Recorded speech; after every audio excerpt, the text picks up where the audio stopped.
Alright. Cool. Nah, dog, I ain't going. I'm cool. I'm cool. I'm cool. Cool, man. Everything cool. You cool? Yeah, I'm cool. Cool. I'm cool. Yeah, I'm cool. It's cool. We cool. It's cool. 99 expedition with the TVs in it. Keep the trees brought the only way I breathe in it. And two strikes living in the ninth inning. Sack over the gate, I hit the plate, now I'm grinning. Everybody on your team when they see you always winning, but you gotta watch the ones that win with you from the beginning. Sinning. Hope I got to give a young thug. Let me die in my sleeping to the head with a slug. I hit the plug. Women show love, a gang of hugs. Stand far from the ones that be y'all in the us, no dust. Free admission, get us a celeb. Valet. The expedition bumps working, then I smell. In this game, head 90 new. So chill now. Right quiet, I'm studying 4 real well. Second and third, look me at you, keep tell them yeah. Now the pills on the floor, so I gotta watch my step. Cool. Alright, cool. You cool? Cool. I'm cool. Alright, cool. You cool? Cool. I can keep sticking freaking, but I'm cool. Tell you what you think, but I'm cool. Before I tell them skill, you got told down. Cool. Alright, cool. When I step through, they say, Sneak, that's you. I say, nah, baby girl, I freak you too. So, grabbing my bone, I want the pink. Now your panties all moist, gonna throw them in the sink. I'm hot, 10, roll like 10 minks. Boy, this is so when she got the paper, I got the ink. She writing the number until I send a blink. Fight broke out, and everybody in the street. Why can't we just get along and make ends meet? Then I thought, not forget it, start hollering at a freak. I pulled to the side of my ride, she saw the link with a piece dangling off and in the red keep snake. Baby said, that's you, the times you with them. As I broke down the weed, started sucking on the stem. I said, shh, give it on the low and hit the shrimp. I'm trying to yell chin burn after breaking your limb. Fooling with a lightweight with the feather of my breath. Then I thought about it, man, it's way more gimps. But nothing to satisfy a high-tech fence. Wide off the grip, walking with a limp. But I'm cool. Alright, cool. You cool. What I cool. Alright, cool. I can keep snaking and freaking, but I'm cool. I can be telling you what you're thinking, but I'm cool. Looking for a 10 on the scale. If you're cool, then I'm cool. Alright, cool. All in the door, about 3 or 4 sets of keys. All I want is the money, so leave that honey for the bees. Counting hella cheese ain't a day, I don't smoke the trees. Gotta have my fix, only way I'm feeling at ease. Breeze through Jeffries on Friday. I'm breaking the dress code, they doing what I say. Gang make you run like a line of that A1 yank. Look who's back, man, you know who like down the bay. Kick the haters out and let all of the players play. I can count on my fingers all the work that I knock a day. You gotta respect me when they see me, they make way. Surrounded by LG, we don't get down with the hang. California sat on the east of the OAK. Been here for 6 months, Calgon can't take me away. Well, let them go through my wallets, ask me like, right after I beat them up, they beckon your boy to strike. But I'm cool. Alright, cool. I'm cool. I'm cool. Alright, cool. Alright, cool. I need to keep sticking and freaking, but I'm cool. I'm telling you what you thinking, but I'm cool. Looking for a 10 on the scale, if you're cool, then I'm cool. Alright, cool. I'm cool. Alright, cool. You cool. I'm cool. Alright, cool. It's cool. I'm cool. Alright, cool. It's cool. Y'all cool? Telling you what you think, alright, cool. That nigga dance. You know we doing shit for life, nigga. For LIFE all day, every day. DPGC, LBC. You already know, nigga. Strap up. Nigga rider, get rolled on. Out of line, get stowed on. Shots rang out, everybody better get gone. Back up on my G shit, nigga, like I never left though. We the West, the West Coast show. Long Beach bully, we the West hoodie. Diggy gas chain, automatics keep them fully. Low lows bouncing, banging Roger Trout. More bounce to the ounce, know what I'm talking about. Good green, nothing less they say gas, you crazy. OG, low key, everybody know me. All eyes on me, Tupac like. Been a cold nigga with the beast, the type dot like. Never forget where you come from or who you ride with. Same nigga you ride with, same nigga you die with. Follow the rules of the code, conduct to construct. Wrong situation, niggas got you catching bad luck. I'm on a mission of money, I gotta get it. This shit I really living, you tripping, you in the missing. Hey, in my Impala, I let them things holler. This is DPG, nigga for LIFE. Hey, I'm on a mission of money, I gotta get it. The street shit I'm really living, you tripping, you in the missing. Hey, in my Impala, I let them things holler. This is DPG, nigga for LIFE. Hey, don't make the wrong turn when you come to my coast. Be the seed up, we do it the most.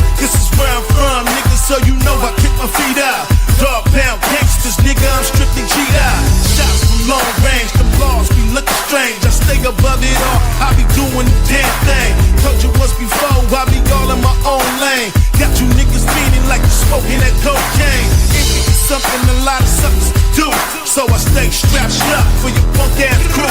Get your mind right, limelight, got you fucked up, don't it? Product ain't no good nigga and don't nobody want it, nigga. Pound, pound, I'm the best nigga around here. Success story, nigga, my mom's had to shed a tear. Best who ever did it at the pound, Jack, Daz. Y'all niggas better fall back. I'm on a mission of money, I gotta get it. This shit I'm really living, you tripping, you in the missing. Hey, in my Impala, I let them things holler. This is DPG, nigga, for L-I-F-E.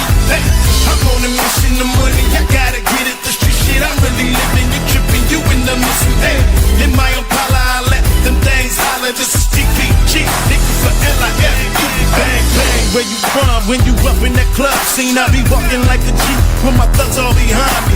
Yo, bitch wanna follow me, maybe wanna swallow me. I tell her take my number, ho, and then you just can call on me. This is just the life I'm living, money that I'm always spending. Black Sonny still spinning, rap gang still pimping, still public enemy. This is just the life I lead, only on the left side of motherfucking real G. 100 ways smelling like brand new money. I work hard, that another nigga take it off from me. You can eat dog shit, cause I'm so gangster. A legend in my lifetime, writing these dope rhymes. Cooking up crack, that nigga he did that. Addicted to this dope shit, now everybody running back. Work with the best of them, shook all the rest of them. No art, testing them, West Coast the best of them. I'm on a mission of money, I gotta get it. This shit I'm really living, you tripping, you in the missing. Hey, in my Impala, I let them things holler. This is DPG, nigga, for L-I-F-E. Hey, I'm on a mission of money, I gotta get it. This shit I'm really living, you tripping, you in the missing. Hey, in my Impala, I let them things holler. This is DPG, nigga, for L-I-F-E. Hey, yeah, nigga, you know we stay on a motherfucking mission, nigga.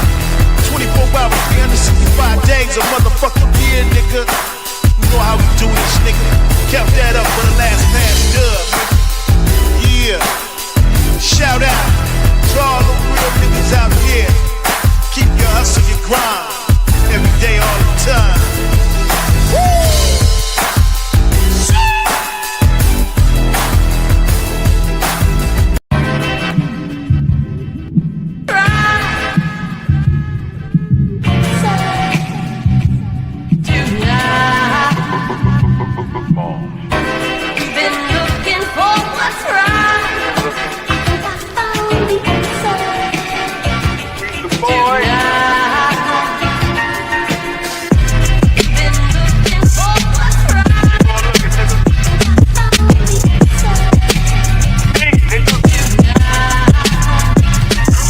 Meditating, raising my vibration, good weed getting me. I ask a question, source energy sending me. Murder, Latrell, rap, killing spree. We waking up the industry, putting these niggas on notice. Genuine ghost shit, and you knows it. Stay in your lane, bitch, low as Rocco is the. Ever question what I'm professing? You gon' get a lesson and a blessing from a living legend. You know better than that.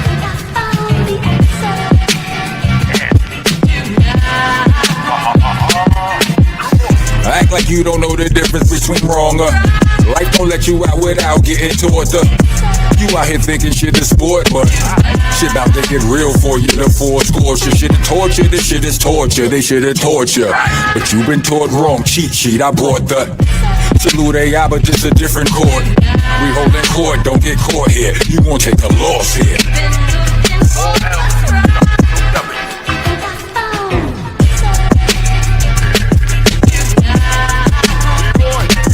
I know you feel it in the head. Trust your gun as always, but be prepared to bust your gun if you talk crazy. And maybe it's more crazy to have your whole squad caking with no more cases. That'd be way more wavy. What they gon' say to me? What they gon' say?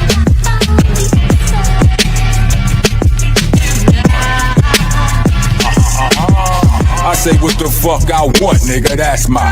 And this my left, don't get punched or slapped by an act right. If it's gat fights and it's fast life, gon' get moving into about last night. It ain't no rap life scrap, to the serious as cancer. Man up, may I'm an answer, stand up and when duty calls an opportunity. Now I fuck any and everybody, no promiscuity, shine is my time.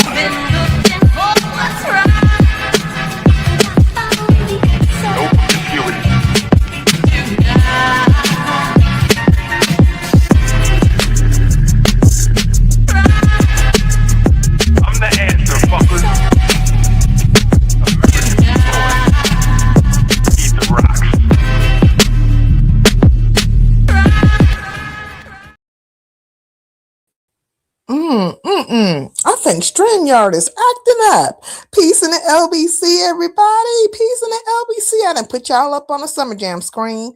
I think I got everybody. This is so weird. Why is it like doing it? Like it will highlight the person, the name, and then the person below, the people below are faint. So I guess they changed it up a little bit. So anyways, peace in the LBC to Chakra King, Daniel Berry, T-Bay, Tay-Bay, Tay-Bay, A-Bay-Bay, A-Bay-Bay. Let me get it out, y'all. Let me just get it out. Why, man? Let me just go and put this thing. This is what I want to do. You know what I'm saying? Shit. You've been looking for the right answer tonight. Hey, did I say hi to my boo? Yes, my boo. My mom's is in the house, Melanated Agenda, and Sister Jackie Gaines. While the snipers in the house, peace in the LBC. It is Sunday. I was out all day yesterday. And I was tired. Like I fell asleep in the car. Like what? I said, what kind of 999,000-year-old ass bullshit is this? Okay, I'm creeping up on that million. And I said, oh, I gotta go. If you're tired, now go take a nap, man. You know what I'm saying?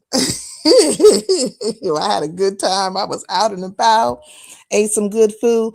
This nigga gonna I'm just looking at this phone. I'm just looking at this bitch. And it's vibrating and looking at me. Okay, let me just go in. I want to get that segment, motherfucker. Nigga on the wall. Who's the freshest of them all? Okay, you be keeping them late hours as 3. It's late, it's early, but it's like it's only 5:54.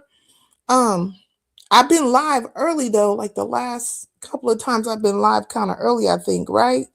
Shit, I can't tell, but my mic is the mic is right. Okay, the mic is right. Well, check this out. I haven't been on the YouTube streets like that as far as the sectors go, so I really don't know what's happening, but I got a little wind of some things. Apparently, there really is a beef sector, or at least there's trying to be a beef sector, black sector war brewing, and it looked like some of the black sector people are about to come in and run havoc, if you will, on the beef sector. Now, don't quote me on this, but it just seems like it's about to be a scenario, and a dark side is coming out, okay? And so, shit, let the games fucking begin. Let them begin, you know what I'm saying? They, like Icarus, get too close to the sun, go singe them fucking wings and shit, fucking around with these niggas. Anyways, but I figured maybe they might just be a little bored or something like that. They just, they see an opportunity to play games, you know what I'm saying? Frolic through the land, and you know what I'm saying? I don't know what they gonna do. Set some shoes on fire, throw some boo some boo boo bombs at doors and shit. Put a whole bunch of tissue in your trees. I don't know. Let's see what happens. But it does look like that, the black sector is coming out to play. You know what I'm saying? They coming out to play, and there's a couple of people on the menu. Yeah, I don't care to even talk about that stuff, because to me, it's just like, it is just another chapter, and the chapters are chapters of shit that goes on in the YouTube streets. And if there's anything that y'all want to speak on, you could just kind of bring it up, and I'll just tell you if I know about it or not. Because I've really been over there paying attention to this whole thing with Clay Thomas. What's his name? Clay Thompson. S3 in the place to be. Hey, Big Rig. Okay, working havoc. You say, man, they about to run amok. If you ain't catched it by now, if you ain't been paying attention, you should know by now. And if you don't know, now you fucking know. How do you know? Because Sincere told you so. A lot of times I tell y'all shit and y'all don't really catch it right then and there. You're like, man, that might be a stretch. And then you see a thing go down and you're like, oh shit, Sincere said this shit. Yes, I did. Yes, I fucking did. Okay? I ain't got time to be making up things or casting dispersions or creating scenarios. It is just what one can see. You know what I'm saying? It's what one can see if they choose to see it. You know what I'm saying? What you looking at? What you paying attention to? Shh. Did you hear that? What the fuck she say? What the fuck he say? You know? Then you just archive it. You know, like, okay. We'll see. You know, because you never know. Things can always go far to the left, far to the right, be straight down the middle. Shit, you know what I'm saying? You just never know where it's gonna land on the spectrum of things or how a person may feel. Because sometimes you get ready to get off on a bitch's ass, and then you know what I'm saying, duty calls, and you know what I'm saying, and you out doing what you're doing, and that shit just becomes very irrelevant, not of relevance at all. Yeah, don't call me back. Please don't, nigga. Because I don't feel like it. I don't feel like talking to you. Shit, none of you niggas. Anyways, where's my water? Yeah, that's my water. My bed is so high up off the ground, it's ridiculous. I am a giant. And I do have a big bed. But even for me, my bed should not be this high off the ground. And when I had the satin sheets on here, and my motherfucking ass was slipping and sliding on them bitches, and I damn near slid off the bed. I said, oh, fuck no. I mean, these feel nice. They nice. I got a few sets, you know what I'm saying? It's nice. And then I wonder why I haven't used this sheet set in a while or whatever. Like something comes over me, right? Because I forget about, scenarios. And then I'll be like, oh, shit, this is why the fuck. So I'm sliding through this motherfucker all over the place. Damn it. What is wrong? Okay, you know what I'm saying? Just get like a wake-up call. Be like, every single time though, you know what I'm saying? I'm gonna have to just, keep it in my mind. It's like, fuck it, don't put these sheets on. I mean, during certain situations, please don't put these motherfuckers on. Everybody going down. Timber. I almost fell to my shit high as fuck. Oh, you did? Okay, you almost fell too. Okay. Hey, Big O, my mod is in the house. I got 3 of them now. 3 of them in the house. Man, I'm feeling pretty good. Hey, Malek down, peace and LBC. You see what's happening? It looked like the black sector about to have fun and games over there in the B sector. They about to run a mucka. Niggas is gonna be tapped in. Ain't no telling where the fucking they fire. Pow! Duck! You know what I'm saying? Just duck. Unless you get hit inadvertently. You know what I'm saying? You might get hit. My brother Riggs, salute. Yeah, salute. Okay, they are hot as fuck. It's a mess. It's a mess out here. But look, I want to talk about, okay, so look, check this out. I've been watching this whole scenario go down with Thompson, what's his name? Thompson, Clay, we're just going to call him KT and Megan Thee Stallion, right? And it's been playing out for a few days, and they just out here acting crazy behind Megan Thee Stallion, right? Her group, right? Her crew, her malleable minds, her subbies, following, whatever the fuck you want to call them. They feel like, you know what I'm saying, that Clay fumbled the ball with her. He was playing house. Let's play house. Let's play house. I should put that. Man, you remember when Too Short came out with that? Oh my, no, that was Snoop Dogg and them. But then the Too Short had came out with Stepdaddy. So it's 2 songs that I'm thinking of at one time. Dang, I'm tired. I don't know why. I'm still tired. I don't know. It's been kind of muggy out here, right? It's like weird. It's like hot, but it looks like it's going to rain. It is going to rain because those are rain clouds that are hovering. And but it's been muggy at the same time. It's almost like it's just a weird weather type for California, it kind of reminds me of like if you were down, like if you were in the Midwest, how it would look before a tornado touched down. That's what it reminds me of. Now, one could say, hey, we in California, we safe. We're not gonna hit by a tornado. Think again. Think of fucking again. California had a couple of touchdowns. I mean, full-blown tornadoes, not them little dust ups or those mini funnel tunnels that we be seeing when we be riding, and it kind of kicks up and it look like a little mini cyclone. Now, this is a whole full-blown mother, maybe great-great-grandmother cyclone. Touched down a couple times in California. Great-great-grandpappy. Something like that. I said, well, damn. So it's possible, but that's the vibe it gives me. That is the fucking vibe it gives me. Okay. Yeah, it was Dog Pound. Hey, Kenny Lattimore. And then Dog Pound came out with Let's Play House. And then that's Snoop and them. And then God dang, Too Short came out with Stepdaddy, Step Pappy. That was a good one too. Well, you know, depending on how you view it. It was a mess, but it will play into the kind of scenarios, right, that I've been watching going down, because the bigger conversation when it comes to Megan and Clay, it is, you know, basically, if you're a whore, right, because this is how it's been outlined, that she's out here very whorish. I tried to talk about this last time I was live, but I got cut off. I had to leave. I had to move, right? And it really kicked off over there with Cameron and Mace, right? Because they got their show.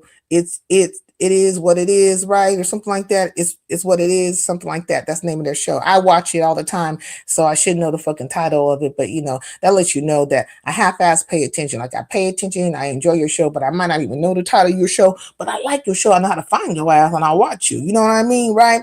But it Too Short on Shorty the Pimp album. Facts. Okay, look, Big Rig know what I'm talking about. But look, it kicked off over there, right? And so Cameron basically said, you know, what was she thinking? What did she expect? That, you know, she couldn't possibly have thought that Clay wanted to wife her up, because, you know, from all things that have been presented, everything that she has put out there has been very whorish, right? With the WAP song and my man, and just running around here, barely any fucking clothes on and stuff. And then she done went through a number of dudes in like a 7-year span, right? So I was looking to see all the people she had been with. Now I counted 7. Right. But then they threw Blueface up in the program too. So that would be 8. Now, I don't know how true the Blueface situation is, but let's just say between 7 and 8 dudes in a 7-year span. That's like a nigga a year. And then some of them, they're saying like she was with for 2 years. So I'm like, how is that possible? Maybe it has to be a longer span, but so I think they're going from 2019 today. So 2019, and that's 20. So what is that like? You know, we in 20s. So 7 years, right? Am I doing the math right? Shit, fuck it. I mean, you know, that's a short period of time to be dealing with a lot of dudes. And so that is one way one could get called a hooker, or, you know, a whore of sorts. Okay. Thank you, Big O. Thank you. I'm off to a good start. I've been blessed for the $4.99 to $5 holla. Okay. So anyway, so basically they've been out here saying, hey, you know, is Be Easy in here? Wait a minute, let me get down here. I don't see Be Easy. Oh, hey, Be Easy. Maybe you might want to come up here and talk with me about this if you have an opportunity, because I want to talk about, you know, what it looks like from a male perspective, right? In relation to women and how they give over their body or don't give over their body, what, you know, the communication that happens between men and folk, right? Because over there at Cameron's, they were talking about, well, Cameron and Mace's show, and what's the girl's name that's with them? What is her real name? Is Treasure. I'm just gonna call her Treasure for now because I can't remember her nickname. But anyways, what it looks like, you know what I'm saying, when because they're saying that they know a group of people like in the industry, and when you become an industry pass around or a person who's dealt with a woman, as far as a woman is, that's dealt with multiple men in the industry, you being talked about, right? And they're saying, hey, they're saying it to each other, like, yeah, I had her, da da da. They're speaking amongst their little group. But there's even groups that they're not part of, and those conversations are taking place. So basically, if you think this shit is going to be on the low or on the under, it's not going to be on the low or on the under, because niggas is talking, and you don't look no more like a woman that one would want to wipe up. Because who wants to come in to a building and then like several dudes are aware of who your wife or wife to be is going to be, laid up with? This is your woman. And so what did Mace say? Mace was like, and we saying it nicely, but don't let it be them niggas that are mad disrespectful when they be like, this your wife, this is you. No, this ain't your wife, man. Is this your wife? This wifey? They clowning, right? I know, like they're saying basically, I know you ain't look, this bitch them been passed around from nigga to nigga to nigga to nigga, right? And so you got this whole thing going on right now, which is like a gender war, if you will, to some extent. It reminds me of the gender wars and shit that I seen playing out there over there in Manosphere. Hey, NY, peace in the LBC. And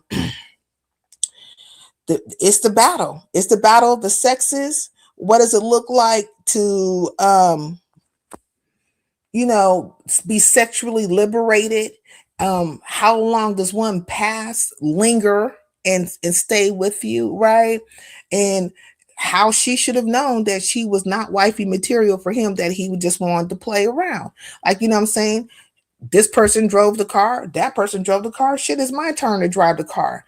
And so the women folk are like, well, why is he out here buying houses with her? He didn't got the boat, put her name on there. Now he named it the SS Stallion, I think, like that. So that's pretty good, because he could still keep it that way, the SS Stallion. He don't even have to change anything, but he could just change the last name and it's gone. You know what I'm saying? It's he ain't got to do much.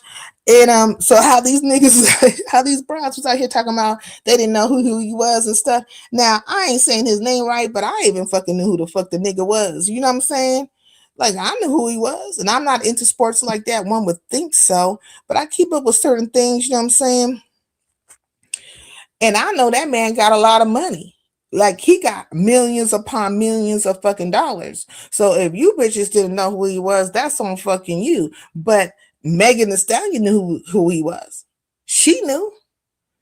And I think she was getting it back from him the whole time she been with him, like $300K a month. And I think she tried to up the ante on his ass to $700K or something like that. You know what I mean? So anyways, there's been exchange of gifts and stuff like that between them. But everybody's trying to say, well, not everybody, but most of the men are saying, hey, look, Brad, use a whole entire, let me see, who is this? Nigga, I hope this is you, Illuma Negro, but let me put this link up. I mean, not this link. Slow down, Sincere. Let me put up my, what you call it? There we go. I'm going to do this one. I'm going to keep it on loop till I figure out if it's you, Illuma Negro. Oh. Yeah, it's me. You already know. Okay. Let me take this off now. How you doing today? Man, I'm finna create a rogue. I'm finna create a rogue click. Oh, a rogue? You say rogue? My bad. I've been on this bitch goddamn woo banging all night. You been where? Woo banging where? YouTube. Just what sector though? It don't matter. I'm a pirate. Okay. I go where the fuck I want to go. Okay. Well, hardy har. Oh no. You wanna see which one I am? No, which one are you? Okay, look. You gonna be like, damn, this nigga smart as fuck. And I took the Crip sign from the Crips. Say what? Yeah. Let me put you on the fucking movie. Can I how do I just put you up like this? Not the Jigaboo pirate. No, it ain't no Jigaboo. Look at who it is. That's Luffy with a black version. Okay. That's Hey, animated. Kanye. What this nigga talking about? Look, That's listen to One what I'm talking. Punch. You know, Look, y'all watch One Punch? say That's who? Luffy. One Punch, animated. Oh Y'all talking about no. Avatar Nation? Oh, you Yeah, I'm talking an about Avatar Avatar? now, big. Y'all want to play Ah. digital? Yeah, I'm gonna show you who's really a digital gangster. Cause yeah. Big dirty sector. Lil Zoo, this big Zoo. You said the dirty sector. D. Nah, I'm from the dirty south. Oh, okay. That Hey, sector. Be Easy about to pop up here. He about to Yeah, get I'm gonna take it back to all '06. around the mulberry bush. What's up, Be Easy? Hey, what's up with you? I'm gonna take it. Mm-hmm. I'm gonna take it back to '06 when I was on that fuck shit. And everything I play on my shit, I got permission to from the artist. So flag if you want to, bitch. Oh, we gonna strike this. This copyright. Let me get a copyright strike. Fuck you, niggas. I know how to talk to the artist. Aluma Negro. Nope. Nope. Okay, Roll, roll, roll, ghetto roll, roll, Luffy. roll. Can you I hear don't me? give. Can you hear me? Oh my God, Go can ahead. you hear me? Go Can ahead. you? I'm listening. Go ahead. Do you know anything about I know, Megan the Stallion? I And know everything and that shit's fake. It's a distraction. Don't fall for it. I want to be distracted, nigga. Now get down if you ain't gonna talk about this, okay? Because I Nigga, like I'm gonna you. But expose put this down for everything and now. I'm gonna expose what the fuck really going on this bitch. Okay, come back later. Nope. Yeah. Mm-hmm. My Lord, Father, what is happening? Hey, Beezy. Hey, what's good with you? How you doing? I'm fine. I don't know what the hell just happened. That was crazy, wasn't it? It did seem like it was about to get derailed into a different direction. I was about to say, do I need to exit stage left? It's all good if I need to. No. So I didn't get to go fully into my dialogue, but I think I don't need to say too much more because you, I know, have been paying attention. I'm certain you have, right? Just based off the narrations, the narratives that have been going down, because in certain circles, I think that you kind of dwell in, that I dwell in as well, at least keep up with, like Jason Black, he's going to town on it, Cam Newton been talking about it, Mason, all them, and then it just went viral, this whole thing with not Melon, Megan the Stallion and Clay. So what do you think about it? I don't really. I mean, I do listen to it, or at least soak up some of the information in passing, but I Mm. haven't done like a deep dive to see the nuances. You know what I mean? Because some are saying Clay was wrong because he cheated. Then some are saying that she cheated first, so he cheated back on her. So I haven't like really looked into confirming any of that type of stuff. You know what I mean? I just think too many times people get caught up into it and then they try to vicariously live through a celebrity's goals, right? I mean a celebrity's relationship, and that's where you hear terms like relationship goals. You know what I mean? Oh, I Yeah. want that Gucci and Keisha relationship. Like you don't even know what their relationship is like. You only know what they're presenting to you on the gram, and they're always going to present the best elements. If they got into a knockout drag out fight, do you think they would post that online? So you're getting a distorted view of what their relationship is, and then you saying that's your goal, but you don't really know what their relationship is truly built on. Then you say they have a relationship goals, but it's like you're not even in the same tax bracket. You don't Fact. even have the same financial goals, so nothing about you. And then they try to use these celebrities to think like, okay, Megan was being promiscuous and kind of thotting it up in the streets, and she found a quote unquote high value man. But it's not about what you can get, right? It's not about the attention, it's about the retention. Many people get attention, but could you retain that, right? You get attention from good men, you get your back blown out, you get your guts beat up, but did you retain that man? So now it's a perpetual cycle of you getting your guts beat up by quote unquote high value men. But why didn't you retain those men? Why couldn't you retain those men? And that's some level of introspection that you got to have yourself, rather than say all these men ain't ish and you got to blame them. Well, I Like feel that. like right now some kind of maybe like they're trying to kick up another gender war, if you will. You know what I'm saying? And the thought processes between men and women, and it seems to be a little bit different, which we all know is going to be somewhat different because I think as women, me as a woman, I think we're more inclined to want to shield another woman, right? Even through her wrong, where like, she has, even if she has made herself naked to the world. We now kind of want to, shield her, cover her, and then, don't we could say something to her, but don't your man ass say anything. You know what I mean? So then Yeah, we because there's accusations of misogynoir right now. They're saying that men are being misogynistic, but all they're doing is just giving their perspective, right? And this is what some would call the sisterhood. It's funny because based on the sisterhood, a lot of them, sometimes they're toxic towards each other, but then when it comes time to where they feel like there's a man, that's, I don't know, that they're under attack, that they're oppressed, they're being ridiculed, and suddenly they form Voltron, and in the sisterhood, they were riding for Megan with Tory Lanez. They didn't even know what the true story was. They had more vitriol for Tory Lanez than Megan Thee Stallion's friend, who was saying that she was the one who did, the shooting and all sorts of stuff like that. But and I do agree with you about the whole gender war thing. Like, Mhm. people got to be better than just falling into that. And then you're going to get into a gender war over some celebrities who wouldn't care about you, who, if you was on fire, they wouldn't squat a pee on you. But these are the people that you're willing to cause division and disputes and confusion with the men in your community, right? And then, there's some legitimate arguments, but are you having the argument to nana nana boo boo wag your fingers, or are you trying to have a constructive dialogue so that we reach to a solution? Because some, not all, but some women will say, "Hey, we unprotected. These men ain't ish, right?"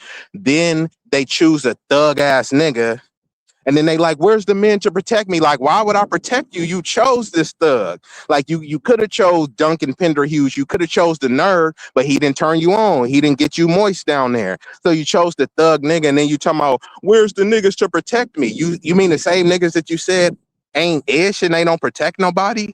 So it's just like and dudes do the same thing. All black women is this. All black women wear bonnets and stuff like that. All these chicks on OnlyFans, and then you look in a DM, it's a bunch of chicks with bonnets. It's a bunch of chicks with BBLs. It's a bunch of chicks on OnlyFans.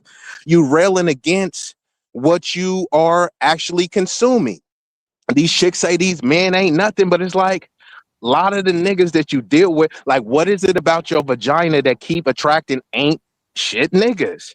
At some Well, I point, you got to mean, look in it's the not. I mirror. don't think it's about the vagina, but I think it's about the mindset, right? Or what you perceive is accessible to you, right? Because a lot of times I think people choose within what they feel like they can obtain. They so if you're coming up out of, say, the ghetto or whatever, like you're coming out of the lower bottoms, whatever, you're coming out of like a hard knock life, if you will. What is around you? People who are the superstars within the community at that time.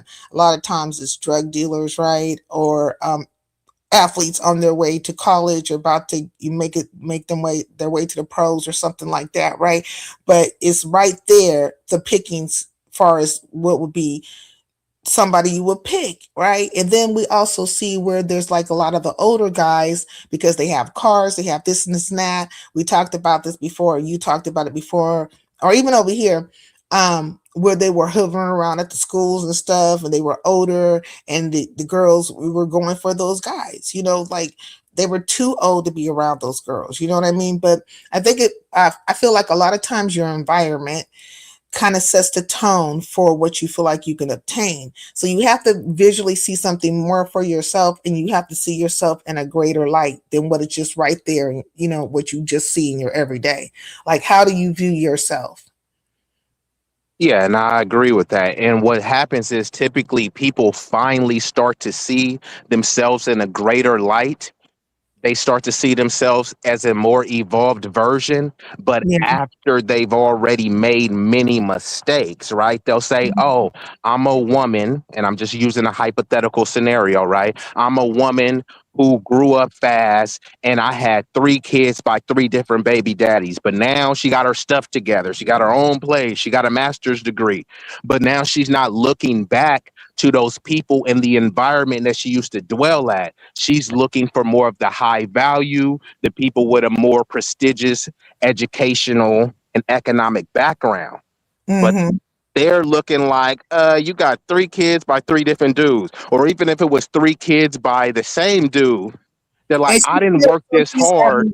she's having the label pinned on her, though maybe she might have once been whatever you're trying to say she is, but she has evolved as all people do, because the only thing that's constant is change. So now you're dealing with a whole new creature, if you will, a whole new being, a person whose mind is not the same as they were when they were in their 20s. Okay, so once you were 20, now you're 30, you don't think the same, right? Or maybe even 40, you don't think the same. You used to be like to go out to the clubs and stuff like that, but you don't do that no more. You know what I'm saying? You thought, people were only valued this way, but you see that no, it's more about, what do they have to bring to you emotionally, and how much of a friend they could be to you. Like your whole you change, right? You evolve. You don't think how you were. Like whatever I was thinking when I was 2 years old or 3 years old is damn sure not what I'm thinking at 999,000 years old. It just ain't the same, you know. It's almost like a criminal record, and this is why people talk about the SMV, the sexual marketplace value, etc. Kind Yeah. of like Kelly or Blue Book or something. People don't want to look at it like that and be objectified, but ultimately that's kind of like how people are looking at it. Unfortunately, if you have the option right now of 2 4K TVs and one is in a brand new box and the other one is in a refurbished box, the one in the refurbished box is going to work perfectly fine. But Mm-hmm. the word refurbished is they're like, nah, I'm gonna go with the brand spanking new. And that's how some people are looking at these some of these women with high body counts or a certain level of promiscuity. They're looking at them like they're refurbished. And I'm not saying that that's right or wrong. I'm just saying that's how it's viewed. But on the flip side, some women do that too. And this is where it gets a little bit goofy with both people that have kids. There'll be some women that say, I don't want to date a dude with kids because I don't want to deal with baby mama drama. So you're setting your ire on people without kids. So you most likely have to look for a younger man. But is a younger man really wanting to sign up for an older or a more experienced woman with kids that are not his? Because a lot of people, they'll say, oh, don't trip, you don't got to take care of my kids. And then let's just say a chick has 2 kids, y'all get together and you have a kid, Mm. and she said, you don't have to take care of those other 2 kids, I had them by someone else, don't trip. But now you had a kid with her, so your kid is her kid's siblings. And if you bring a pizza over, you think that you can just literally say, hey, this pizza is for my son. You've seen the hoopla and the tension that came with the whole McDonald's thing, you know what I mean? So I, just by I thought that was wrong. And also, that was wrong.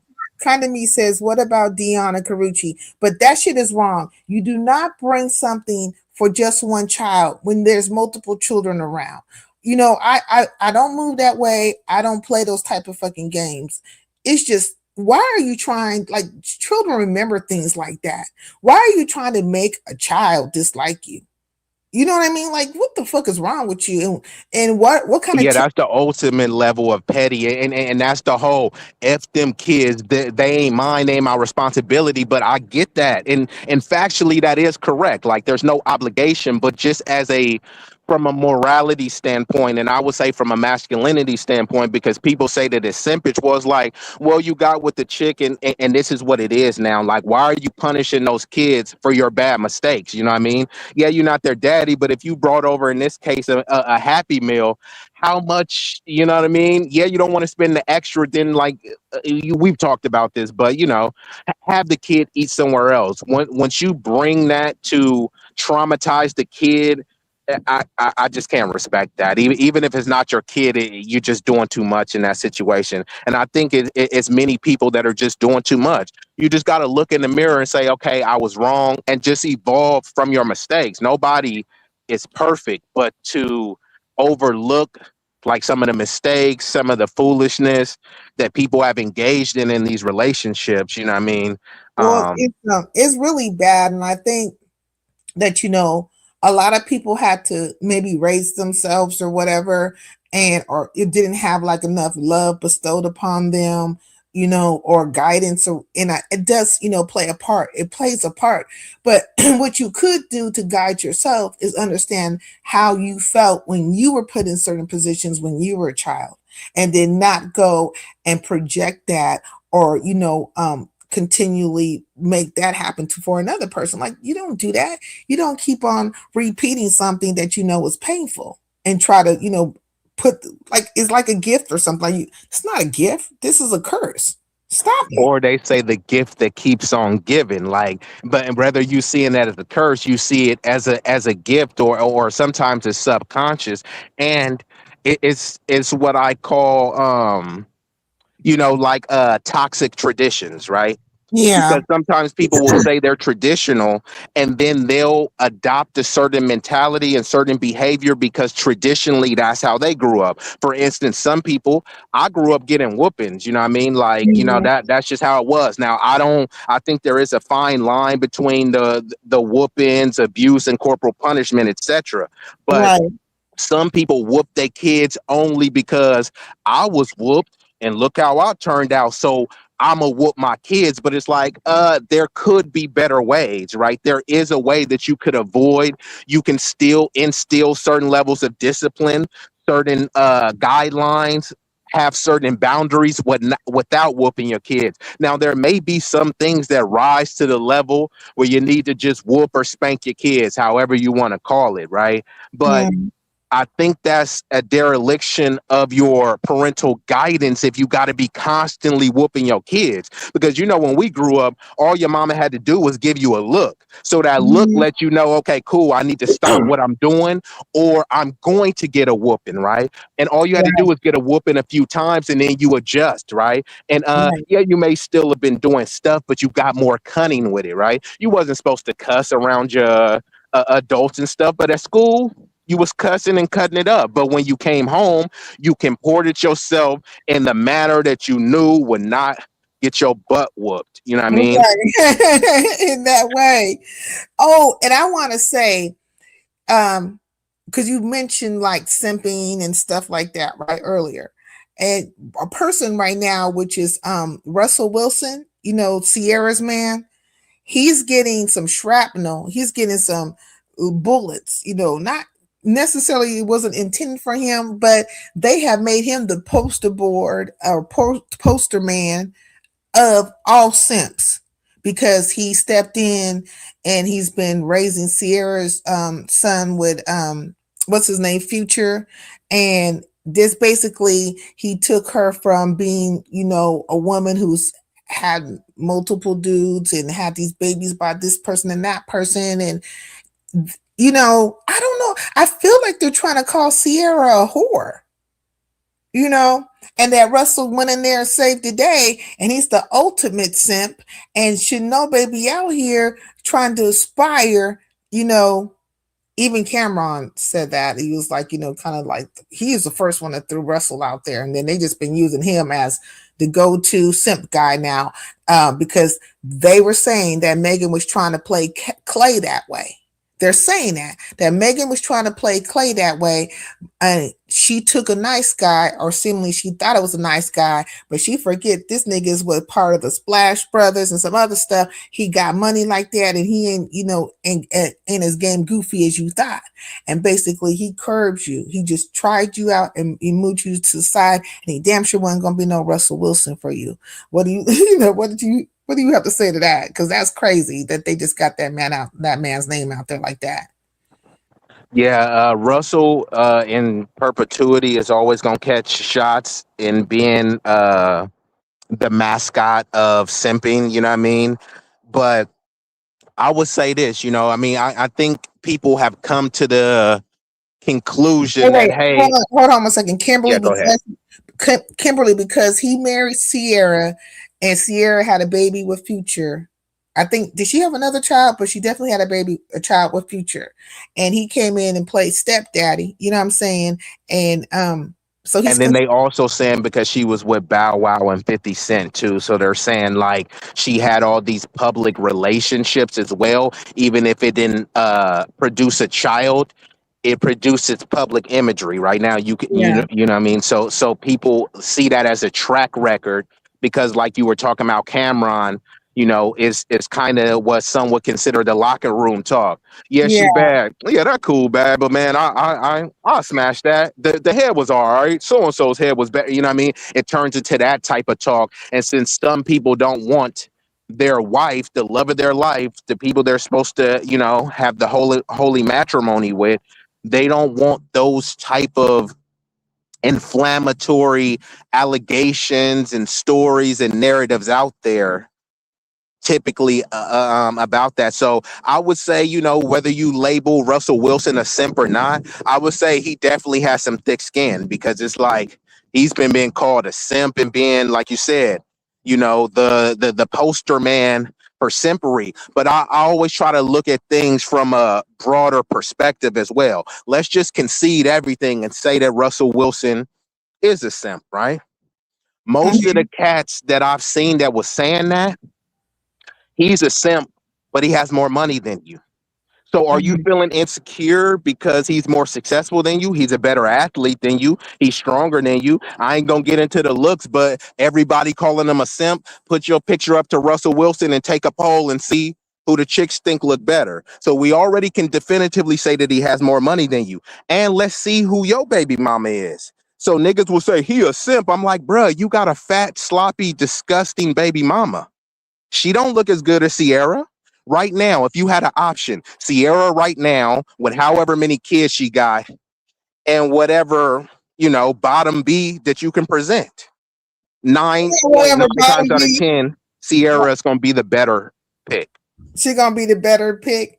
Okay, look, I hope you got a little bit of time because while you're up here, I want to play some of the show, right? And we can like discuss it. I'm going to, pause it and we could talk about it, right? This is Cameron and Mace's show. I don't know if you ever watched it. Have you ever watched it before? I have watched it. Is what it is. I support Cameron and Mace. I like them. I don't always watch their show, but I do think that they usually put on good programs, though. Yeah, I like their show, but I'm gonna play it and I'm gonna play the audio. So let's check it out real quick. Hold on 1 second and tell me if it sounds crazy. First, I'm gonna play and tell me if it sounds crazy. Go ahead, Cam. Now, I want to know, does it sound too loud or too close, or is it just right? Can you hear me, Beezy? Yeah, I hear you. How did it sound well enough, or was it too play it one more time? Okay. I'm hating. I've been saying this for years. I see some shit we talking about Meg the Stallion yesterday. I can hear it. It does sound like it might be a little bit too loud because it's slightly distorted. Okay, so let me see. How about this? How about here now? They don't want to hear. No, he's talking about Clayton. Like, yeah, that sounds better. Fumble Meg the Stallion. Okay. Now that we got that right, let's go back a little bit. Oh crap. Normally I would have uploaded, but let me just do it this way. As long as you can hear it well. Is this the that's interesting. Okay, hold on. Here we go. You ready? Yeah. And I'm gonna turn this up a little bit too. So I had turned this down because I was getting a phone call, nigga getting on my nerves. But anyways, here we go. We talking about Meg the Stallion yesterday, then we're gonna say I'm hating. Everybody, they just don't want to hear it. What they don't want to hear. No, he's talking about Clayton. No, niggas be like, yo, Clay Thompson fumble Meg the Stallion. And then we gotta sit here and fake be careful with our words so that niggas don't feel offended. You rap about being a hoe. Mad rappers fuck you. and then Klay Thompson fumbled. But we got to be politically correct. It's sad to say, no, I don't think so. Okay, so what do you think about what he had to say about that?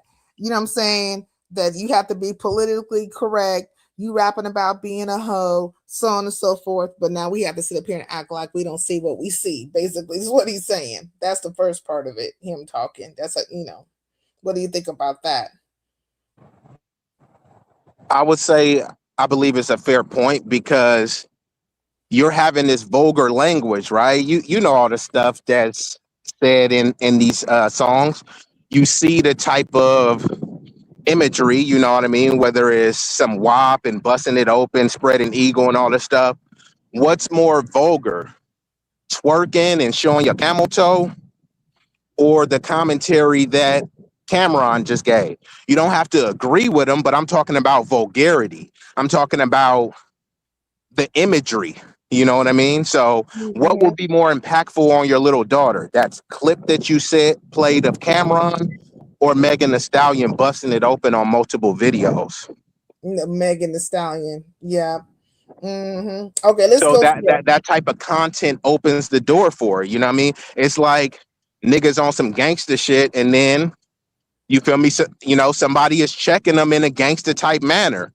Nobody is gonna come at you hella polite when you've been on this thug life shit the whole time. You know what I mean? So if you've been on this thought life stuff, you know, people gonna come at you. Should they come at you more polite and respectful? But it's almost like Amber Rose and her slut walk, right? Yeah, Oh just because. yeah, when she was out there with the slut walk and stuff, and then at the time she was with 21 Savage, right? And he was over there giving a good face to the situation, but it was, that whole thing was just weird. You know what I mean? I don't even know what I know she was promoting women supposed to be more, I guess, open. Body positivity, and what they were promoting too is it was kind of because this was the whole toxic masculinity thing. They're Yeah. essentially saying just because I dress up like a slut, that doesn't give you a right as a man to objectify me, to try to, you know, forcibly penetrate me, or to be, you know, aggressive towards them in a sexual manner, right? That is the point and the premise. And it does have some legitimacy, but like we're dealing in a world where you know, things are not politically correct, right? So I always say, if you're walking through an African safari with a necklace, with a filet mignon steak necklace, and then some lions maul you, should they have done that? No, but should you also have been walking around with a delicious steak around your neck, right? So you walking through East Oakland. I guess in that analogy, though, that's kind of like comparing the men to like animals. You know what I mean? Like, you know. Well, but that's what they're saying with the whole slut walk. They're saying I should be able to do this regardless of these men's savage urges. And some of these men are incels, some of these men are raging incels, so they shouldn't be attacking women. However, if we know if they're walking on the blade butt naked, it is a possibility. It shouldn't happen. I don't condone it. So that's what I'm saying. You may survive that safari. However, it is a possibility that a savage lion could eat you. On the blade, it is a possibility that a savage incel could try to forcibly penetrate you, which they shouldn't do even that. take your life. You know what I'm saying? Like, you know, things happen to those brides that be on the blade. You know what I'm saying? That walk that country mile. Yeah, and I'm not saying it wouldn't happen if they were in sweats.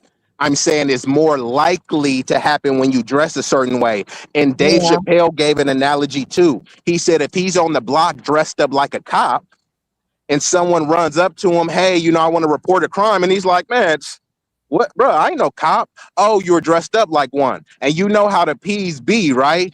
Hey, bitch, come over here. You know what I mean? Hey, I'm not a hoe. I'm just doing a slut walk. You know what I mean? Or hey, Vibrant, hey, Kenny. Man, I always do the slut walk. Okay, I feel you on that. And this is Yeah. And once You again, I'm know, not saying that that's cool. I'm just saying that's what the perception is. If you're on the blade looking like a slut, you can be a librarian with a master's degree. But are the right. P's going to be trying to look at that, or are they going to approach you like the slut that they perceive you to be? They're probably more than likely going to approach you, right? Because they're going to want to know if you out here rogue or whatever. Like, what's really happening? What you doing on here? Doing here. So if you ain't supposed to be here, take your ass the fuck on. That type of thing. But when that happens, people start victim blaming, right? The woman shouldn't be harassed in that scenario, but we know what will happen. And we know what people going to be like. Well, what was she doing down there? Or, oh Yeah. man, she was acting for it and stuff. Now, I'm not saying I agree with that rhetoric, but that's what it's going to happen. If you walking through the junk, it's like, bro, like, why did you have that stake around your neck? I mean, technically, it's within my rights. I'm well within my rights to walk around the safari with a stake. But if something happens to me, that's the first thing that people gonna say, bro. What were you doing? Yeah. Like, what was you And thinking? and it doesn't make it right, but it just kind of is what it is. Those women shouldn't be attacked if they want to dress like sluts. Dress like sluts. But if they get attacked, a lot of people are gonna say, "What were you doing?" And that And doesn't make it right. To I'm be going to clear. revisit this later on. So let me remind me, right? Because what is dressing like a slut? What is it like? Because I think the perspective is different for a man as opposed to how women views it, right? The dressing, like, what does that sound like? What does that look like? Because one can have some shorts on, not too short, but they're showing their leg, and say somebody who's part of a religious, sect or whatever, you know, they can have like not even a crop top, just a regular t-shirt or whatever, but because they're showing their legs, that might be too much. So what does like dressing like a slut look like? Like, what does it look like? Well, I'm pro ho, and I'm pro. If chicks want to dress like a slut, that's visually appealing for me. So, I'm pro ho, but I think it's up to interpretation. I think that it's truly up for interpretation. Like you said, if you have a religious zealot, if someone Yeah, has on pants and they're too tight and they're covered, they consider that slutty behavior. Now right. with Amber Rose, she is just like full boobs out, cheeks out, and stuff like that. So I don't think there's a universal depiction of what a slut, and that's what makes it so broad and nebulous, because people, it's kind of like the term grifter, right? Like, what does it truly mean? It's just like a broad nebulous meaning, so it can mean anything to anyone that's using it. So when someone says, hey, they're dressing like this, that's based on whatever their moral standards are. It's not like a universal law Yeah, it's like principle. it's up to interpretation based on the individual. I would agree, I would agree. And then that's where you get these like you said, like zealot like people, or what I'm saying, that tend to do weird things because that the way they believe one should present, It's always somebody who kind of wants to be the guardian of all people, or for some reason control how people walk in this world. I think everybody individually should be able to walk the way they want to walk, be who they want to be. Because if you have to account for anything, say like, if you believe in the Most High or whatever, it will be for that person to account for their being or their way, how they conducted themselves in this earth, in this realm, not you. Everybody is holding their own bag, everybody's holding their own bag. So why are you so overly, like pressed about somebody else's, walking And this? really invested, right? People are Yeah, psychologically and emotionally invested. If somebody wants to walk around and do a slut walk, let them do a slut walk. Now, if it's starting to influence your daughter or your wife or something, then now the issue becomes personal. And that's something that you need to discuss and rectify internally, right? right. Because people will talk about, oh, this rap music or this actress has a undue influence on their family members, which that's what happens because people interact with people are enamored by other people. But Mm. if you're telling me that a rapper that your kid doesn't know has more sway and authority in your house than you, Is that about the rap music or is that about you? Because they love to talk about how toxic rap music is and all this stuff like that. But there's all sorts of toxic movies, right? What has Mhm. more sway? The movie Boys in the Hood or how you raise your kid? You can't tell me your kid turned out as some thuggish miscreant because he watched a lot of Menace to Society and Boys in the Hood. What were you doing? Why weren't you watching that movie with him and breaking down, what was going on? So sometimes people will try to pin certain things on rap music or, like Love and Hip Hop and these baddie shows, which I don't support. But why is your daughter more respective of the baddies slut show than your parental guidance? You know what? I came across an old video of Dame Dash, Cameron, and Cameron on, I think, Bill O'Reilly's show, like back in the day, right? And I remember that he was like, "You man." he was taunting his ass. And Bill O'Reilly was upset, but he was making a valid point. You know what I'm saying? You are trying to, like, I forgot the guy's name. He was there's another black guy there, right? Who he was like a principal at the school, whatever. I think his name was like Shalom. Like his name was like Shalom, right? For real. I was like, oh, this is interesting. He had like a Hebrew name, right? And so, anyways, he was saying that Cameron and Damon Dash were bad influences. And they were like, well, how so? Because you're talking about one specific song, right? This particular song that you don't agree with the music. I mean, the words or whatever in here, but you're not talking about the fact that we are moguls, right? That we're entrepreneurs, that we are CEOs of our own life and destiny, that, I'm saying, that we give back to our community, all these different things they started pointing out, and Cameron was like, you could book us to come talk to your students. Because then, and I got the point what he was saying is because, like, if you book us to come talk, we will come talk, and then they get to see another side outside of the music, right? Or the words, and they get to actually engage with us and see positivity. But that man wasn't going for that, and he was really stuck on the words, but they were basically just saying, it's not up to us to raise your children. There's all kinds of music out there, all kinds of things that you can see and hear and so on and so forth, but the buck stops with you. So don't blame us for the raising of your children because they are with you every day in your household and they're under your regimen, not ours. And think of it like this, right? Let's Mm-hmm. say, it's a Betty Crocker or a Duncan Hines, right? A box of cake mix, Mm-hmm. right? And then you bake the cake. That cake is your baby. And the cake comes out disgusting. Is it the cake's fault or who baked the cake?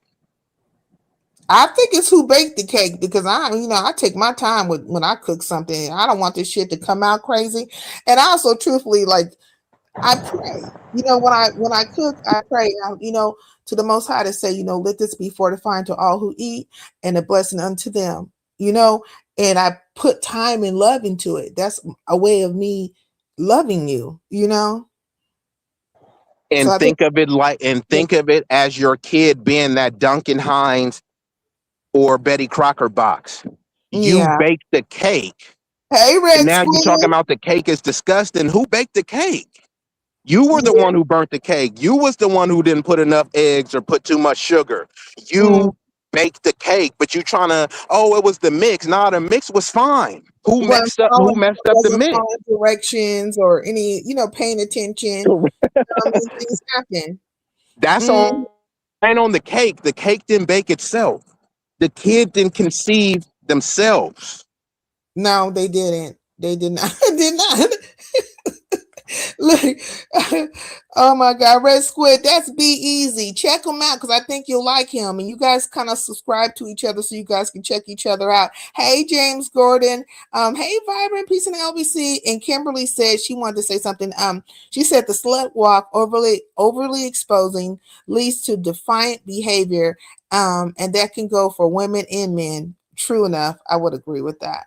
Yeah, Mm-hmm. and that was my whole point, right? Like no one is absolved. It's not really a blame thing. It's a kind of is what it is thing, right? That Yeah. defiant behavior could happen in both sexes as well, right? Because just because you see a beautiful woman and the cheeks is jiggling, You got to have some self-control, right? I Right. know you like and you want to get up in that, but just because you like it doesn't mean that you have the right to like holler at her and call her derogatory names or even physically touch her, because that's assault. You know what I mean? Yeah, yeah. Mm-mm-mm. I think people need to, it really boils down to people exercising self-control and then also having some kind of value or standard for themselves. And I think like if you don't have that, you can go off the rails and do all kinds of things. And then as you're doing these things, you could justify it. Like Charlie Manson justified all his crap, but he was a Looney Tune. Okay. And he actually promoted people to do a lot of murking around there. And so, but he had a justification for it. But when you look into the history of him, I think he had a bad, childhood. I think things had happened to him. And Hold on. Who did you say? I didn't hear what name you were referring to. Charlie Manson, Oh, Charles got you. Manson. Yeah. Yeah. That's why I say he was a sociopath, because he was fashioned and formed. He had a lot of women that he had a lot of women that was digging his iller vibes, his iller with a K vibes. Yeah, he was a narcissist, and he was charismatic, right? He was able to tap into that side of people where they're looking for a family. Was he the true American Psycho? Look, we're from California and we know psychopathy, right? Because Zodiac. We had plenty, psychopaths run through our territory. And then even with the Jim Jones thing, like that was like the biggest of all things, right? Because a lot of our Black families got caught up in that. Like it was Black people primarily out there getting murked, following this white man. You know what I mean? It was crazy. And so we've seen it. And so and that was not, and when you think about it, it was really not too long ago, because you would have a grandparent or a great grandparent that remembers that stuff, the whole Jim Jones era. And so Californians, we know psychopaths. That's why if one of us California people call somebody a psychopath, more than likely we mean that shit. Like we mean it, because we done seen. And we have them in our own community, like, the one that we say, oh, that nigga go dumb. No, we really mean he crazy. Like something ain't right with him. You just know. You can feel it in the air. But let me let me play some more of this real quick, okay? Here we go. Oh, and if y'all don't know, this is Mace and Cameron's show with Stats. That's her name. That's her, nickname, if Stat you will. Baby. Yeah, Stat Baby. Facts. Here we go. They're talking about Meg the Stallion and Clay. Here we go. Status subordinate. She talks about. All right, so let's just have a conversation. There we go. That's what I came for. The name of my song is called Wet Ass Pussy, right? Then she promotes having wet ass pussy and fucks mad other rappers, and then get with a nigga, he don't want to be monogamous and he fumbled. What's the thinking? I don't know the thinking. And she said he's supposed to settle down. How is he going to settle down if she preaching? I just feel like... Let me stop you. You speaking on behalf of the AKAs. Before the show, you talked about being the AKA. Yeah, I'm speaking on behalf of my personal own thought process. She said she's speaking on behalf of her own personal thought process. She ain't throwing you AKAs out there. Okay? She ain't throwing y'all out there. Can you hear this well or no? Yeah, I can hear it, but I don't even know why they're bringing up the AKA point, and that's a certain level of toxicity as well, because if and this happens on both sides, right? If it's within a fraternity, those fraternities are worse than the Crips and Bloods, right? Because the Crips and Bloods, what do they say? They goofy niggas, low educated, probably grew up in fatherless homes and stuff. Right. But that ain't the story of the AKAs. They always love to talk about their degrees. They love to thump, what I call educational thump. Look at this degree. Look how long I've been in school. Look at this prestigious university. So y'all should know better. But they bang harder than the Crips and Bloods. They're more organized. They aren't. They get more money. But ultimately, what is it going to? Most of that stuff goes to funneling black people to vote Democrat. You don't get anything from it, but it's just you get to vote Democrat. And some of the people in the fraternity, they get to be highlighted and spotlighted in a white institution, but they're not building anything in terms of infrastructure for the community, right? It's just like, here, we go to this school to be adopted, then they try to get hired at CNN or get hired at MSNBC. They're not trying to create their own network like that, right? You know what I mean? So that's kind of my issue with some of the sororities. And then if you say something about it, then they attack you, you know what I mean? And then not only that, I mean, just people, now I'm not an African, you know what I mean? But just people who claim to be African descended, and then, this whole, I mean, isn't it a lot of Greek? You know what I mean? A lot of Greek, like, what are you? Greek, it has nothing to do with your blackness, okay? So you're worshiping that. You're holding that so dear to your heart. And then they say, well, y'all don't really know this. It's like, I know that Greek. Do you descend from Greek? Do you descend from Greece? All right, that's all I need to know. You know what I mean? If you descend from Greece, then hey, I can see you doing it. I salute to you. But also on the flip side, what Greek institutions in the motherland of Greece is doing that, right? I don't know. That's a very good question. The answer is 0. If y'all can debunk me, feel free. You said the answer. Easy, you a fool. Okay. The reason why it got brought up is I think probably early on in the segment they probably touched on her being part of a Greek organization, aka, but that's probably how that got touched on. But as you can see, they're trying to have a conversation with Stats to kind of let her know, they're trying to talk to her like, they're older now. And I think they look at Stats as like they baby sister or something. Yeah, like a little sis. Yeah, I have seen them do that. Because I don't know if you've seen when Adrian Broner was on there. Because I believe Stat Baby is married, and Adrian Broner, he was on there acting like a straight up junkie, and he kept flirting with her. And then, they kicked him out because they was making her feel uncomfortable. So they do give the big brotherly vibes in terms of their relationship. I feel like Stat is really protected with them. And if anybody was to come out of pocket with her, like really deeply out of pocket with her, them niggas it's going to be a problem. It's going to be a problem. It's going to be a problem on that show and off that damn show for her. I really think I get that from them.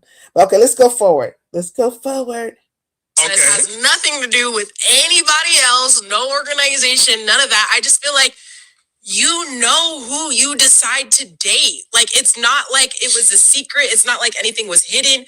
That was always her career. That was always her song. If that's not something that you wanted to be part of, you didn't have to date the girl. But I think, but that's the whole thing is too. Hold on, Merc. Hold on, could you pause that, Sincere? Yeah. Mm-hmm.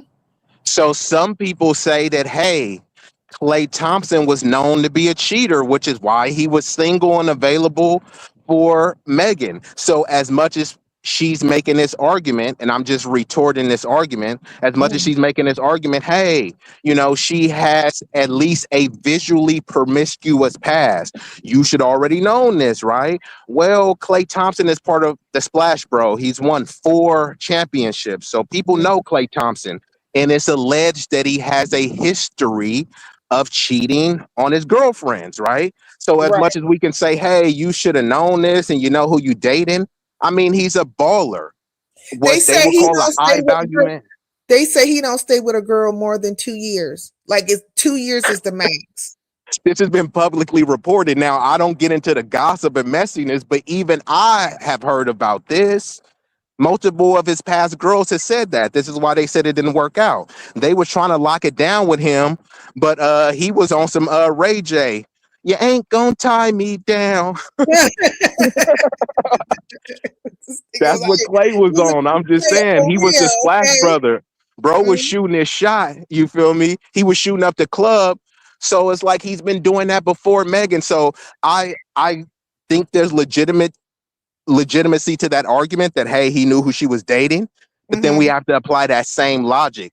She is a celebrity, right? She has all the money. She has assistants. You mean to tell me she's not doing public background checks on people? Otherwise, if that's the case, she knew about this man, and how I'm gonna say she really knew about him, because isn't Tory Lanez and him good friends? Like that I'm not 100% sure, but I know they've had at least interactions with each other. It was my understanding that they were good friends, Tory Lanez and him. And then when he broke up with her, he was out here talking about, he made some kind of comment to like free Tory Lanez, and I'm like, well, nigga, you just laid up with the bride that was laid up with him. Like, look, at this point, But at the same time, we don't really know what Clay's intent was. If Clay is a perpetual cheater and he was just looking for a conquest, I mean, that's one heck of a conquest to check off on your bucket list. If you know you're just going to be doing your thing and bro only lasts about 2 years, right? Yeah. I mean, that's a nice piece of, I'm saying, to be smashing for 2 years. You know what I mean? So like the things that he does with these ladies, like, okay, I know this is what has been said in regards to Megan, right? That they bought a house together. He got the boat, put her name on the boat. I think he had been giving her like $300K a month or something to that nature. Like he was investing in her in that way. My thing is that his way of love bombing? Has he done that with all the ladies? Because he has money like that. Because how many millions does he make a year? Like they say, he make a so weird, absurd amount of fucking money. Like he's balling. And this is already before he's made before he's making the money that he's making now. He's already made like a few $100 million prior to what he's making every year now.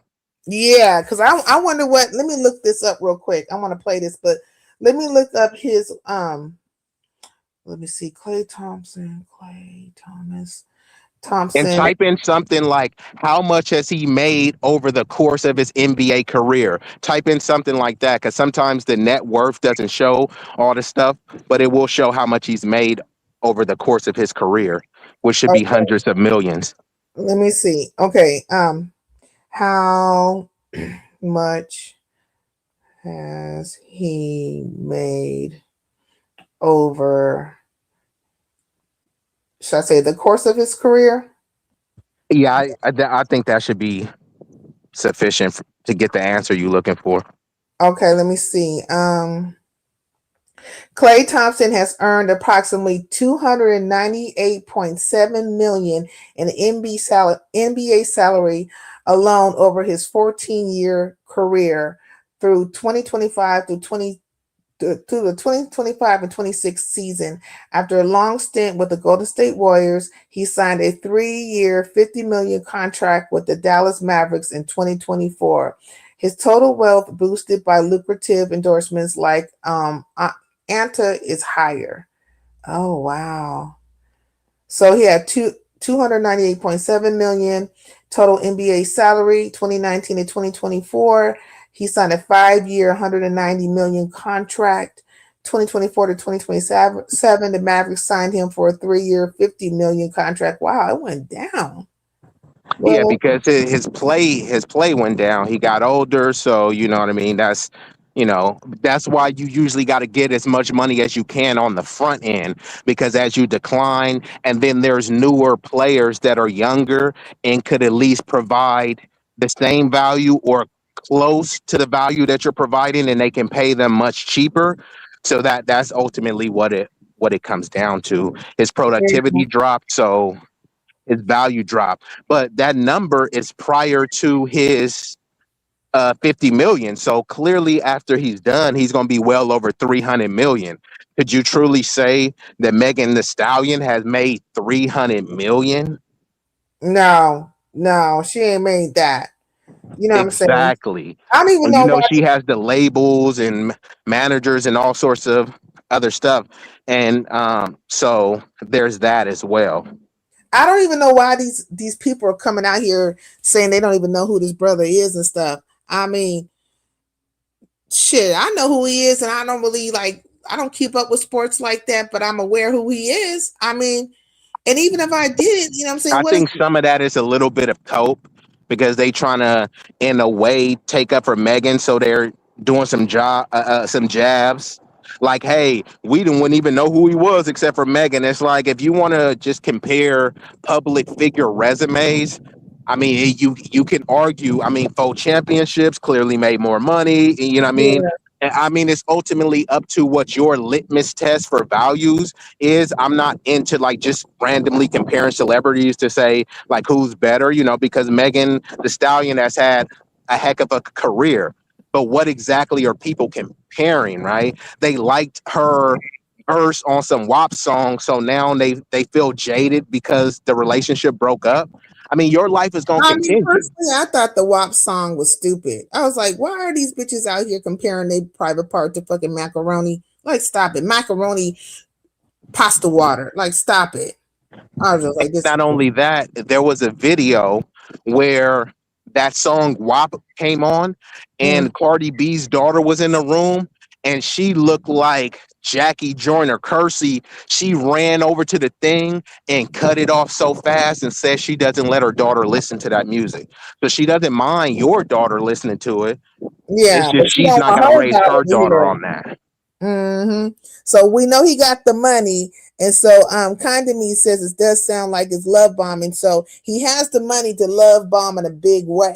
So he probably was very extravagant with all the ladies that he was with. I think he Because, bought her a car. I mean, I seen bro cashing out some high level gifts, but yeah, I mean, if you done made over 300 mil, and, you know, and counting, you can do that. And notice Megan's longest relationship with some dude who wasn't in the public spotlight. Now, people would call him a nobody. I wouldn't yeah, go that far. I mean, because she was with them for a reason. But that dude, he was like happy to be with Megan, right? Like yeah. that was his catch for him. Clay Thompson is like, yeah, it's cool, but he's already been with, you know, it's not always about status too, because Megan is gorgeous, right? But if you can get a gorgeous woman who doesn't have the status of Megan, naturally those types of women are more subservient to those high value men, because many of them have been getting their guts beat in by dusties or people Not that they wasn't on. in by Dusty's. I'm just saying what and shout out to my OG, because he called them, I call them CMDs, crusty musty dusties, but my Yeah, OG, he called them sexual mutants, because there are some people that, you know, like the homosexuals, right? Their yeah. job, that their livelihood is reliant on them putting it down. So many of them they probably are exceptionally well in the bedroom because they have nothing else to offer. The niggas is dumb. Niggas don't have no job, but like they know, ooh, the only way I'm gonna be able to drive her car and drop her off in the morning, you got to put it down. You know what I mean? Now, And Big O said, what happened to clean, wholesome girls? They exist, but I think it's just, first it started off, they're not promoted anymore. yeah, because first it started off with the side chicks winning, right? And then anybody who was a Hot side chick, girl summer, yeah, yeah, and now it's just like anything goes type of. If you could pop in and be a skimpy, city girls, the city girls, it just real ass bitch, give a fuck about a nigga. Sukianas, you know what I'm saying? But can we really say it first started with them? Because I want to say, No, if it you, definitely didn't start with them. It's been exacerbated with them, and they've been more highly publicized, promoted, and promulgated. But it definitely didn't start with them. I mean, do you remember Adina Howard? Go back and listen to Salt and Pepper, right? Salt and Pepper had a lot of raunchy stuff. You know what I mean? yeah, So that's true. And then like Little even Kim, Little Kim with the jack Foxy, off. Il Nana. What is a Il Nana? True, that's true. So it did get exasperated because it did not like it started a long time ago. It just got worse or exasperated, if you want to say, but I just say worse. But look, I didn't typed in this, right? Okay, so I typed in all of Megan the Stallion's ex-boyfriends, or at least this is what I'm getting so far. So Clay Thompson, 2025 to 2026. Then there's the Partisan Fontaine dude, and he did like a whole song about her. I don't know if you ever heard the song. And I was listening to it earlier, and I was like, this dude really liked her. It seemed like he really liked her. Janice Combs and Little Kim. Okay, Little Kim was a mess. And then she was with Tory Craig. Okay, so she was a partisan Fontaine from 2021 to 2023. Then she was with Tory Craig 2024 to 2025. The rapper was linked to NBA player Tory Craig. So she was with another NBA player. Then she was with Moneybagg Yo 2019 to 2020. So that's 1, 2, 3, 4. That's only 4 guys so far. But I read somewhere else where there's a couple others because, of course, you have to put, did they say? They didn't say Tory Lanez up in here. So you got to put Tory Lanez in there. Then apparently she was with Blueface too for a second. And they named off a few other ones. So she's been with a few people. Hey, George, in a short, like, do you think 7 men, just say it was 7 men, because earlier I was saying it was 7. Say 7 men in 7 years. What does that look like? Like from a man viewing a woman. If a man looks at a woman and sees that she's went with 7 men in 7-year frame, how's he viewing her? The woman. So 7 men means 7 different men, but how many women? Oh, and apparently she's okay. That's another thing. So apparently Meg is bisexual, right?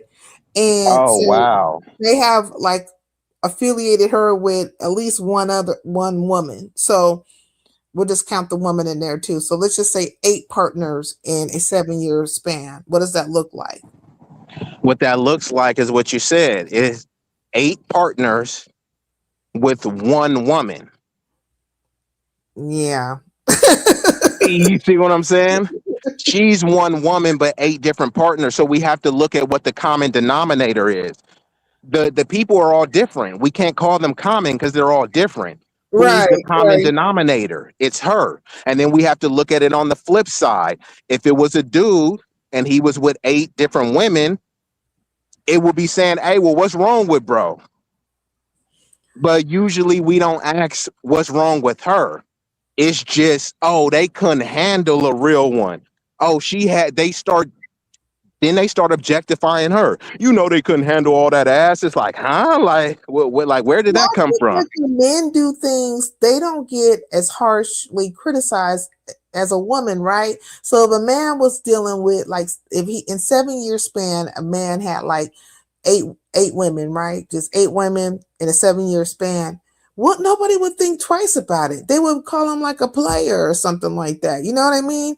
You know, they would think he's a player, but they would say that player in a derogatory manner. They typically will attach him being a player with toxic masculinity. And this is the kind of thing too where, you know, a lot of chicks, you know what I mean, not all, but a lot of chicks, they will talk down on the player, but in order for that person to be a player, he has to have some level of skill, either with the mouthpiece, either in the bedroom. So even though they call him a player, many chicks want to get a taste of that player. Are they trying to lock him down? That's a different story. But that's the flip side with us. When we hear, okay, he or she, in this case, she has been with multiple partners, people start thinking about body count. Is she ran through? Do her vagina look like an Arby's roast beef sandwich? That's what people start thinking. But with the dude, a supersized one. But with the dudes, supersized. Now you playing. I'm saying with the dudes is viewed a different way. And I'm not saying this is right or wrong. Yeah. When they view the chicks with 8, they like, man, those walls are gone. Those lips are beat up. But with the dude, they think, hey, bro must have some money. He must be putting it down in the bed. Because how did he get 8 different chicks? They may think that he's flawed in some type of way, but they're going to be thinking about, yeah, he must be good in a lot of ways too, because how did he pull 8 baddies? So it's just a matter of perspective. Some people could, say that it is a gender or a sex double standard, but Unfortunately, I and I really would feel concur with like that. It just kind of is what it is, though. Megan, I really wish Megan would have valued herself a little bit more. But what can you expect from a person? Because like that whole thing with Tory Lanez, I call foul on that. She has a man locked up for 10 years on some bullshit. Then she comes back around the corner later on and is like, first she lies and says she didn't know anybody or didn't know anything about whatever was going on. And then she turns around and says, oh yeah, I did know. And then then he was with your best friend and you snake your best friend. Like you'll do anything for a Klondike bar. It looks like anything.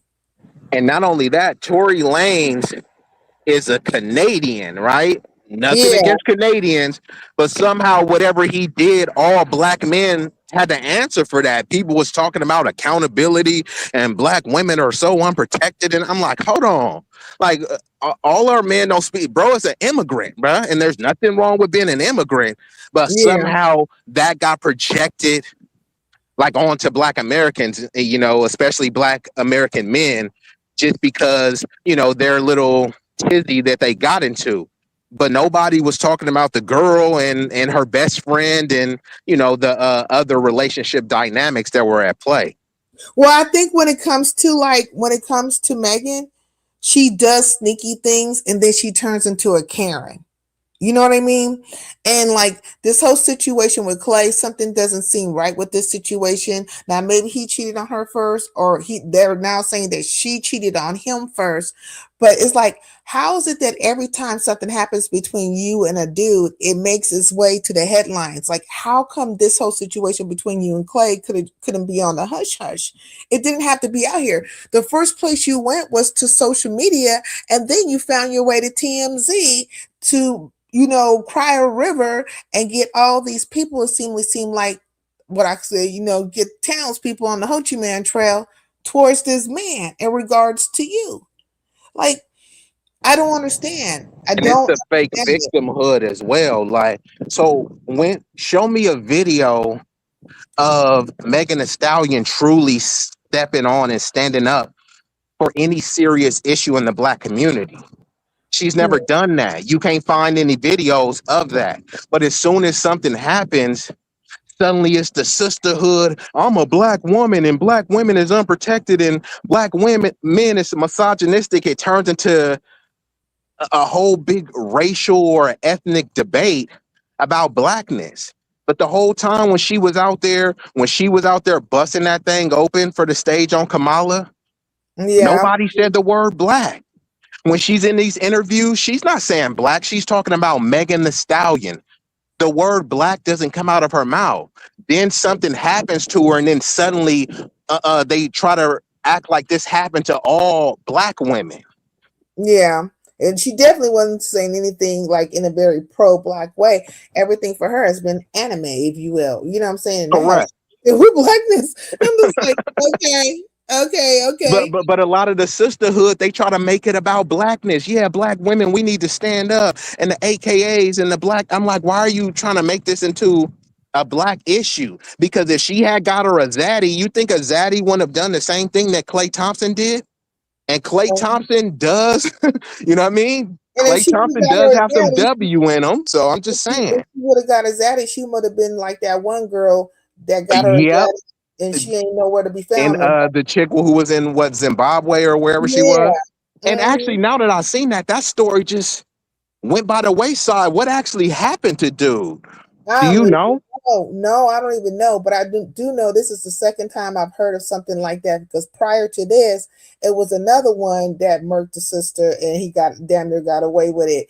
I'm going to go down the rabbit trail because And now that I think about that, I'm glad that just came up.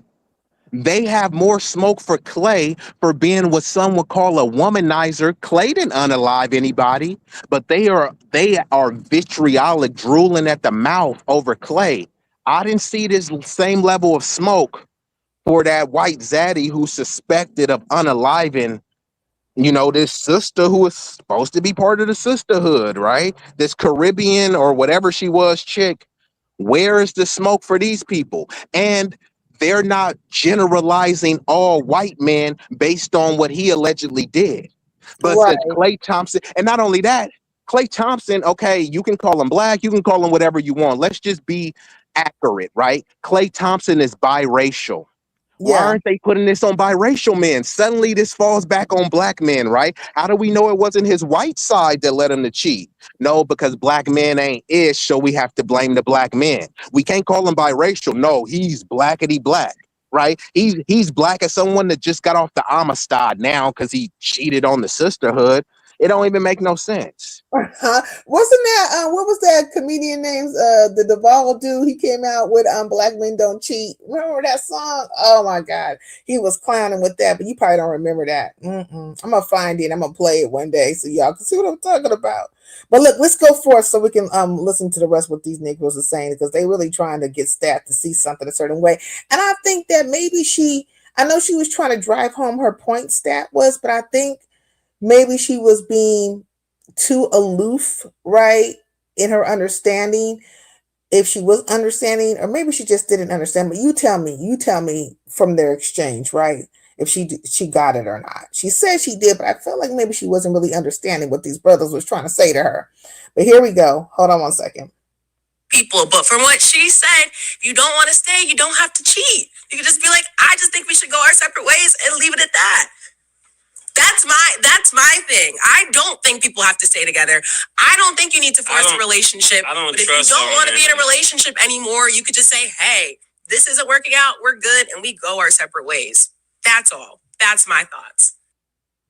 I don't think anybody, regardless of who it is, it could be somebody that I even hate. I don't think anybody deserves to be cheated on. I'm not going to say that. No, but the whole point is this, right? How do you know? Because that's what she said. That's why I'm going based off of, but that's all you can do. Exactly. All you can do is go based off of what somebody has said. Like, so if any of y'all up here told me that somebody cheated on you, I'd be like, I don't like that, because they should not, even if I don't know the other person's perspective. I'm going based off the fact her songs. Maybe I just wanted to have some fun for a little while. You said you had wet ass pussy. But that's not even, I don't even think. Now you hear Cameron. I think they was upset the way Cameron was talking, right? You know, because this went viral. Their show went viral, right? And she's saying like, hey, she's basically come from the point of, you know, he never had to cheat on her. He could have just said, hey, I don't want to be with you no more, and move forth that way. It would have been, you know, amicable, or maybe not, but at least it would have been understood that he didn't want to be in it. He didn't have to cheat. You know, and so, but Cameron's coming from the place of, you know, well, look, you know, you say you got it this way, you know, what made you think I wanted it that way? You know, I'm just trying to test the goods. So let's go forth a little bit more. I like Wet Monkey. Oh, here we go. Hold on one second, y'all. Oh, did you want to say something? Yeah, I'll just say something real quick. It's almost like, you know, if there's a dude that chicks are attracted to, and they're going around saying that they got dope D, right? And then they're showing, you know, some video gets leaked, or they're showing their man print and stuff like that. There are going to be some chicks that want to just test it out. You feel me? They're going to want to ride the soul pole. It may not work out, but at least they can say that they rode on that ride. And I mean, Megan Thee Stallion, if it don't work out, you know, you can't unscrew somebody, right? He's already penetrated that cooch. So if it don't work out, in his mind, if he is a player and he the womanizer that it is, he's a victory, right? It's a victory for him if he truly didn't want her. But so either way, in his mind, it may be a win, because if he just want to slide in that WAP, mission accomplished. If it didn't work out, doesn't really matter. It wasn't intended to work out. And then also, he could have wanted, and I'm outside right now, so that's why it's hella loud. But he could have wanted her, but he could have wanted an open relationship.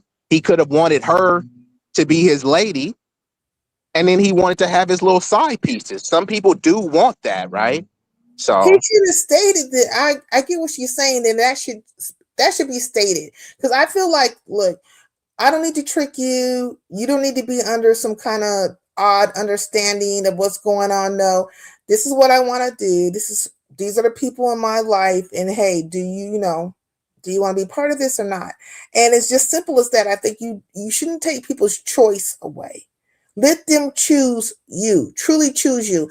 And oddly enough, they're going to have a conversation about choice in here coming up as well. And that's the part I really want to get to, is the because it's important for women to understand what choosing looks like, or at least in the lens of through the eyesight of a man. I choose you, babe. Do-do-do-do-do. I think people need to understand what choosing looks like. But let's go forth. Here we go. Oh. We see musicians and artists all the time rap about things that they have no business being part of. They don't know nothing about that life. I don't know nothing about any type of certain type of life.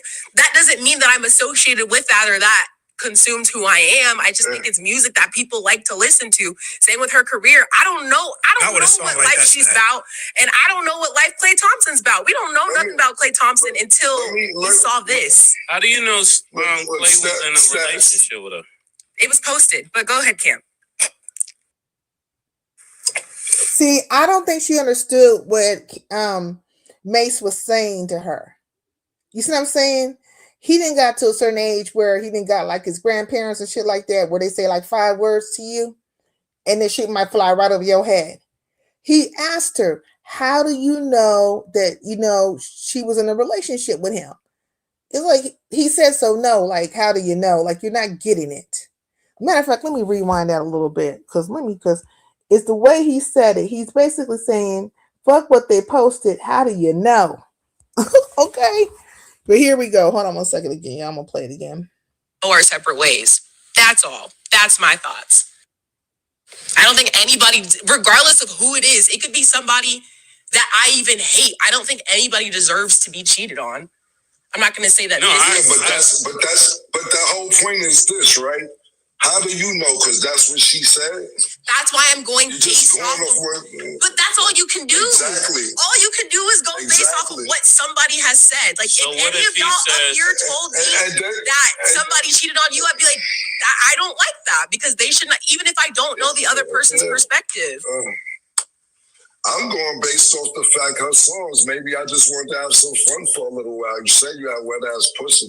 But that's not even. I don't even think we can do that, because like we see musicians and artists all the time rap about things that they have no business being part of. They don't know nothing about that life. I don't know nothing about any type of certain type of life.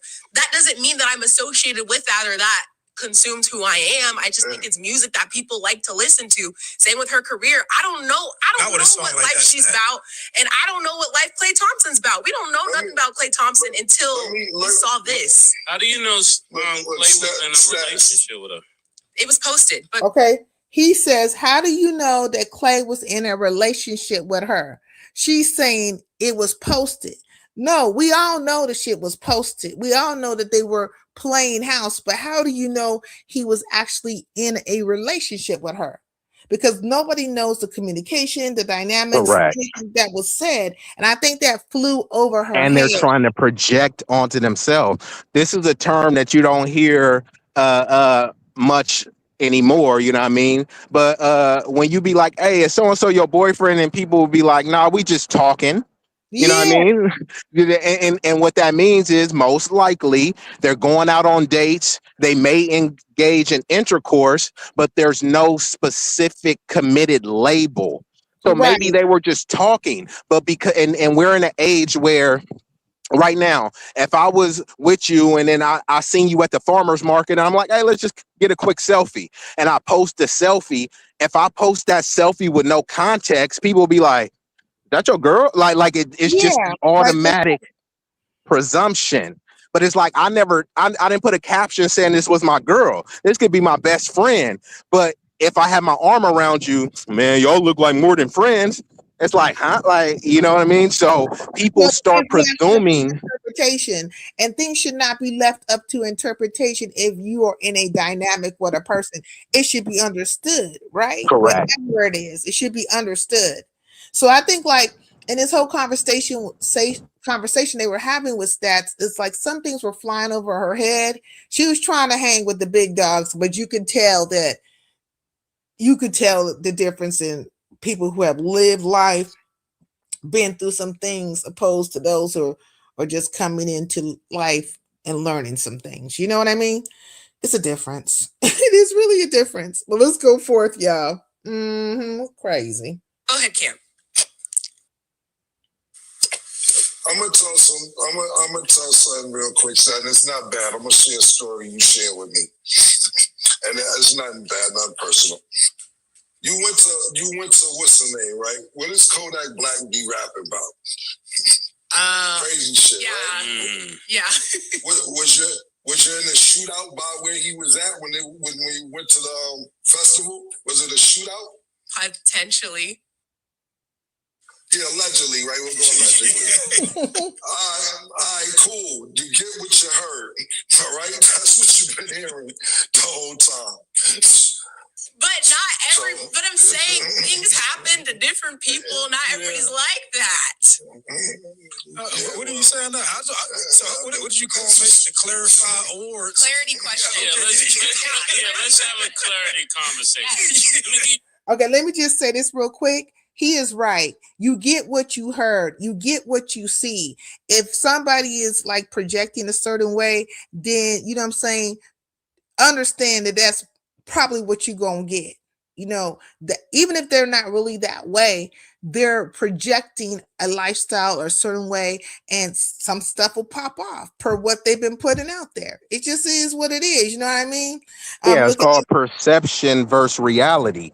In real life, you may not be, it's just like Future. Did you know Future don't even be doing drugs? He had an interview where he said he don't be doing drugs.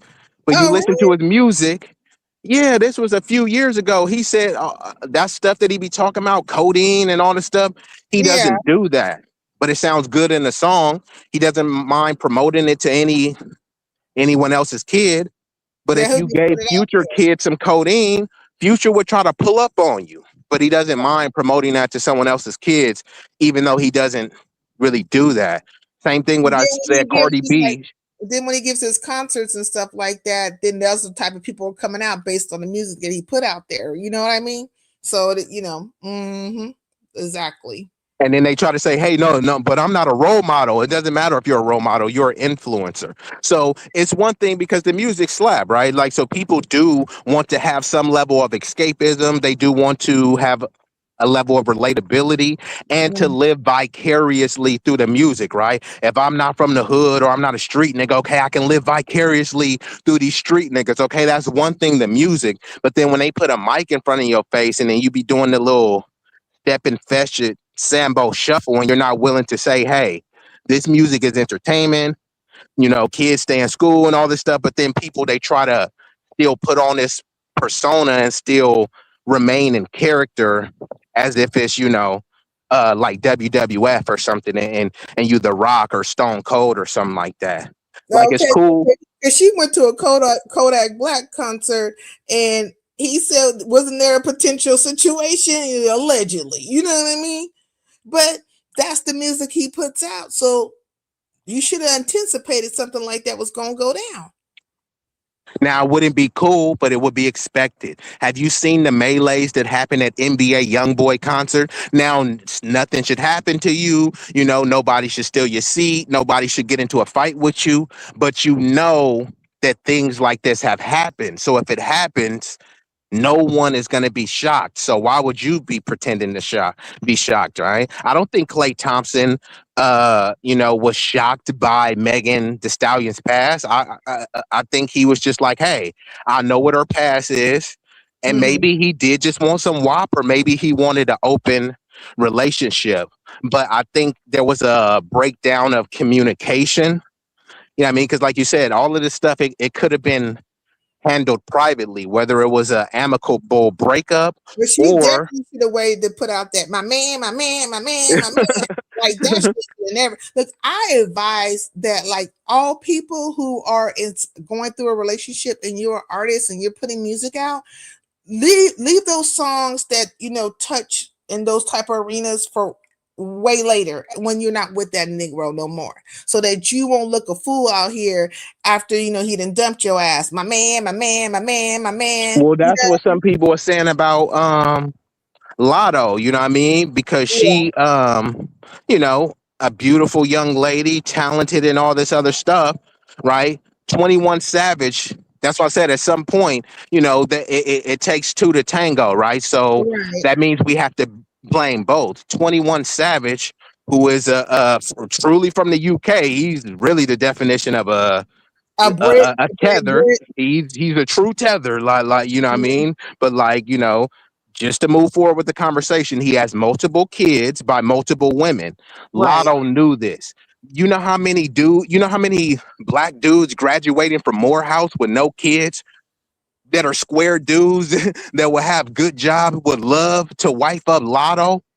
But no, she chose a nigga named 21 Savage who has multiple kids by multiple women, and he's not putting a ring on it. Maybe she'll get a ring in the future. He haven't put a ring on it yet. When have you heard 21 Savage publicly claiming her? So I see the Mm-mm. sisterhood trotting Lotto around. She's been doing pregnancy photos with chicks rubbing on her belly, kissing on her belly. Guess who's not kissing on her belly? 21 21 Savage. Savage. Yeah, that's horrible. And he looked a mess. Like, and he looked a mess when he was with Amber Rose. And I was just like, look at this. Like, he wouldn't have been my pick, you know what I mean? But I don't know what attracted her to him. Like, he got all those tattoos and stuff on his face. He just looking all dusty, like some of these Negroes look dehydrated. Like, they need moisture, you know what I mean? And they need oil. They need to glisten, you know, or something, because they look very dry. So Very what dry. does that say about Lotto if that's what she wanted? You are who you attract. You hang Yeah. with chickens. If you hang with chickens, you gonna cluck. You hang with eagles, you gonna fly. She's hanging with chickens and then whoop whoop chicken head. What else are we supposed to expect? I mean, she definitely like attracted to radiated dust mites. Facts on facts on facts. And like Big O says, it sounds like YouTube fags. This is why I'm kind of like interested in this situation too, because when I look at the chittering circuit and the people in the chittering circuit and certain dynamics, right, such as say Clyde Diva, right? Clyde Diva has messed with a few dudes on YouTube streets, and she has been busted down or caught up in situations with these fools, right? So, you know, we all seen it. Like, well, you probably didn't see it. So, Be Easy has nothing to do with this, what I'm about to say. But that one particular night over at Lemons, Slappadonna hit the link over there. And because, you know, she had been saying that she was a star and talking like, you know, uplifting herself and speaking, you know, in an uplifting way of her own self, right? And so Slappy hits the link and it's like, bitch, basically you be sitting on a bed with your body all oiled up and half-ass naked, and you done fucked with this person, and like he ran down the scenario, right? And it's like, bitch, you ain't a star, you know what I'm saying? Like, you know, this ain't Prince, you know, might not know it now. It's not that for you, right? He went crazy ham, and I was like, damn, I wonder what made Slapper go there. But it kind of makes me think, like when I start listening to all this stuff, it made me think of that interaction because there are some men, they're looking at exactly what you have presented, right? And what you've been doing out here.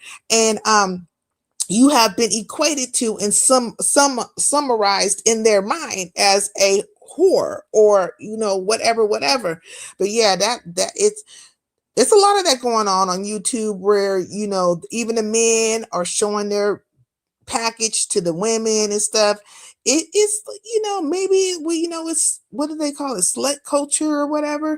And it's not really a gender thing. It's just a slut can be a man and can be a woman. Like, you know, it's slut culture, if you will. But Yeah, yeah. that's why they have the term man whores or gigolos and stuff. Yeah, I mean, so it's not really gender or sex specific. You know what I mean? Yeah.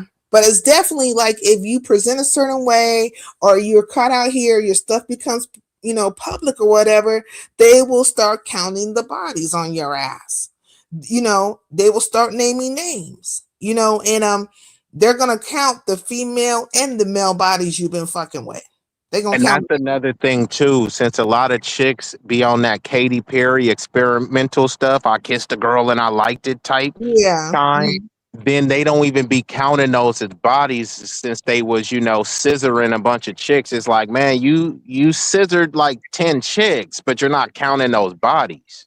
I mean, they're still exchanging bodily fluids, and if they're putting their mouths down there, like, I don't know, that's their thing. But you know what I'm saying? something's going in your mouth, somebody's mouth. The whole thing too, like I don't know if you ask people. I think people should be concerned with the body count. The thing is, are you ever going to truly get the right number, right? Because if Yeah, they tell you two, you're going to be like, man, stop lying, because they genuinely could have been with two people. But are you going to believe that number? Then if they say 20, then you say that's too much. But this chick may be in her 40s or 50s, so it's 20 bodies that much, you know what I mean? So I'm just saying it's all up for interpretation. Like, so people have this arbitrary number of a body count in their mind, but they never yeah, tell you which body count is acceptable. I've heard some people say, man, it can't be no more than 3 or 5 or something. But then when the chicks tell you they got 3 or 5 bodies, you don't believe them. This is why cats start delving into like, I'm gonna get me a young chick. You know how many young chicks is busting it open? They've been smashing since middle school. So they have more bodies than some of these chicks, but because you think they're young and untampered with, you're willing to, try to, pursue them based on, this mythical idea of a lower body count. But I always tell people this, and it usually leaves people stumped and they try to move on from it, right? Let's just say that a person has been, with multiple people, right? Let's just say yeah, that they've been with 5 people. And of those 5 people, they've only had intercourse a total of 20 times, right? 5 people, but they had a collective intercourse of 20 times. There's things as sexless marriages and other relationships like that, right? What is worse? A chick who's been with 5 different people, but has been penetrated a total of 20 times, or a chick who's been with one Mandingo warrior who's beating her guts in over and over. They're smashing 3 times a day. 3 times 365. oh So wow, technically she has one body, right? She's only been with one man, but she's right. been with a Mandingo warrior who's been beating her guts in multiple times, 365 days in a year, 3 times a day. But you're like, oh, this chick has 5 bodies. No, this chick has been with one person. And like I said, her stuff looked like Arby's roast beef because one dude has been hitting it from the bike, hitting it from the front. So which one is truly worse? Well, I mean, I think at that point it would be based on if there's a title associated with her, right?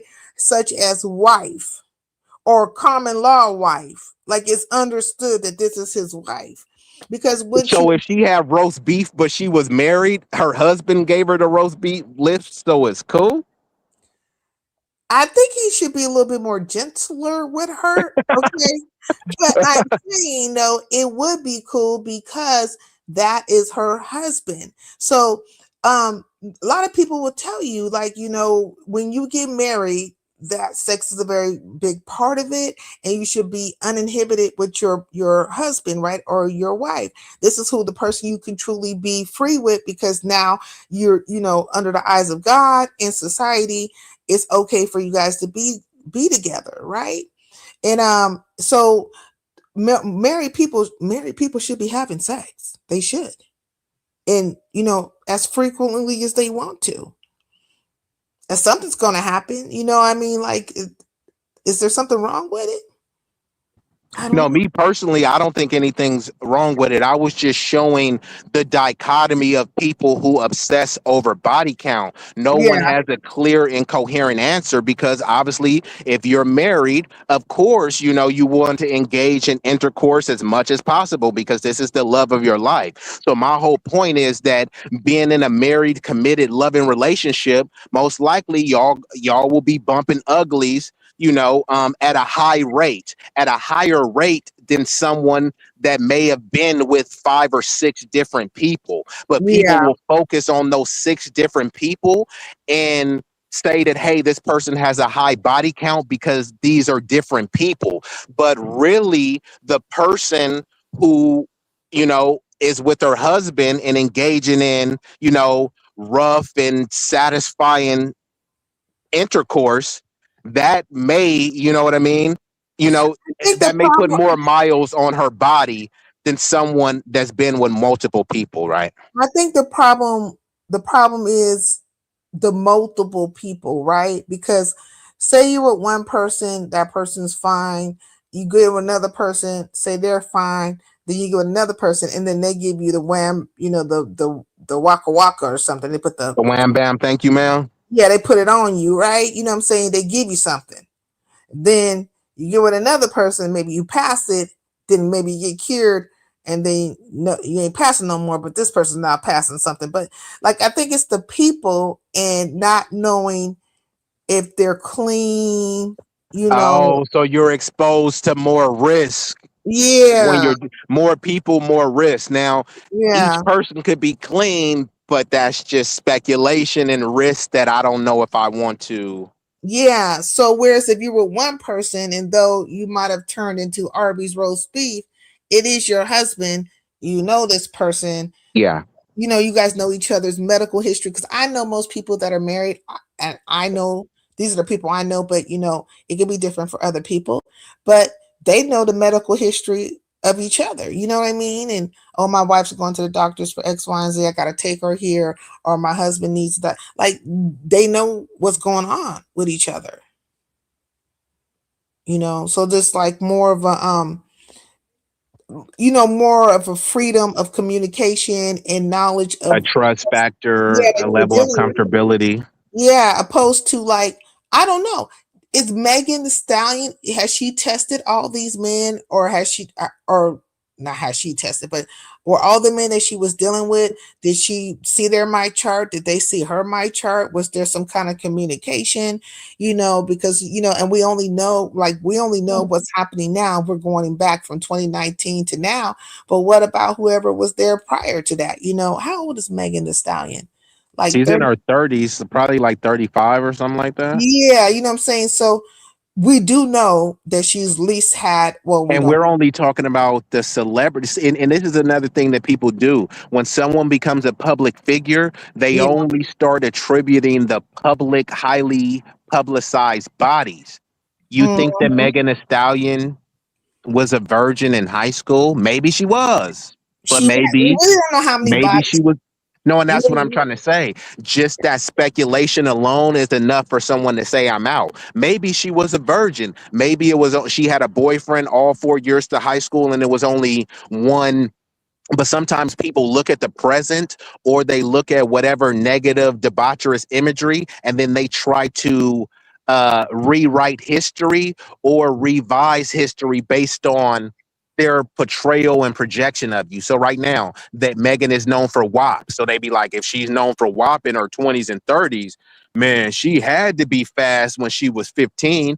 But that's, Yeah. no one knows that that's true, but you assume that it's true because why else would she be making WAP? You know what I mean? So they're trying to draw a clear line of logic that where there may be some legitimate arguments to be made is not factually based. It's just all speculative. And I always kind of like, I assumed, right, that she was a nerd. So even though she's coming out like promiscuous and whatever now, I just never, I just always assumed that she was somewhat of a nerd, and maybe some of that stuff that she was doing was not really real, the truth of her. But when the Tory Lanez You thing, know who else is like that? That chick Kiki Palmer, right? She was an yeah, extra nerd, but then as she got older, she started, revealing herself in a more promiscuous light. Some people thought she was doing too much. I don't know. yeah, Remember when she was on the stage with Usher and stuff like that, swooning over him and stuff? yeah, While she got a whole man and she just literally had popped out a baby. But yeah, I'm not 100% sure, but I think she was a PK, a preacher's kid. And you know how yeah. some of them, since they've been, in that shelter, once they're The able, preacher's kids is always the worst. Like yes, everyone I've ever known just is off the Richter. everyone I know, like I knew some freaky PKs. Okay, like just I mean, like, and they were always doing something. It's like, God dang, I don't know if their like true intention was just to shame their parents. Like, I'm like, are you trying to It fucking is, and then it's almost like I call it like the forbidden fruit syndrome as well, right? Once you're Mhm. raised in kind of a little bit of zealotry, or with the theologians, you try to base your whole identity and your whole being based on some sort of religious indoctrination as well. So when some people are told that you're not supposed to do this, you're not supposed to be with these people, this ilk of people, it's Right. almost like the forbidden fruit that you're not supposed to have.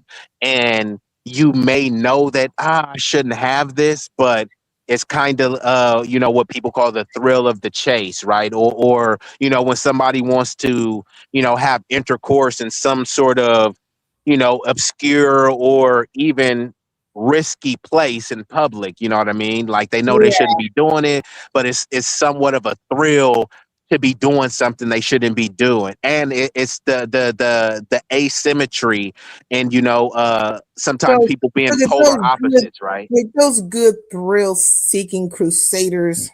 Something about them. Let me stop calling.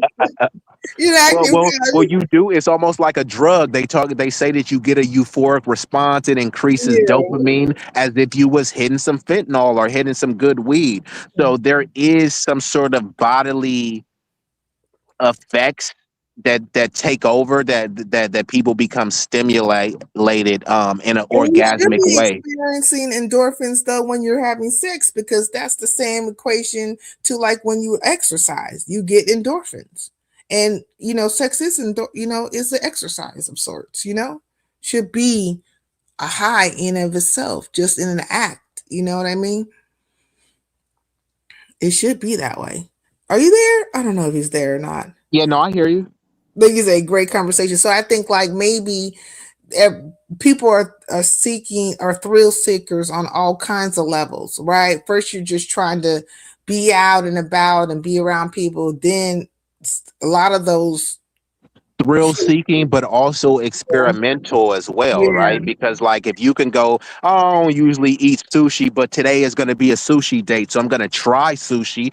Sushi may not be your thing, but it's something that you want to try, right?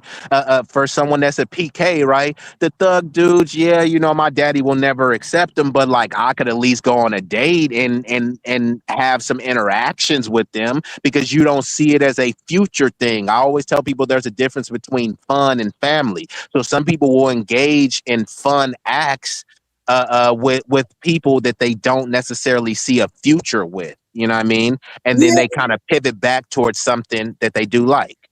See, this is the thing, Big Rig. You say experimental, and it is experimental, but I've noticed like with the preachers' kids, they became sexually active quicker. They just did, and that was part of the defiance, right? To define the church, define their parents, just going out there thrill seeking and stuff. And so, and some of them ended up on drugs too. I was just like, God dang. Like I don't know. I think with them, it's just everything was just, it was so excessive. It just was excessive. And to their detriment, Yeah. So it's like, I don't know. But there's all kinds of ways you can experience, the thrill or endorphins or whatever. Sex is one way to experience, get endorphins, right? Working out is another way to get endorphins. Shoot, just out there doing something that you And ain't this is supposed to be doing, it's the this is thrill. another thing too that often doesn't get talked about. I might even have to do a like a in the weeds stream about this, right? Because they love to talk about rap music, right? And they try to attribute, okay, what about black on black crime? All the talking points, right? And they try to attribute that to the violent, thuggish behavior that's talked about in rap songs, right? And they say because people put this type of imagery, this vulgarity in the songs, that's why people was cutting it up in the streets. Now, if you're gonna say that's true, and you believe that talking point, then why are so many young kids busting it open? Why don't they attribute it to R&B music? Mm, Bumping and grinding, 12 play. Let's be yeah, honest, right? When yeah, when you engage in an intercourse, hypothetically, when somebody, if anybody in the chat I'm gonna assume that some people in the chat engaged in intercourse when they were a teen. Did you go say, hey, go put on that gangster rap? Or did you go put on some slow jams? So Slow you saying jams. rap? You saying rap influenced people to be thugging out in the streets, but suddenly all of this soulful, sexualized music didn't influence young people to be bumping and grinding? I don't see nothing wrong with a little bump and grind. If I hear that as a kid, why would I see something wrong with it? You got some fresh Yeah. vagina in front of your face and you playing R. Kelly 12 play? I'm not thinking about no rap music, right? I'm not thinking about sliding on no ops. But suddenly that influence, no one talks about the influence, right? There's a lot of sexualized music that is inappropriate for kids to be listening to. But because Yeah. it was sung in a falsetto, then you Yeah. like, oh, it's all cool. But they're talking about something that's inappropriate. So it's inappropriate for your kid to listen about drive-bys, but it's not inappropriate for your kids to be listening about sexual escapades. Yeah, Make it you make have to kind sense. of really be careful about what they listen to because it's the lyrics, right? Because even like the lyrics say of the Whispers or even the OJs or who else could you think of? Like Isley's, all what of Drew Hill, yeah. Jodeci. Like if you go through all that whole R&B stuff, like some of them will What was that? H Town, somebody rocking, knocking the boots. yeah, H Town. Like if you look at all from like Silk. okay, we can go from let's take it from let's say from the 80s. Let's go from the 80s going up. That music, a lot of the stuff was said. A lot of stuff was said. You know what I mean? In the R&B songs, it really was. So Hold like, what's on, the hold on. difference? Remember this? You remember what they called it, right? Baby making music. How do you make a baby? You have to penetrate someone. They So if it's definitely baby called making it baby. music, They did. They called it baby making music, man. Facts. Facts. so what is that type of music influencing, right? But there's not a deeper discussion about how this music sexualizes the youth. This is what we were listening to as kids, right? So you Yeah. can't tell me that this gangster music has an influence and it suddenly makes people want to do gangster stuff, but this sexualized music doesn't make people want to engage in these sexual actions. Like it just doesn't make sense and the logic doesn't hold. Yeah, it doesn't. I think it's just what a person doesn't like. Like if, and then it also becomes very political too. So if you don't like the music, you'll point out, oh, they're talking about this and that. You know what I mean? But you're not, and then you want to even blame promiscuity on that. But really, the truth, the promiscuity comes from the love songs. That's where it's coming from because that's what they're talking about doing that. Like now that we don't truly think about it because we was listening to it as kids and we was just like it's jamming, but then when you go back and Yeah, let's actually go half listen to on the a baby. lyrics, Yeah, let's go half on a baby. Facts. That's hey, what I he. ain't gonna lie, that was one of my jams. I still will listen to R. Kelly. R. Kelly ain't canceled in my deck, but all of that music, was highly sensational and sexualized. You know what I mean? Yeah, highly sexualized and very X-rated. Some of it was very X-rated. They Yeah. weren't even trying to be nice about the words no more. Okay, wait, let's go forward. Let me finish this up. Okay, here we go. Hold on a second. Some clarity information. Okay, go ahead. Clay is 6'7", light skin with good hair. As an athlete, he didn't need Megan. He could have. If you're 6'7" and you're light skin with good hair, you could have anybody. I think we all know that. She was. Okay. I'm just keeping it real, Stat. Go ahead and tell me I'm lying. Ladies, tell the truth. A guy in the hood could be 6 feet or taller, light skin with good hair, and he's gonna have his pick of the litter wherever he go. I feel like you guys are contradicting what you're saying because if you can choose anybody, he still chose her. So I don't understand. He didn't choose her. Yes, he did. He didn't choose her because he cheated on her. Well, now we're seeing the result of that, but initially he chose her. You don't just buy a house with anybody. If you cheated, you didn't choose her. He did. A lot of people choose people that they unfortunately still cheat on. Then they don't Beyonce got choose cheated her. on. Then he don't choose her. They do. He didn't choose it. That's why he's out. Okay, let me stop it right here. Remember I told you we were going to get to this part about the choosing? I Yeah. choose you, babe. Do-do-do-do-do. Okay. What do you say to it? If he cheated, he did not choose her.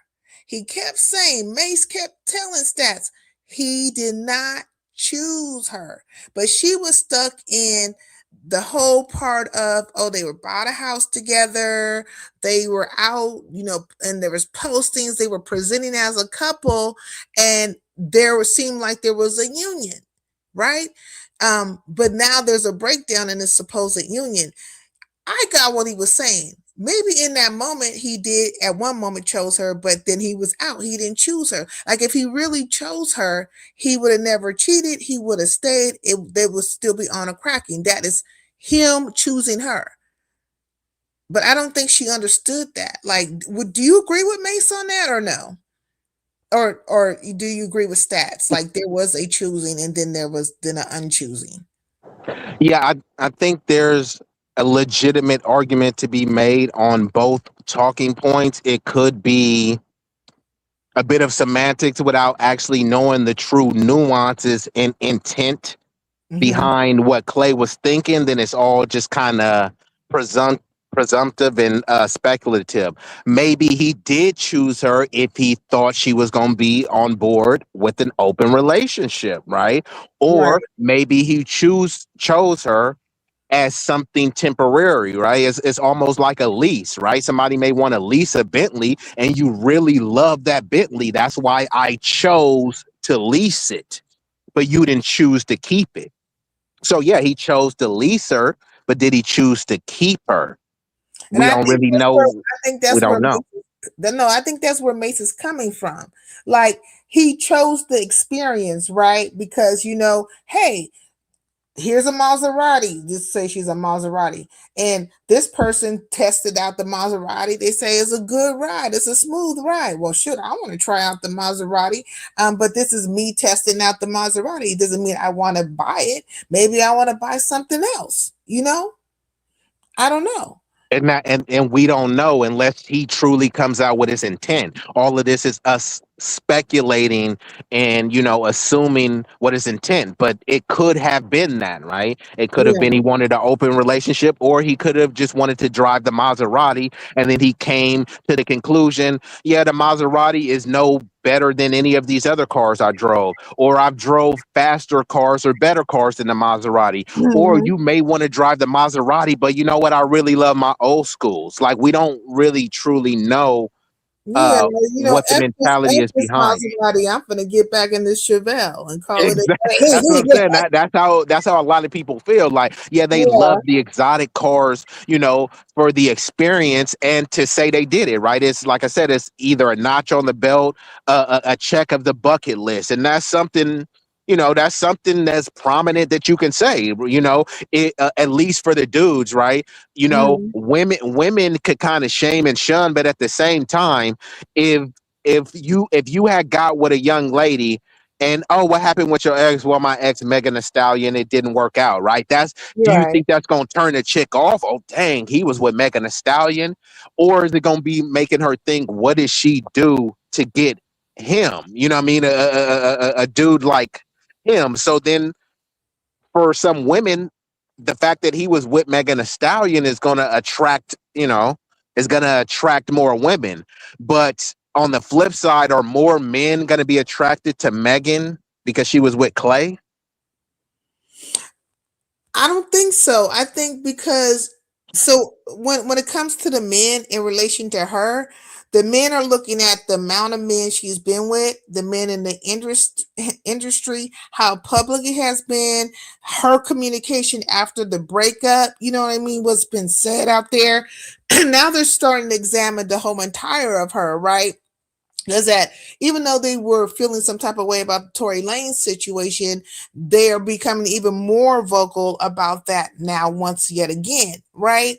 And in culmination with how they feel like she came out here and put Clay on Front Street, right? So there's this thing where they're saying that, you know, she came out here and she tried to make Clay look bad. She tried to make him, her and her followers, make him look like a Rudy Poot, like, you know, like somebody who was of no consequence, make him seem like he's the bad guy, and they're not appreciative of it. So I think the men are saying that this was the last, you know, what hurrah for her. Whoever she gets with next, just like Clay, is not going to see her as wifey material for one. So she's not going to get, her chances of getting wifed up is very like slim to none. This is how they're seeing it, right? I'm not saying it's true, but this is how it's being presented, as her chances to be Well, I wifey. think that statement is incomplete. Her chances are getting wiped up. I mean, she has a heck of a chance of getting wiped up, but she may not get wiped up by the people that she wants. And that's the thing. Like I said, there's plenty of highly educated brothers that's in shape, that got all their teeth, that's graduating HBCU. Some of them graduate in Harvard. Does she want those types of dudes though, right? Because then it would just be a regular, degular Joe Schmo that wouldn't have any status, but it would be a dude who would probably worship her, drink her bathwater, and treat her right. Does she really want to marry that type of dude? Or does she want to look for some other industry high profile person to marry? Look at her dating history, all high profile people.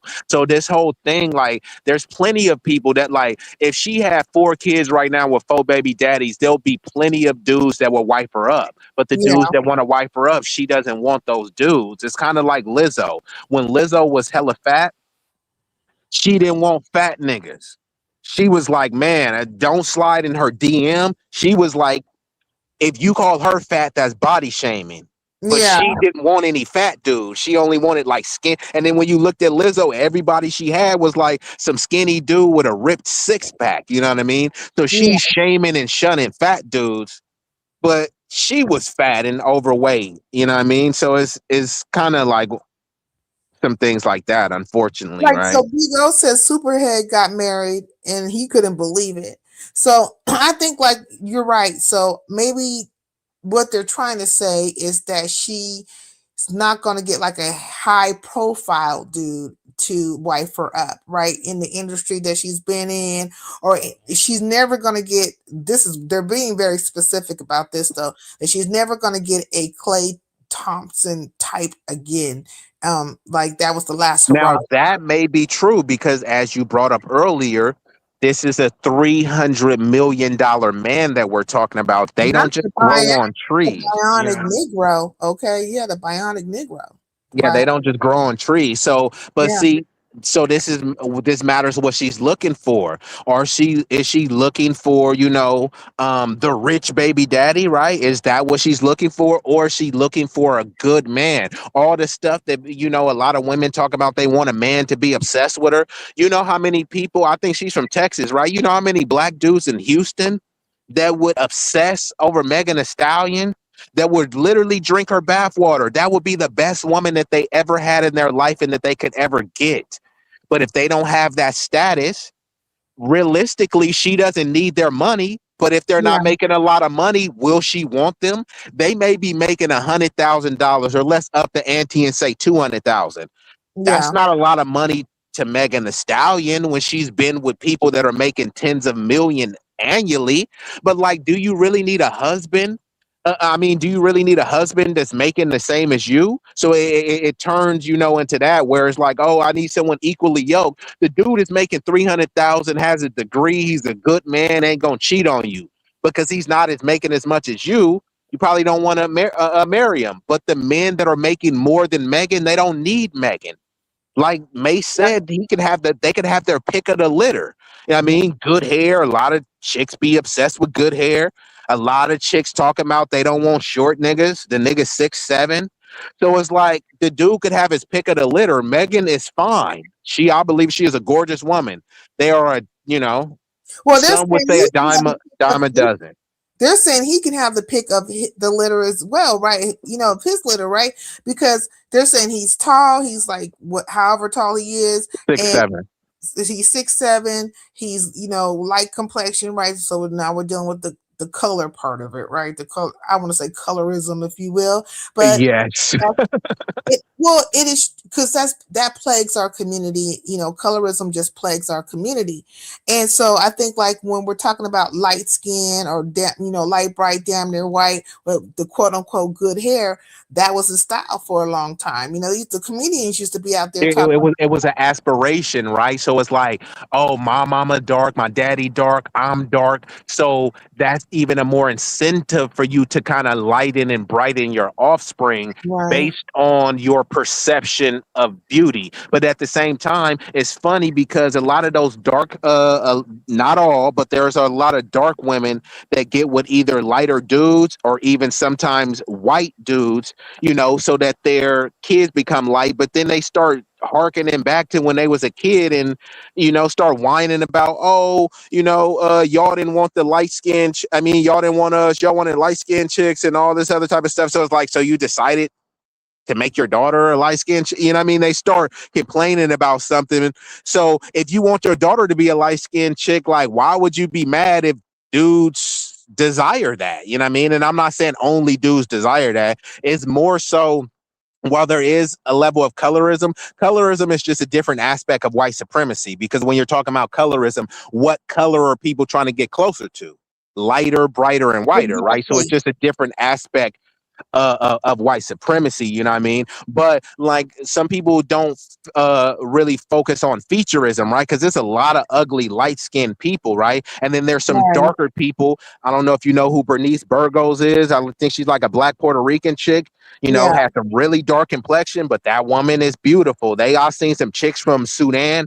They're literally, when people say blue black, some of them are literally blue black, and then women are gorgeous, right? So we've always acknowledged the beauty of darker women. It's just all about like featureism, right? But what happens is some people will they'll put Viola Davis up against Vanessa Williams, and then when you choose Vanessa Williams, they call it colorism. It's like, nah, it's just like, if I'm just saying off my preference of features, people would prefer, Vanessa Williams. I'm just using that as an example. But then if you put Bernice Burgos, a dark black skinned woman, against Viola Davis or Cynthia Erivo, and then you Mhm. choose another dark skinned woman, how is that colorism, right? It's not so much that. So while there is that, because it's just a aspect of white supremacy, sometimes people do too much to just try to throw that colorism label on that. Sometimes it's just featureism. Sometimes people are attracted to other people's features, whether it be them light or dark. You know what I mean? There's a lot of dark I skinned agree. women that are way finer than any. There's some light skinned chicks that be looking like, they have Down syndrome and stuff like that. So it's not just like every red bone is just, just this sleeping beauty type shit. No, I agree. It is featureism because, like, there are certain things like, maybe for me, I like darker complexion men. True enough, but it's not to say I wouldn't like somebody who was light complexion if their features were, like aesthetically pleasing to me, right? But I do know in our community there has always been like this thing where it came to. I feel like when it comes to the Black community, we took a great part in practicing eugenics within our community, like on our own people. So we had eugenics being played out on us from an outside force, but then we were doing it to each other, practicing it, right? Okay, I'm going to get with this light complexion person that You I'm going know to what Malcolm have. said? Who taught you to hate yourself? So we do have to admit there were some internalized hate when they have those videos and they give the black doll and the white doll and everyone choose the white doll as more desirable. So some people think that they're doing their future progeny and offspring a favor by lightening, you know what I mean? But then all they do is kind of like what I always talk about in the Latino community. And their community, they have the same thing. It's called Mejoró la Raza or Blancamiento, which they intentionally go out of diluting any type of African, Negro, Black ancestry in order to lighten, brighten, and whiten the race. You know what I mean? And while we may not have an explicit outdated term, some people in the back of their mind subconsciously, they start doing, this kind of like trauma projection. Oh, I was made fun of because I was dark skinned, so they're aspiring to have their kids light skinned because they think their kids are going to be clowns for being dark. But I mean, maybe your kid will be clown, but your kid would probably handle it differently. So rather than embracing your beautiful skin tone, you're trying to dilute it. And that is a certain level of self-hatred, disdain, and self-loathing. People may not want to admit it, but that's exactly what it is. People don't, as much as they try to say, oh, they sometimes they talk about white people in a disparaging manner, but then they are trying to emulate a certain aesthetic. And while they're trying to emulate the white aesthetic, the whites are trying to emulate your aesthetic. I always bring this up. I know you know about that song with Sir Mix-a-Lot, right? I like which one? I like yeah, you know which one. I like Big Butts and I cannot lie, right? Yeah. So, but in that video, right, there was a white chick, and she said, "Oh my God, Becky, look at her butt," right? Yeah. The reason why they were saying that is because black women used to be clowns for having voluptuous, juicy, curvy bodies. They were clowns for having these lips, right? They were clowns for having these bangs and baby hairs and all this stuff. That was ghetto, hood, ratchet, hood rat, chicken head stuff, right? Now I'm seeing Asians in Japan do it. I'm seeing Latinos do it. And now they're trying to say that this is our style and y'all got it from us. Why are these thin lip people are suddenly getting lip fillers, right? So they're trying to get the aesthetic that you naturally have, but your hair is not naturally blonde, right? But a lot of people, and I don't have an issue with people wearing blonde hair and blonde wigs, but it's like every time, right? When you think you look your best, you think you look your best with contacts that are not yours, lashes that are not yours, and a blonde wig that's not yours. I mean, I love afros and stuff so much, and this is another thing that I got to touch on, right? They're trying to change the name of an afro. They tried to soft do it, and that's why it's important to culturally gatekeep. The Vogue magazine showed some black women with an afro and said, "This is a cloud bob." They was like, "Huh?" Like, wait, when did this happen? Recently. Just go on your thing and just type in backlash. Just type in backlash afro cloud bob. That's all you literally have to type in. And they did the same thing with Travis Kelce. You know who that is? No, who's that? Travis Kelce is a white dude. He's a good tight end. He used to be with some black dude who was zaddy worshiping, right? So so he was with this black girl, right? Bro was getting his hair cut in taper fades. You know that's foundational black American culture. Taper fades, you know what I mean? The crisp lineup, having waves. So much that when the white dude got a taper cut, they would start trying to call it the Travis Kelce cut. And we was like, hold on, like we've been getting fades way, but like, bro, he's going to black barbershops getting the cuts like us. And then they tried to say like, oh, people are requesting the Travis Kelce cut until people they stood up and culturally gatekeep till he had to come out and say, hey, look, this is not my style. I got it from them. But it's funny because when he was with the black girl, he was getting a lineup and he had a taper fade. Now he's with Taylor Swift. And you know who Taylor Swift is. Oh, yeah. Okay, I know who you're talking about now. If you look at his hair, bro, his hair looked like kind of grungy. He looked like a skater dude for a Vans commercial. Yeah. Hey, Bugianti, say, y'all are having a good conversation. Thank you. I wanted to I used to do this a lot, just have conversations and talk about stuff that are meaningful, things that are meaningful. I'm right about now, I'm kind of sick of the sector things and the things that I'm seeing. And I think I get disgusted, from time to time because maybe because I think black people are great. They just don't think they are. And it gets disgusting after a while. So who taught you to hate yourself, like Brother Malcolm said? I'm just, And to the sister that you just put up, the bougie auntie, yes, he's with Taylor Swift now. So, mhm. and that chick, since people are like, oh, she fumbled him, she's been going on and on and on, like kind of being a little bit desperate, posting thirst traps, and the chick is gorgeous. Like she looks extremely beautiful, but like all the zaddy worship is just kind of like turning people off. But it is funny though, when he was with the black girl, he was dressing like hippity hop. He had a taper with the He lining. was just like hippity hop. That's I'm what I think saying, it is. bro looked like a wigger. He did his little Post Malone Yeah, thing. yeah, Now he's with Taylor Swift, and he looked like, like he's straight from a Garth Brooks concert, which there's nothing wrong with.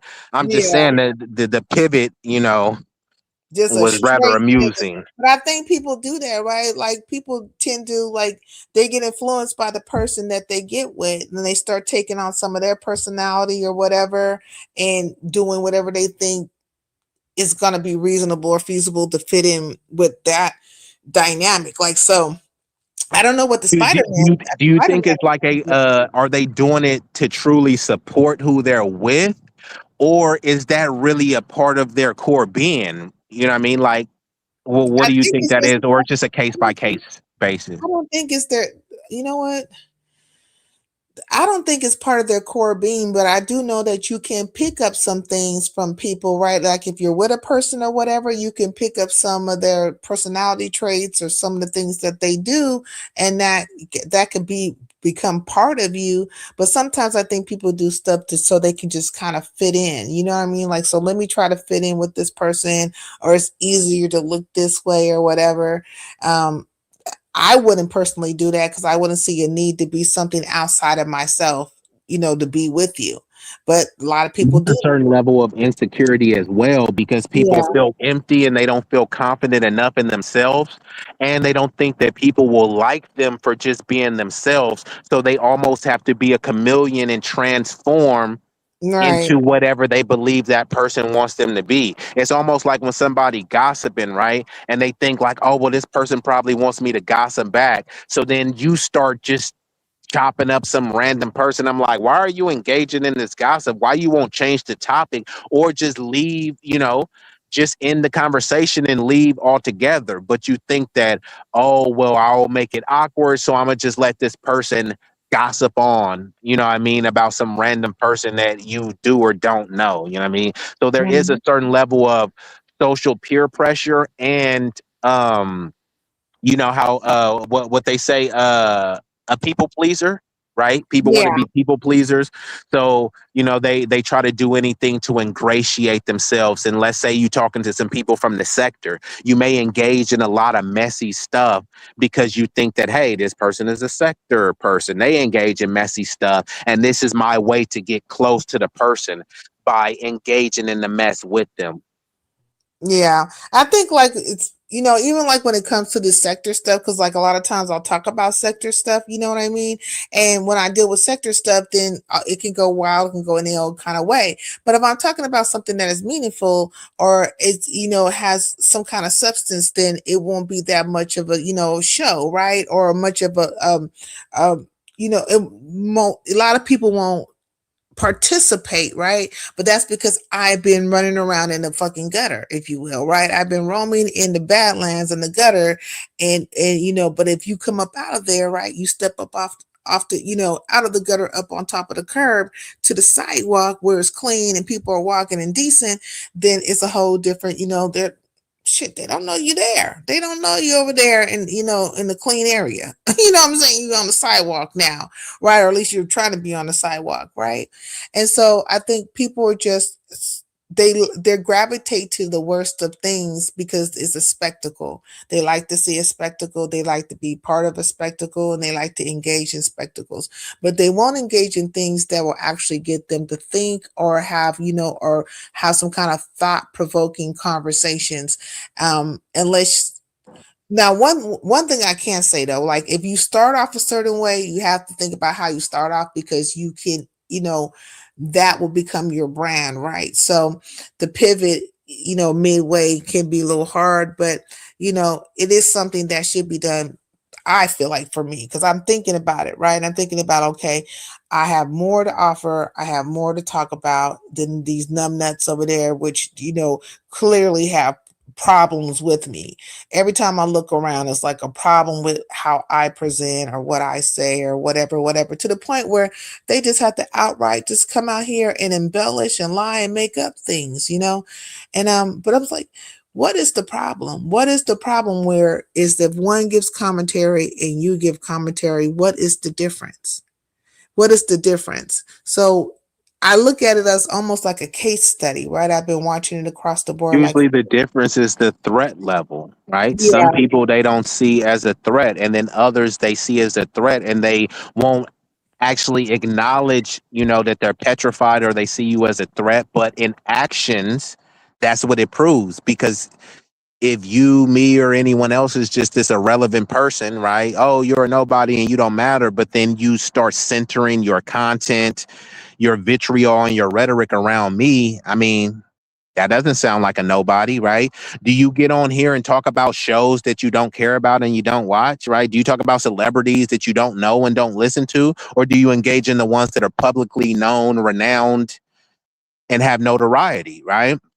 It's just that people don't necessarily want to give, and I'm just using you for example, give you your flowers or your reverence. They don't have to, and you don't have to agree with someone to, respect what they're bringing to the table, you know what I mean, in terms of whether it be a production value, intellect, acumen, etc. But it also stems from a heavily rooted, deeply entrenched level of insecurity, which people are afraid to admit because that's something that puts you out there vulnerable. So when you engage in the mud, the messiness, and the toxicity, that's something that you can look above and rise above, right? If you see somebody arguing back and forth, you can be like, hey, they crazy, right? And you look like the sane one. But it's like, yeah, your life is a mess though. But you viewing someone else engaging in this raucous behavior, it seems like you're the sane and peaceful one. So, they talk about like, the calm and the storm, right? The sector may be the proverbial storm. So people enter the storm and they're calmed by spectating because, hey, I'm not in the storm, I'm observing the storm. But they have their own storm that they need to deal with, but they're not dealing with it because they're observing someone else's storm and I'm above this storm. I'm unburdened by this storm, but it's just a form of escapism and a somewhat a delusion of grandeur because you're trying to pretend as if your life is better than it actually is. Like them people over there are crazy what they going through. Whole time you're going through a lot of crazy, disgusting stuff in your own life. It's just you haven't publicized it and put it. So how are you any better than the people you're judging? But based on your level of insecurity, you're judging people to try to give you a one up and make it seem like you're doing better, right? You may be living paycheck to paycheck, but you're making more than somebody that's bumming out on the sector. So you feel like you're better than them, but it's like, bro, you're struggling. Forget how they doing, you're struggling. You know what I mean? But sometimes it gives people a kind of false sense of superiority to look at, some of this low vibrational stuff. That's just, my analysis of it based on what I've observed. yeah, from observation, because you don't be in the I'll speak on the stuff like sector things, right? But this is a sector thing, right? But this is a different sector that I'm speaking of, which is more considered like, I guess it's crossed over a couple of sectors. I want to say it's made its way into the Manosphere, it's made its way into entertainment, right? It's entertainment, started in the entertainment sector, and then it made its way into like the music sector, and then also over into like the Manosphere sector, and then like briefly over into say what I call the channeling circuit, right? But they're they will have in-depth conversations from time to time, but it'll be the same old people coming with the same old rhetoric. It's not really like a think tank, if you will, and it's based on. So there's no growth, right? Yeah, there's no growth in it because it's kind of like just recycling just for the sake of I guess maybe presenting in the moment, like you can hold a conversation, right? That you want to present that in the moment. And then if you have a person who can articulate well, such as yourself, like say if you were like in, say, the chittering circuit, right? Like say you started doing commentary in there, the first thing they will want to attack is the way you communicate, right? Because you think you're better because you can use a plethora of words, right? No, you're just one that's able to command the English language, and there's nothing wrong with that. If one wants to learn how to command the English language, then make effort to do so. It's all about what intrigues you, or what you like, or what is, normal to And you. what you're capable of. Like, Right. so What you're this is the capable of. thing. That's another thing right there. Facts on facts. And Hmm. this goes back to the insecurity.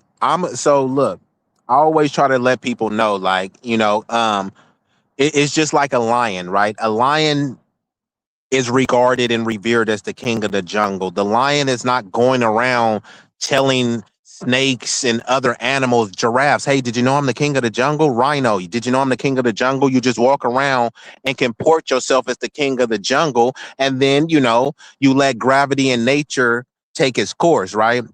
So when I go up into a certain space and I'm popping it how I pop it, and the mouthpiece is just astonishing to some, what I mean? I'm not really saying I'm the king of the jungle. You're bestowing that upon me. What's explained, what's understood need not be explained. And it shows people certain level of insecurity, because all this crap people want to talk about, I'm from the streets. I'm with the shit. You know what I mean? I could talk slang, jive talk, ebonics with the best of them, right? But as we get older, we're supposed to get more mature, better, experienced, right? So it's supposed to be a better version of yourself. Why am I going to be on the same stuff that I was on when I was a teenager in my early 20s, right? And on top of that, imagine you got a car, right? And the car got all these features, right? It has heated seats, it has cruise control and all this stuff. You paid Right. all the money for the car. Why wouldn't you use the features, right? I paid the time to learn how to talk in an eloquent manner, to learn certain words. I didn't know these words. People use words that I don't know what they mean all the time. And guess what happens? When they use a word I don't know, I write it down and look it up. So now I know what the words means. Right. So Instead, you command, so you can command it, so you can use it appropriately, you know what I'm saying, and be able to have a conversation with somebody. And also when they're communicating with you, stuff is just not flying over your head. That's more important, because you need to be in the understanding of things. Like, who wants to be in a conversation with somebody and they don't even understand what the hell they're saying? Like, what? That's weird for that to be happening. Hey, Daria. Daria, they're on your butt right now. I don't know what it is that you have done to these particular chitterling circuit ladies, but they feeling some type of way. Anyways, shoot. But that's what I'm saying. Like, I try to promote, the people that I promote, such as yourself and Big Rigs and Last Call and a few other people, right? John, I'm promoting people, or at least putting people out there so people can get something more than what they're, the norm that's being presented out there. Because if I was out here and I would just like to say I decided to go live today and just talk about whatever hoopla that's going down, right? That would be like, oh, and I'm talking about this person or the things they've done or whatever, then it's just going to be this igniting of, effery. But if I'm talking about like things which could be applied across, all spectrums of life, such as, what does it look like when a woman is out here and she's, presumed as being promiscuous, or she's gotten with somebody who's considered like a high earner, or like what they call the high value man, and then of course we could say that Megan is we could say she's a high value woman, but right now they're saying that she's, low budget, right? They're saying she's low budget. They're using like the word average with her, you know what I'm saying? And do you think she's an average? Do you think she's average? Because you know what I'm saying? Because that's another word that's being used with her, is that she's like, maybe she just, usually, once again, this may be the theme of the night: insecurity, right? So right. when they say average, they're saying average in comparison to something, right? You Right. can't call someone average unless you show the juxtaposition of what and who you're talking about. And on top of that, we have to look at who's saying stuff.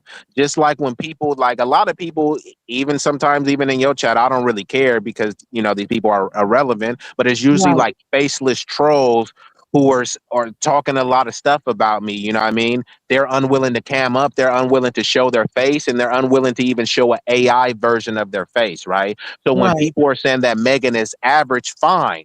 She may be average compared to your girl, but that means that you would have to present your girl to see how Megan stacks up. And let's be honest, it's probably going to be 9.9 times out of 10 that the people who are making this complaint or this proclamation that she's average, your chick doesn't stack up to her. So let's just say that let's concede and say Megan is average, but your chick is below average. And some of y'all chicks is bottom below gutter average. So what? Mm-hmm. So what are you? Why are you even whining about Megan? You couldn't even get a chick like Megan in your dreams.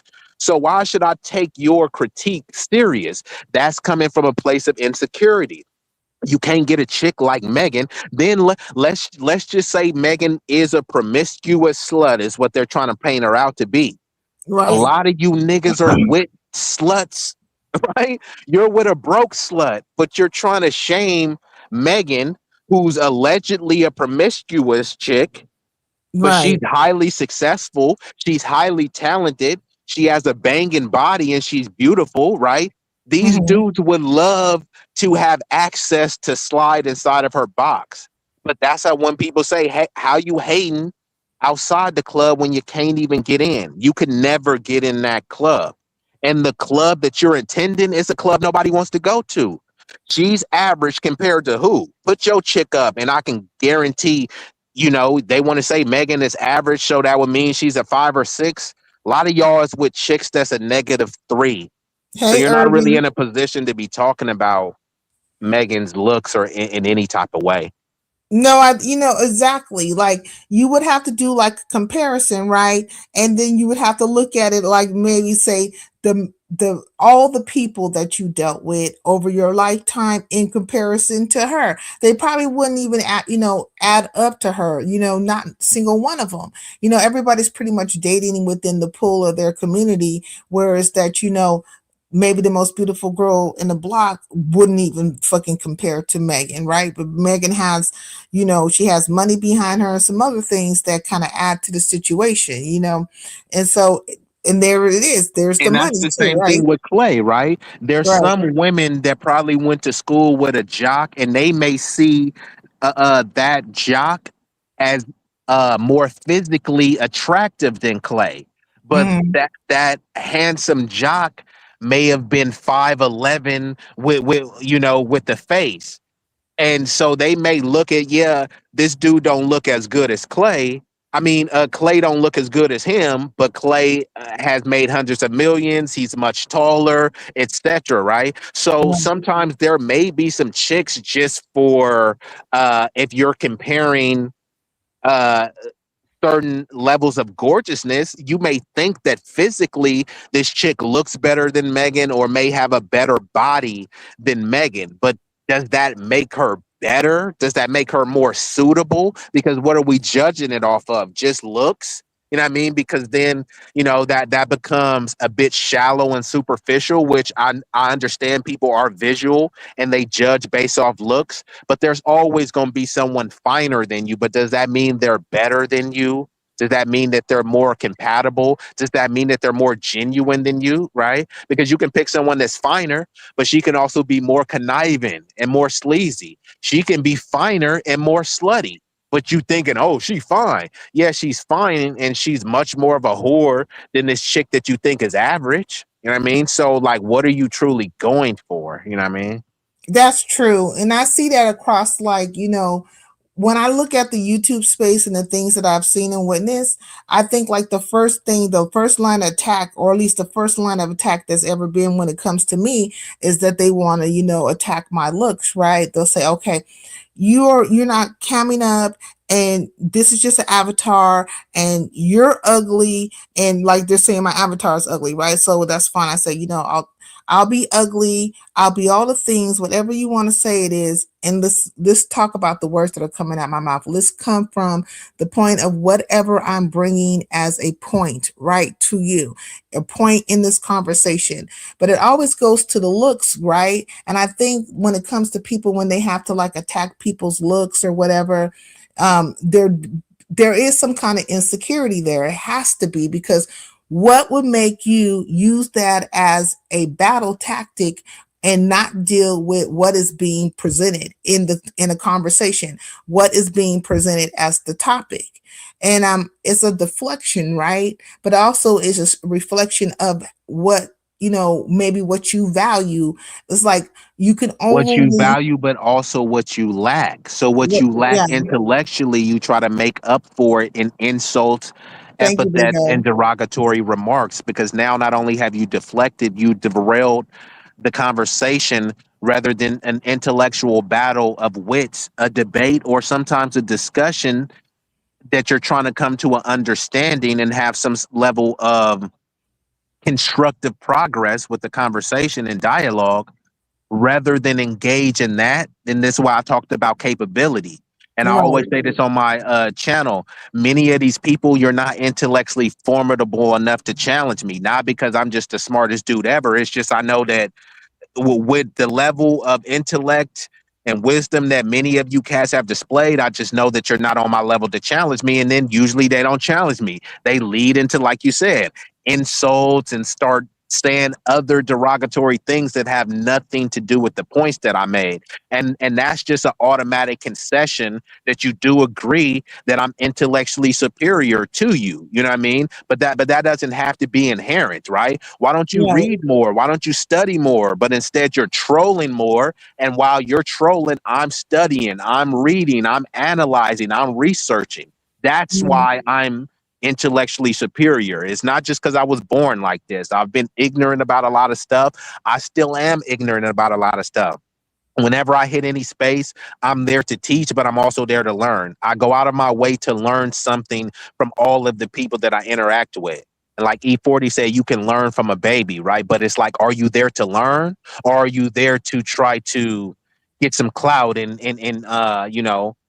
steal the spotlight, try to make it about you, you know what I mean? But like, what have Right. you gained by that, right? And cloud is like a really like, and I'm glad you kind of mentioned the cloud word, right? Because cloud is a word that's used across the, the sectors, if you will, or different spaces or whatever. And people always want to go to that one, like, oh, you're on a cloud chase, you're on this and this and that, right? Now, me personally, when I say somebody's on a cloud chase, this is how I see it, right? This is how I see it. If you are cloud chasing, then you are making yourself readily available to a person or people that you feel have something that's of an asset to you and that you want to have or take from them, or at least get a little bit, kind of like cipher off a little bit, right? And so in order for that to happen, you would have to constantly be presenting yourself amongst these people who have what you feel like you want from them. If you don't present yourself, right, if you don't show yourself or manifest yourself in their presence, you don't hit their links, you don't like, constantly engage with them and so on and so forth, then would that be a clout chase? Like, would you be clout chasing if you're not making yourself available in that manner? I would say no. Or I would say, nope. At past that, if you're not making yourself present or available in that manner, then if you are speaking on things, then you're just actually doing commentary, which would be kind of like, I don't know, I guess equivalent to, say, somebody who is a news broadcaster, or say like, I don't know, some kind of, I don't know, I guess, a publishing, some kind of publication of some sorts, but you're aware and these things are taking place, but you're not actually trying to be so much part of it. I think when you're cloud chasing, you're really just trying to siphon off and build off of the back of somebody else. Would you agree or disagree to that? because I don't see it, you know. Do y'all know the male peacocks has the most colors? Yeah, a male peacock is the one that has all the colors. You know what I'm saying? That's why it's like, you know, you out here peacocking. And I think a lot of times people use that in the wrong way. They don't understand that because, like, with the female peacock is called a pea or a peen or something like pea or something like that. And then the male peacock is, of course, the peacock, but the male peacock is always going to be the most colorful, you know. And the whole point of all his colors and stuff and him spreading his, feathers out like that is so he can attract the woman, you know. Yeah, it's a form of courtship, right? Yes, It works courtship, hand, you know. yeah, it works hand So, in hand. so And he's like you said, presenting his yeah, back. now when people they talk about peacock and they're more talking about flambosting, you know what I mean? More Yeah. showing off, you know what I mean? And they use peacocking in the same way that people use clout chasing, right? And people actually usually use it out of context. I do believe a lot of people are clout chasing, but it's kind of like the word grifter, right? Like I said, it's very broad and nebulous. So when people use it, they use it out of context and you don't actually know who they mean, what they're talking about. But just because they said grifter, it's just a derogatory term that can mean anything to anyone, right? So same thing with clout chasing. It's a Hey, derogatory honey. term Mm-hmm. and it can mean different things to different people, right? Right. Your breakdown of what it mean, I think that's the appropriate way that is should be used with its intent and context, but that's not really how people use it. And sometimes they use it just as a pejorative and as a deflection tactic to kind of shut you down, right? So you may make a legitimate critique and react to other people's content or some ongoings in the sector or just on YouTube in general, right? Mm-hmm. And you may just be doing that just because you find value in talking about this topic, and it may be something, you know, that's goes down a deeper rabbit hole. That's not clout chasing, but sometimes it can be construed as that just because someone doesn't like you or just because they don't agree with you. You know what I mean? No, that's not Right. clout chase, you know, because I'm not really trying to get anything off of you. I'm just breaking down and debunking the lies or the misinformation. So this really ain't about you. This is about what you put into the atmosphere, which was misinformation. Well, and exactly, because my thing is that if I see a thing, I'll talk about what I see or what the perception of it, right, as it's being presented. And I think, like, you know, we all do that, or we all should be doing that, our perception of what we have witnessed. But I think for some people, if you like, depending on if they like you or not, right, or whatever the case may be, then it's not going to be well received, you know. And it can be very cliquish and stuff. Like today I saw something, right? And I could have came out here and easily just spoke to it, right? And this, what I saw would have kicked up some shit. It literally would have kicked up some shit. I don't think a lot of people saw this today, but I know I saw it, right? And I'm not going to say and go in detail. But in my mind, I thought, okay, you know what? Yeah, nope. I'm going to be talking about X, Y, and Z. I've been wanting to talk about this whole Megan Thee Stallion situation. I kind of want to talk about what it looks like, you know, from a male perspective of how, you know, a man perceives a woman if she's had so many, you know, male, you know, partners or whatever, you know. But I could have easily kicked off some BS today, right? I would have, in my mind, I would have viewed it that way because, you know, some things don't need to be, and also you can kind of see maneuvers that are being put down. Like if you've been on the board long enough or you've been doing this long enough, you can start to see, you know, intentions, right? People's intentions to do things or to kind of, you know, make their way in through the things that they're saying, right? And then if they know that certain people watch them and stuff, they know somehow this is going to get back. And I just didn't want to be part of that. Like, I didn't want to be part of that mill of craziness. Now, it's not to say it might not come out. You know what I'm saying? It might be spoken upon while I'm having my life right now. But, you know what I'm saying? I know that you know, what I witnessed and I know what was said. And so I'm just like, you know, in my mind, I'm just thinking, man, This right But here this is is the thing, though. Let's is just say that you was ridiculous. a clout chaser, and then somebody makes content coming at you and are attacking you. What does that make Right. them? Well, I guess it makes them an innocent. According to their asses, they just want to make it like they're an innocent. Because you've seen all the stuff I had went through, right? You know, with certain people, right? And just standing on my 10, you know, about it, right? And it was never really about the person, the individual person, right? But it was always about the fact that you are trying to make me do a thing that if I was trying to make you do it, you'd be very dismissive. And then all your little cronies would come around you and it'll be like, she can't tell you who to this and that and all that kind of stuff, right? But they were trying to force their will upon me. And I'm thinking, like, how can you be out here trying to do something to me that you wouldn't like if if I was to put or was able to even apply that type of pressure upon you? You wouldn't like it. So it was easier for them to fashion it around one individual opposed to looking at the action itself, right? The action of you trying to force your will upon another person. That's really what it That's was. And I just think that, that concept was flying over fools' heads. Like it was just flying over their heads. well, that concept is what's called passive aggressive. And if you had bowed down and kowtowed to what they want, then that's pretty much them marking you out and checking you Right, without them necessarily saying that. You know what I mean? Because right, why? How could they dictate who you can have on your space? Right? right, Your platform is a microcosm of actual reality, right? Right now we're on virtual reality, but this is a microcosm of actual reality. If they're not paying bills at your house, they may not like who comes over your house, but how can they tell you who to invite over your house when they ain't paid not a nan bill? Are they paying for StreamYard? When's the last time they hit the Cash App? Are they sharing you out? The same people who don't share you out, who don't donate financially, always say it won't cost you a fee. The likes are free.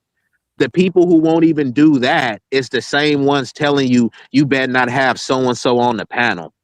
And then if right. you concede and, like I said, bend the knee to what they saying, that's just them marking you out politely Exactly. without them saying that. Exactly. And I think it's been a lot of that, right? Where they try to mark me out or try to, punk me out or whatever the hell they're trying to do. And when I don't bend to their will, it's like, they get even more aggressive or more upset, I want to say, because, the actions itself is just going to be whatever the actions are. But, I do find like this whole sisterhood, right? When we talked about the sisterhood for like half a second earlier today in our Do conversation, you know right? who Six the Goddess is? Who? Six the Goddess. Have you ever heard of her? No, I thought you Uh, first. I thought you said Sabby Sab. At first, I was like, I know who Sabby is, but who's Six the Goddess? well. She's a content creator. She's a really great creator, and I'm she about to look she her up. yeah, So, yeah, she does. She creates fire content, but she is like she holds the women accountable. But the same thing, but she calls the sisterhood the program. That's why I brought her up. okay, Six the Goddess, Goddis. I'm gonna subscribe to her. She Yeah, has yeah, seventy 9.6K. Yeah, yeah. because I think She's a like great creator. She's on code too. yeah, because well, that's good. You know what I'm saying? But Because the thing is, she calls out the buffoonery and the sisterhood, so a lot of people don't like her. Do you know who Cynthia G is?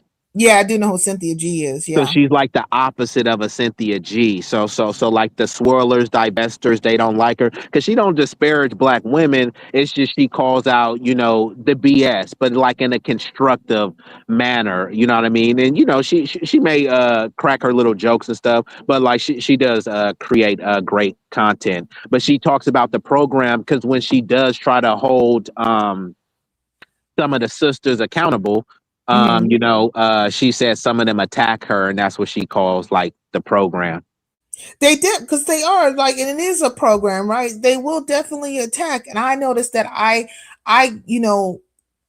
that happens to me, right? Where this sisterhood or these sisters, they want to attack, but they always want to create the narrative as if I'm attacking them, or somehow there's like some mammyism going down or whatever. And that'll be the quickest way to fucking try to, disparage me, or to, attack my character in some type of way.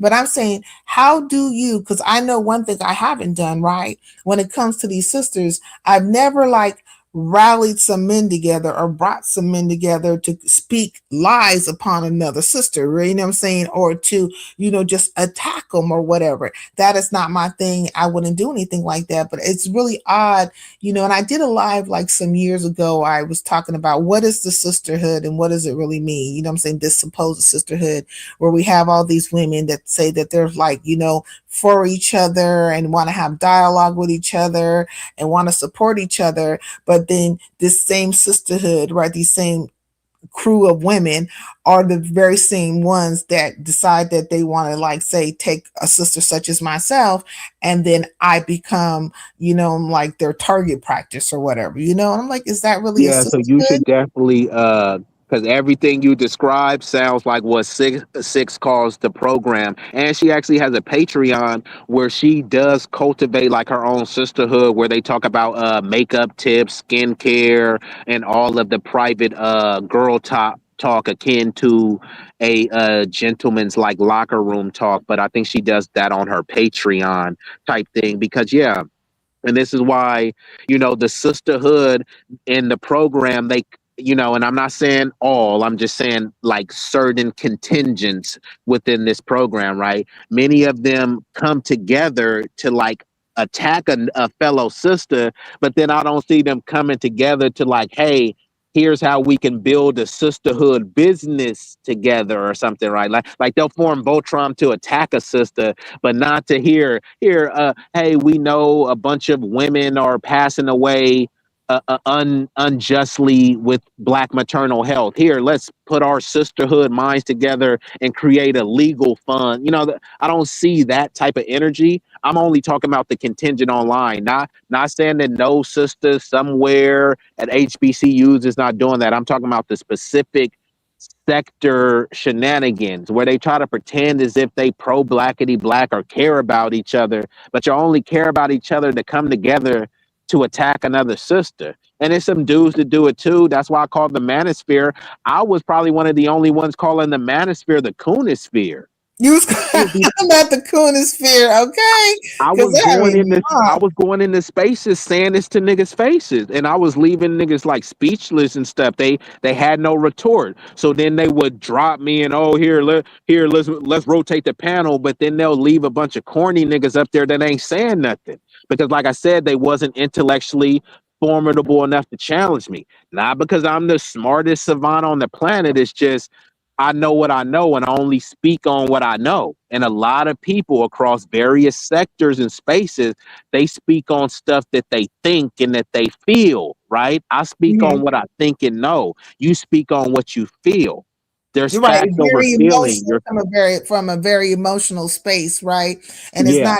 it's not even like weighted in anything that is sound in any way. That's case in point, is emotional, right? Because if you're coming from a place of logic, then you could be able to look at all the variables in play and all the things that have been said, and then weigh it pound for pound and say, okay, hey, yeah, where you made this point, you're accurate, you know what I'm saying? But there's no opening for that. Whereas I think it's just really, you're trying to create a storyline or a narrative about a person, and then everything about them is just wrong.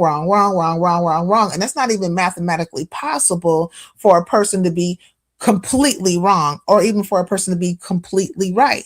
So I think it's like, I enjoy people that are able to, or are willing to at least, look at all the possibilities of, when it comes to an individual. Like, I might not like you or whatever, however deep that can go. Because, a lot of people hate people, but I'm not one to hate a person. But I might not like you, right? But I can get past whatever that feeling is, or whatever brought that to be, to say, hey, you made a point right here, and you're right about this, and you're right about that.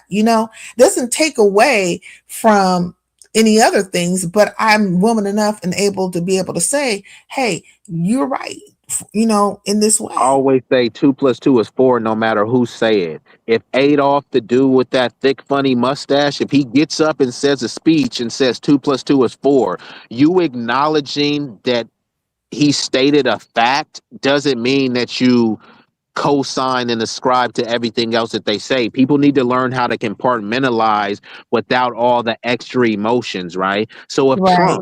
if Trump gets on the stage and just to say, if he says 2 + 2 is 4, that specific statement is a fact. He may have lied about everything else, which I don't agree with, and I can call out the lie. If I can call out the lie, I can call out a fact. But what people want you to do is just say, hey, if he says 2 + 2 is 4, then they'll say he said grab him by the pussy. Yeah, I don't agree with that. I agree that he stated a fact 2 + 2 is 4. I disagree with him talking about grabbing chicks by the pussy, right? That's Right. that's as simple as it be, right? But then if he says 2 + 2 is 4, and you say, well, that is true, then it's like you must be MAGA, and it turns into that. You know what I mean? But it's Yeah, it like, becomes like a whole different, like, it's like you can't concede to certain things when you should be able to do that, right? If you're a well-rounded person, you should be able to see across the board all things and still stand for whatever you're standing for. well, remember, multiple things can be true at once, right? Trump can be a bigot, right? He can be a womanizer, and he can have stated a fact and said 2 + 2 is 4, right? All of Right. those things could be true, but they want you to be like, well, he stated 2 + 2 is 4, and by you acknowledging that somehow, well, did you vote for him? It's like, bro, why are you just going down some rat? Like, nobody said I supported him. I'm just acknowledging this specific fact in this specific instance, not co-signing anything. And you can apply that to any type of thing too, because I know they try to give you backlash based on who you associate with, and they say he or she did this, right? Hey, I don't agree with he or she did that, but I do Right. agree with the stuff that they said on this instance. And then once you do that, then they start saying, well, he a scammer. Well, shit, he ain't scammed me, and I'm not saying I agree with the scam. I told you what I agree with. But they try to just influence you to have the same level of vitriol or traumatic disdain that they got. It's okay that you don't like this person. I ain't even gonna hold you. But to try to project your hatred of that said person onto you, like that's like rather pathetic to me. Yeah, it was pretty pathetic. Like across the board, it was like all kinds of like craziness and pathetic, moron babble going on, right? But even to date, right? Like, when I do my lives and I do my thing, what I'm saying? I'm here for my Highlanders and I get supported, right? But I think for them, they need me to have this overwhelming amount of numbers or whatever to be able to be of some significance. No, I'm significant without it, right? I'm I see significant that too. within it. Sometimes if the numbers drop off, then people be like, so and so fell off. So when I was creating toxic content and my numbers was up, I was on. But then I create meaningful content, my numbers go down, and then people be like, what happened? You fell off. Like, did I Well, though? they're definitely going to say that because I think they need to support their narrative, right?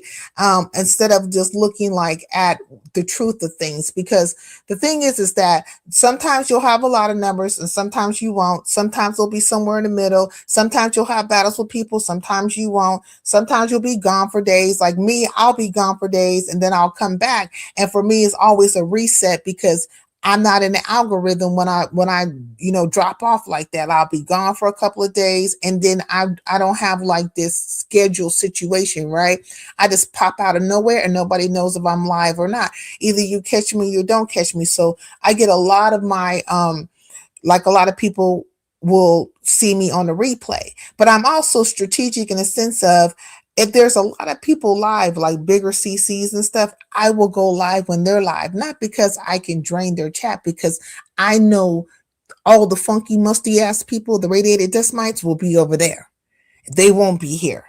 You know what I mean? And a lot of things happen over here, like in a very I've had a lot of things pop off over here when everybody was looking to the left and it was happening to the right.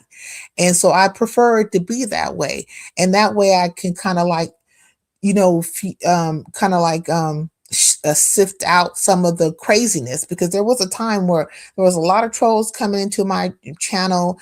They were like trying to kick up all kinds of dust and, and Yeah, taking. trolls they bring more numbers like trolls, because if they're trolling they usually spam the chat, and then more YouTube is tracking all of that stuff, how many chats are being put into the chat. So even like the trolls and the randos that pop in, like they help boost your numbers, but like it's like I it's didn't see it you that prefer way because quality over quantity, right? yeah, I didn't see it that way. I didn't, I don't mind people trolling a certain way, but sometimes it's like just it was ridiculous because you have to think about it. Like during this time, I was in these particular battles with different people and stuff like that. So really, it Hold wasn't on, let just. me ask you this, sincere, because you have been in several battles. And Mm-hmm. have have you been the provocateur, or have you started any? Because they say, "Hey, I won't start it, but I'll finish it." Have you honestly started any of these beefs, or you can just say at least a few of them was legitimately your fault, or have you been a reactionary to the beefs? I feel like I've been a reactionary to the beefs.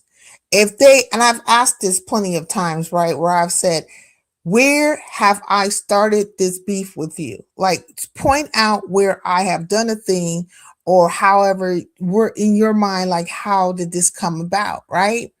Because, like, if I'm battling with you, me personally, it's because you done something to me. A lot of times, if another person has like, say they have a feeling towards me, or whatever's going on with them, I won't even know. They'll just maybe not talk to me in the chat, or if there's somewhere they'll be speaking poorly upon me, and I'll stumble across it and be like, damn, I didn't even know I had contention with you. Like, what is the problem? Because you, as far as I know, you didn't even go live. So what could it be possibly that I would have said or done that caused you to feel this way, or whatever you're doing? But I would say that I haven't started the battles with other people, but I finished them, if you will, or I just said, you're not going to do me this way. It is what it is. But also, I think like when it comes to people, it's always about perspective, right? How they perceive it, and how their crew of people perceive it. For instance, I'll just use this particular one, right? There's this one girl that me and her got into it, and my reasoning for taking my stance towards her was because I felt like she was setting me up for a situation. And then her actions, the way she moved in the midst of the situation, and even after the situation, added up to that.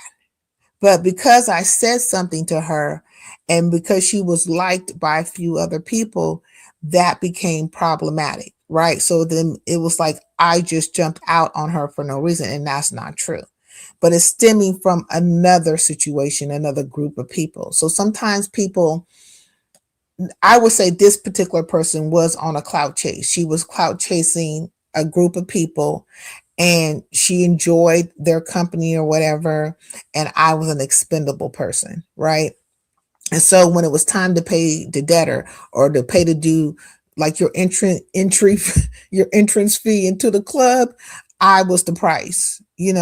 Or the initiation fee, Yeah, where I they was had the that price. that You know what I'm they had to saying? jump you in order for us to jump. You know how when you want to get into a gang initiation, hey, you got to go do a drive by on a civilian, or you got to pull up on Yeah, a op or something. You was the target, unfortunately. I was the target. And because I spoke to that and spoke up, it became a thing. And then it got twisted, a couple other ways. Whenever somebody feels a way, they be like, oh, you did sound so like this. No, I didn't do nobody like anything. I can explain it 1,000 times over. I can speak to it 1,000 times over. But if one wants to deal with the truth, they'll just deal with it. But if they don't, then it's going to be whatever. It's going to just be all over the place. It's just going to be whatever they picture it to be. Because I know that There are people on this app that do like horrible things to people, right? They'll dox them, they'll go into people's lives, they'll like create these lives and say all these fucking lying ass things about people and stuff. I don't do that. I don't go into people's lives like that. I don't try to I don't, create stories about you, things that are not accurate. If I talk about a thing that took place and maybe I might get a part of it inaccurately, like got it wrong, or maybe I didn't, get it correctly on that part, but it's not me intentionally trying to create a lie about you, right? Because a lot of times even journalists will do it like, okay, I have to print a retraction, or I need to say, hey, I thought it went this way, but it actually is that way. Like those things are different than one just out here just trying to just straight up create a lie about you.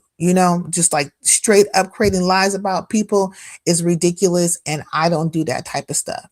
And if I talk about things that have taken place or transpired between me and individuals, then that's what the fuck happened, right? This is what has happened. And then also there's the part where I am not part of a crew, like a crew, Now, when it comes to me and Shakim, now I can say this because that's the most recent situation, right? When it comes to the situation, when it comes to me and Shakim, as of late, they have really been tying me into Shakim as if me and Shakim are like, joined by the hip or something. And like I'm part, like, like I wasn't doing this thing before I met him. I had already, before I even met Shakim, I was already doing my thing. I had battles with other people, which I wasn't trying to have battles with them, but that's what happened, right?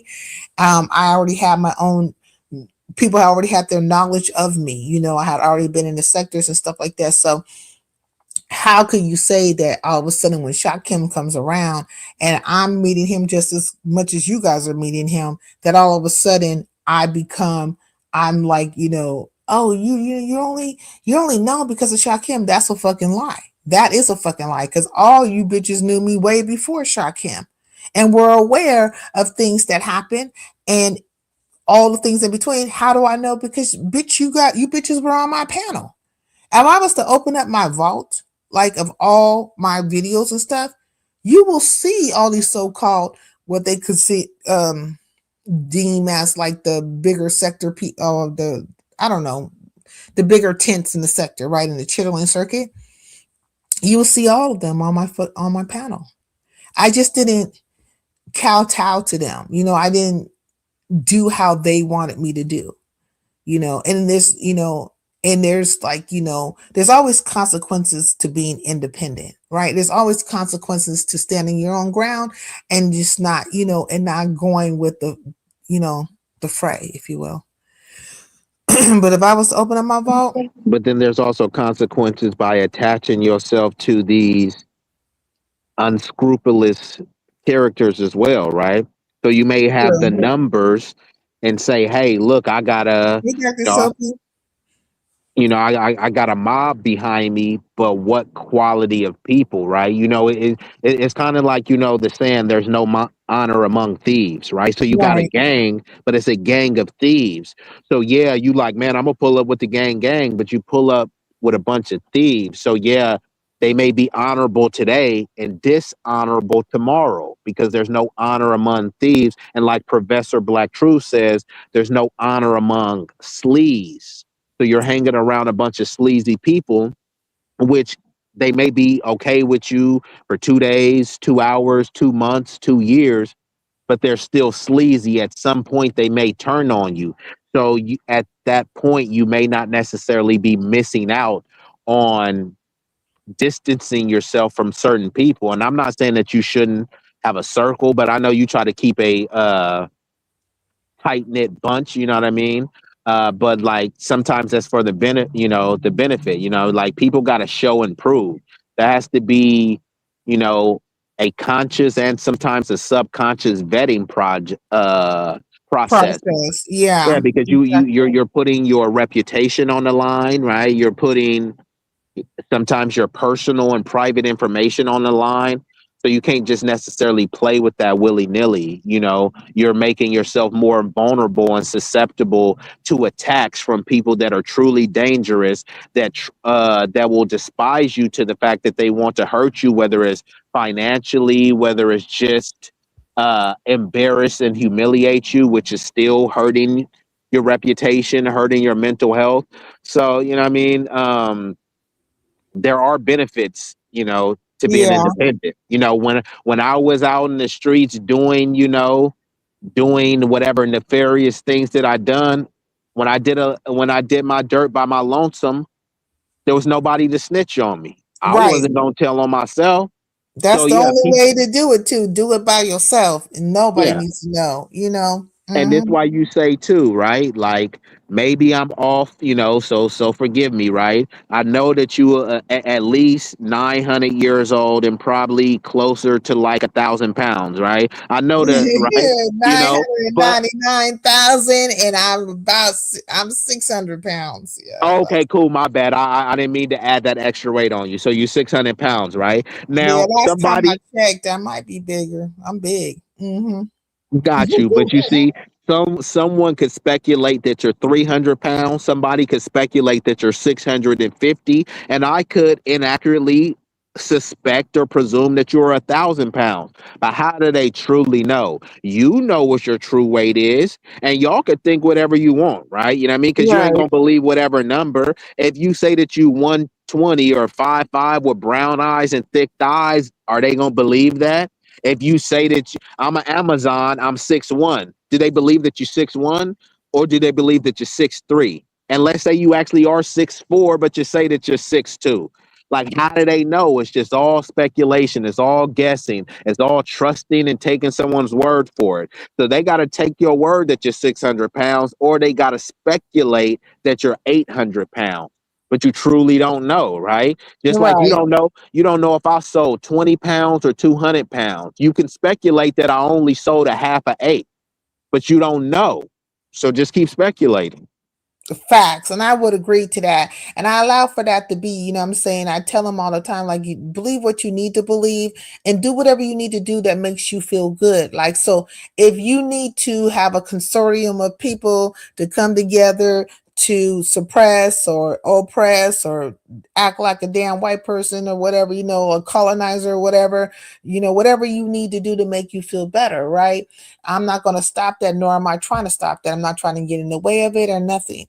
But if we're going to call a spade, let's just deal with the facts of things. You know, let's deal with the facts of things. But I think nobody wants to deal with the facts of things. They rather deal with the emotion of it. Like, so what brought you to this emotional instability? Like, you are emotionally unstable in this moment in regards to me, to the point where you want to be, you know, you want to act out, right? And you want to act out things that are not positive. You want to act out things that are negative, you know? And then all of a sudden, if somebody says anything or if I say anything, then you want to flip it and be like turn into a Karen or somehow act like what I'm saying is of no relevance or significance. And in my mind, I'm thinking, well, how did you even make it through school? How did you make it through school? Like, you don't seem to be able to stay on topic, right? Or are able to complete a sentence, right? Or you're not able to see what is factual and what is not factual. Like, you don't know the difference between, you know, fact and fiction. Like, it's just like very jumbled. But I think maybe that is just how it is in the YouTube space. Like, it's just like that. Like, for instance, like, don't I think like the only you witnessed a couple of things, right? But I think the most significant thing that you probably witnessed was when all that stuff popped off at Big Rigs. And now I brought this up plenty of times, but I don't bring it up to be like a point of contention between me and Big Rigs. But at the time, I knew exactly what was happening, right? And for one to just see it like outside of themselves, right? Because I remember you had came over here and you hit the link and you were like, you know, that shit was wild, right? There's just the whole production of it, right? But I think for you and maybe other people who weren't aware of what was really happening, that was just kind of like an out of nowhere situation, and that was just like what. But for me, I had anticipated it. Like, I knew that was coming because Big Rigs was new on the scene, and No, and that was lightweight. Wow. The wildest part was not just, what it exploded into. mhm, The main thing was that it came and it appeared as if it was going to be, all peaches and cream. You know what I mean? I was like, oh, okay, this is going to just be a casual conversation, like we have a healthy discourse, right? And then you know how they talk about from the 0 to 100, like it did kind of spiral out of control. I did see it building up. You know what I mean? Like how it's how the water, it just starts off as there, then it's boiling. I did see it boiling up, but the mhm. water started out still. So just to see it from cold water to boiling, like damn, this water is already boiling. You know what I mean? It went, it like, but it had been in motion for a while, right?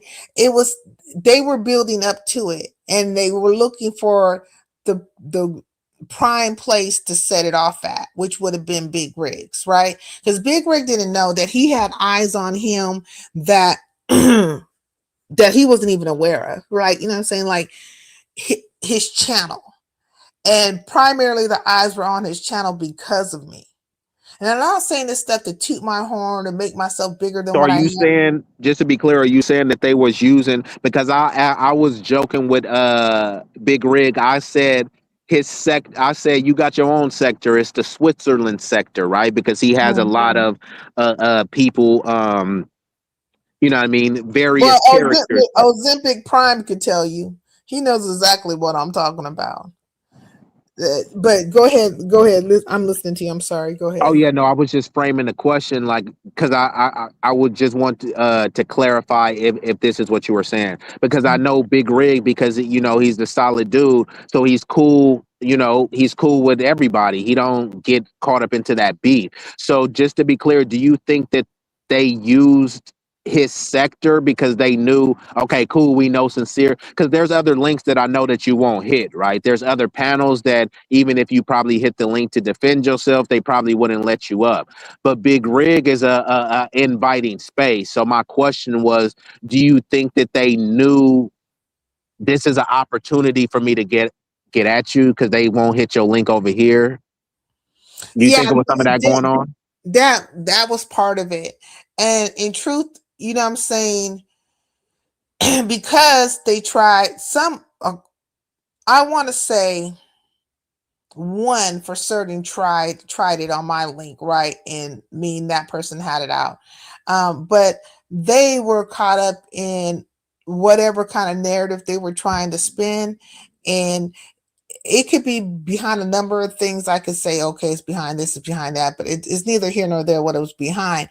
What it was is that they saw that I was promoting Big Rigs, right? So I'm promoting Big Rigs. I'm putting out the flyer and stuff. I'm saying, hey, check this out over here, check that over there. And I was over there and I had a mod stick. And so they weren't really interested in him like that. They really just weren't. But they found that when they came through, he was nice to them. You know what I'm saying? It's like, hi, how are you? Da da da. And of course, he's going to be nice to them when I'm not saying nothing about these niggas. But there were certain things that took place that I believe Big Rigs actually saw, but maybe he didn't feel like, because it happened over here, he felt like it didn't apply because they were acting somewhat copacetic in his channel. But what they were doing was actually like sharks in the water. They were circling to see when it was the prime opportunity to, like, set it off with me. They had already picked their battleground, which was going to be Big Rig's platform to try to set it off with me. And that's where it played out at. I had been saying it the whole time when a couple of times I would say in this chat, pay attention, the wheels on the bus. I'll say little things, then they'll say something back, like they'll try to say, I'm not talking to them, I'm talking to Big Rigs, but then they'll try to say something to me. You pay attention. Oh, bitch, I'm not talking to you, but my conversation would be straight to Big Rigs, like, pay attention, because you have to pay attention. Like, you should, but a lot of times you don't. Like, I can't even say there's been times when things were being playing out on my channel that I just wasn't paying attention, and then it's like, okay, now I see it like clearer. But at that time, that's what was happening. They were just looking for a space, and a Big Rig's platform seemed inviting to do so. To do It was a few of them that was doing shit. Lemon tried to kick off some shit and try to act like the nigga didn't do it.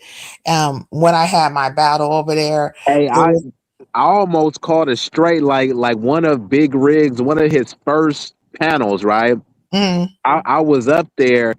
And then, like, I guess, and like I said, I don't know, bro, right? Like, the dude Lemon had slid through, and then I guess he would ask me something. I was just chopping. I don't know, bro. Background, I don't really care. I don't know, dude, like that.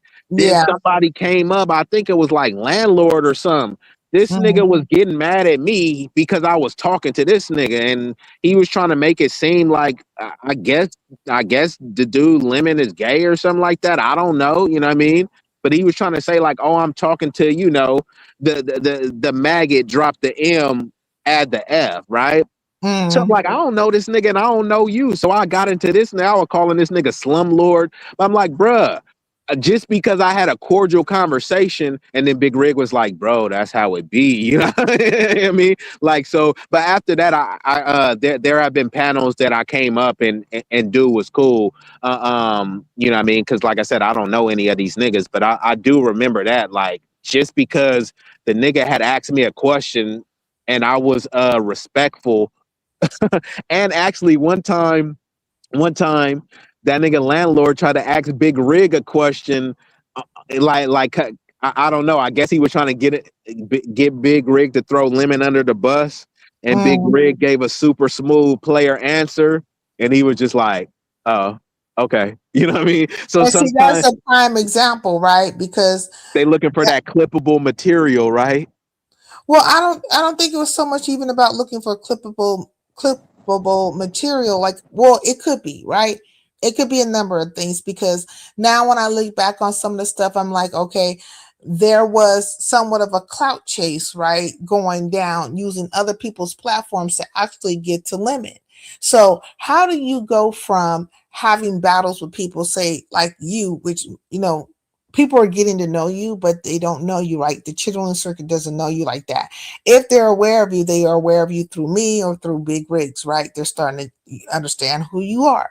But how does a person go to, say, Big Rigs channel, and then start having a battle with you or try to attack you behind Limit, right? Or wasn't a try, bro, like came in high and literally attacked me. You know what I mean? Yeah. Like was disrespecting my manhood and shit. You know what I mean? I had to get at bro, but I had other conversations with him afterwards and he wasn't on that tight time. But I'm just saying, like I said, I didn't know either one of them. And he just popped up out the chat to like literally attack me. So if And he that was was just a attacking you, but look, this is the thing about it. He was attacking you about Lemon. And he was calling Lemon all kinds of agates and stuff like that, right? correct. Talking very disparagingly about Lemon. Now you can't tear him away from Lemon's booty hole. You cannot Oh, tear what? him. Hold on. I didn't know that. So what, they friends or something? He's always on Lemon's channel. He's become part of the show, or whatever you want to call it. Like, and look, the reasoning behind him acting a fucking fool with me was behind Lemon as well.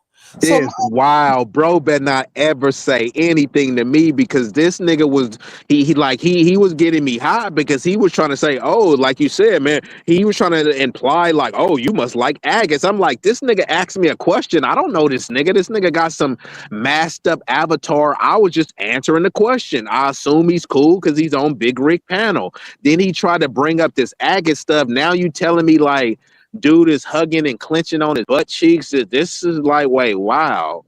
exactly. And like, the whole thing is that, how do you act a fool on somebody's panel, right? Say, such as mine.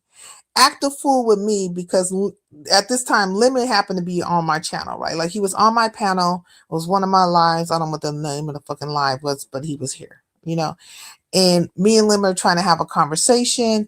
I'm trying to ask him some questions because I'm trying to understand why certain dynamics are happening. I am really trying to have a conversation with him. During this time, Beasley was alive, right? Beasley was on the panel too. And so then this nigga hits my link. I think Beasley was there first, but then this nigga hits my link and he tries to derail my whole conversation with him, with Lemon, right? So it was me, Beasley. This nigga hits the link. Fuck Lord. I call him Fuck Lord. Lemon was up there. I feel like Shakim was there or either Shakim was in the chat, but he could have been on the panel. But it was a few of us up there, right? And so he tries to derail my conversation. He derails my conversation. I'm like, dude, you're trying to pick a fight with Lemon. I'm really trying to have a conversation with Lemon. And Lemon is giving you a little action back, but really he's not here for you. And why are you trying to fucking derail my fucking shit? Like, why are you doing that? And so then you get mad at me and you say I kick you from my channel, which I didn't. I believe I put him like behind for a moment, like in the back. I didn't drop him, but I just put him in the back like, hey, I need you to cool it because I'm trying to have a conversation with Lemon. I am trying to have a conversation with him, but you want to attack him, right? You want to attack him or whatever. And I'm not having it. And then you get mad because I didn't allow for you to act the fool on my fucking channel. This is my shit. And I'm trying to get to what I'm trying to get to fucking first. Not what the fuck you're trying to do. But you did get the opportunity to say all the fucktard shit you wanted to say, just about, And so that is what spearheads you feeling some type of way about me. You use that as the reasoning, and then you let it play out on another platform, which draws this broad into the situation, which is another broad we don't need to mention, but you're mad because I don't engage over there on her platform with you because you want to talk to me about my shit. But when I was over there before you came, she didn't even want me to hit her fucking link. But as soon as you pop up, the link is available. No, I'm not playing them games with you. But he does that to me.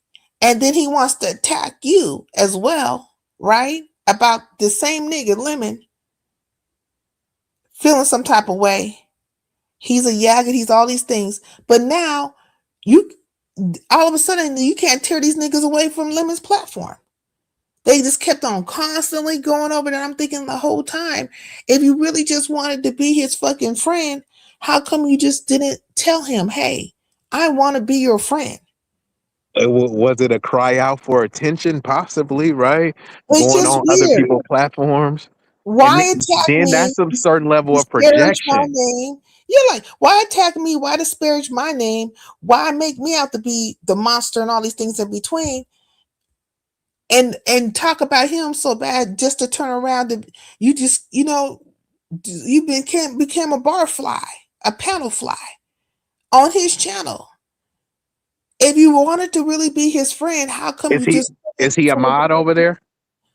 I don't know if he became a mod over there or not, but he's always welcome. You know what I'm saying? Like, it's just like, if bro doing all this, hopefully he in blue, because this is a lot. This is a lot to not be a mod over there. but I'm saying a lot of things were playing out a certain way. Like, a lot of things were playing out because I think they just wanted to be friendly with that nigga, or they just wanted to be in that nigga's face, and they were mad because he was coming over here. And I'm just like, they wanted me and Lemon to have this very contentious relationship, which at the time we didn't. Now, right now, Lemon feels some type of way about me, and he's been talking about me poorly, but I don't take any of that serious when it comes to Lemon because I know the truth. What you do to that nigga? Nothing. Absolutely nothing. Lemon, in truth, had always really he wanted me to like him. He wanted me to like him, but he always felt like I liked Shakim more than him. And that was really not the case. I actually liked him. So when you say like him, do you mean like him as in have affection, or just like his content that he puts out? Friendly. Gotcha. The friendly dynamic that I have with Shakim, he wanted to have that friendly dynamic with me as well. And he felt like I was being biased. You know what I'm saying? Like, more friendly. Was there ever a point that you did have it What, a with bias them? towards more towards Shakim than him? No, was there? So if you're saying that you believe that he's mad that y'all don't have the same level of friendship dynamics as Shakim, was there ever a point in time that y'all did like like let's say y'all were cool and then y'all fell out, or did y'all just never was y'all never just cool like that? It was just cordiality. I think we were just very more cordial because we have to go back to like how when Lemon first came over, or I first was. I mean, I was aware of Lemon. I already knew Lemon was right from the Sir King days, but you wouldn't know about this. Is I'm just saying a name, right? In a person that a platform he used to be at, right? Um, so, but he was started doing his own thing, and he wasn't. I was aware of Lemon doing his own thing, but I don't know if he was aware of me, right? So I wasn't aware of him being aware of me. But one day he just popped up over here out of nowhere. He was actually chasing down Nina G. You don't know her; she's been gone for a while, and he's like, "Oh yeah, tell everybody to come over here. I seen that you were live, and how you doing?" And and we're just talking, being very cordial. And I was like, you know what, it's like, thank you for letting me come over, and well, it's just like a cordial conversation. I was like, no problem. You're always welcome to come over here. You know what I'm saying? It's, I'm glad you came through. And that's how I started to know him in a different way, right? Far as like we had an engagement or communication. And I didn't feel no type of way about Lemon. I liked Lemon. I didn't dislike him. At all. And then I don't know how I stumbled across Shakim, but it was kind of like somewhat in the same manner, right? Because people, one thing I can say about Highlander country, about my space, is that people always seem to find their way over here. Like, it's just out of nowhere, just out of the blue, right? Or whatever the case may be. But somewhere down the line, him and Lemon and Shakim start having contention, like having issues or whatever. And because I didn't have the same contention with Shakim as Lemon had with Shakim, I think that was problematic for Lemon, where he thought maybe I was being more favorable towards Shakim. And I would tell him, like, no, like when there's things that you're right about, I point that out. And I just don't see it the same way you do on certain things right now. So that's just how like things got bad between me and But let's him. just say that was true. Like, why, Mhm. in your belief, wasn't that something that y'all could have just talked out, came to an understanding, right? People misconstrue things all the time, right? But then Yeah. you just ask and say, "Hey, look, this is what I perceived. This is how you made me feel. I felt you was moving foul. I felt you may have been playing favoritism or being biased, but how could we move forward in a friendly manner if that's truly what they wanted?" But is that what he wanted though? I mean, it seemed as he did, but then it just became very weird, like in the sense of that, like, it just, I don't know, it just went left. It went left because I wasn't trying to be in a bad space with him. I just really wasn't. But I think the contention was really always around Shakim. He didn't like it. And then some people said that, and I could see this being true, right? That Shakim will come over here and then he'll get to talking about Lemon, or he'll talk about whatever. And I'm taking it as Shakim coming over here, and Shakim is talking about what he's seen in the sectors, right? Like, and my place wasn't the only place that he did it. But it seemed like people were more upset about him coming here speaking about the things that he saw in the sector. Like, something about him coming to my space just set their asses over the fucking moon. Like, they were fucking pissed by that shit. He But wasn't saying nothing different. The only thing changed was the platform. facts, he was So saying the then, same. so then that means it's not about the message. It becomes about the platform, The which means platform where he was and where he was saying it, right? Which is correct. So that very makes it odd about because, you. You know what I mean? yeah. So how is it about you? You're hanging on to everything that Shakim says, and And then they saying that's not enough. We have to attack the platform. There's multiple other platforms that he said all this stuff on. So when somebody is looking like that, it's like they truly don't rock with you. You know what I mean? Because that's not really something to attack you over. You know what I mean? People, and from what I heard in the sectors, they have like a lot of non-black people in black business. Sometimes people saying bigoted, offensive things and stuff like that.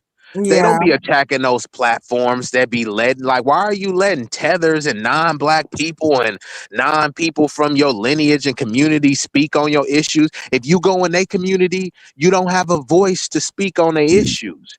They giving these people voices, but there's no attack to them. And then suddenly they want to attack Shakim. I mean, like, at least y'all in the same community and this wander in some of the same spaces. So, and I never really hear you like just blanketly co-signing them. Like I've heard, I don't see all of your streams, but when there was some level of turmoil going on, I heard you asking him some tough questions and saying, nah, I don't agree with this, and giving some level of pushback. But I guess they just want you to call him like this scam. Fuck nigga, you a piece of shit. It's like they just want you to go in, They but it's wanted like, me who to does say that it their serve? way. They didn't want me to ask a question, get a reasonable, or at least maybe not even a reasonable fucking answer. They just didn't. They wanted me to do it their way. You know what I'm saying? Like, I do things my way and you do things your way. And so I'm not, questioning how you do things. So why worry about how I do it? Well, it's coming to the same result. If you're paying attention, if you're listening, you'll get an answer. You'll get an answer to what you've been asking. Because I'm asking right now, but you don't want to listen. And I don't know what you mean, Vibrant. She says, so do you. So does S3. I don't know what Vibrant means by that.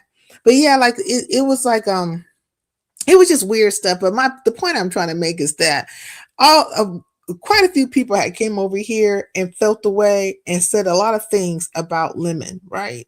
They were saying all kinds of shit about Lemon.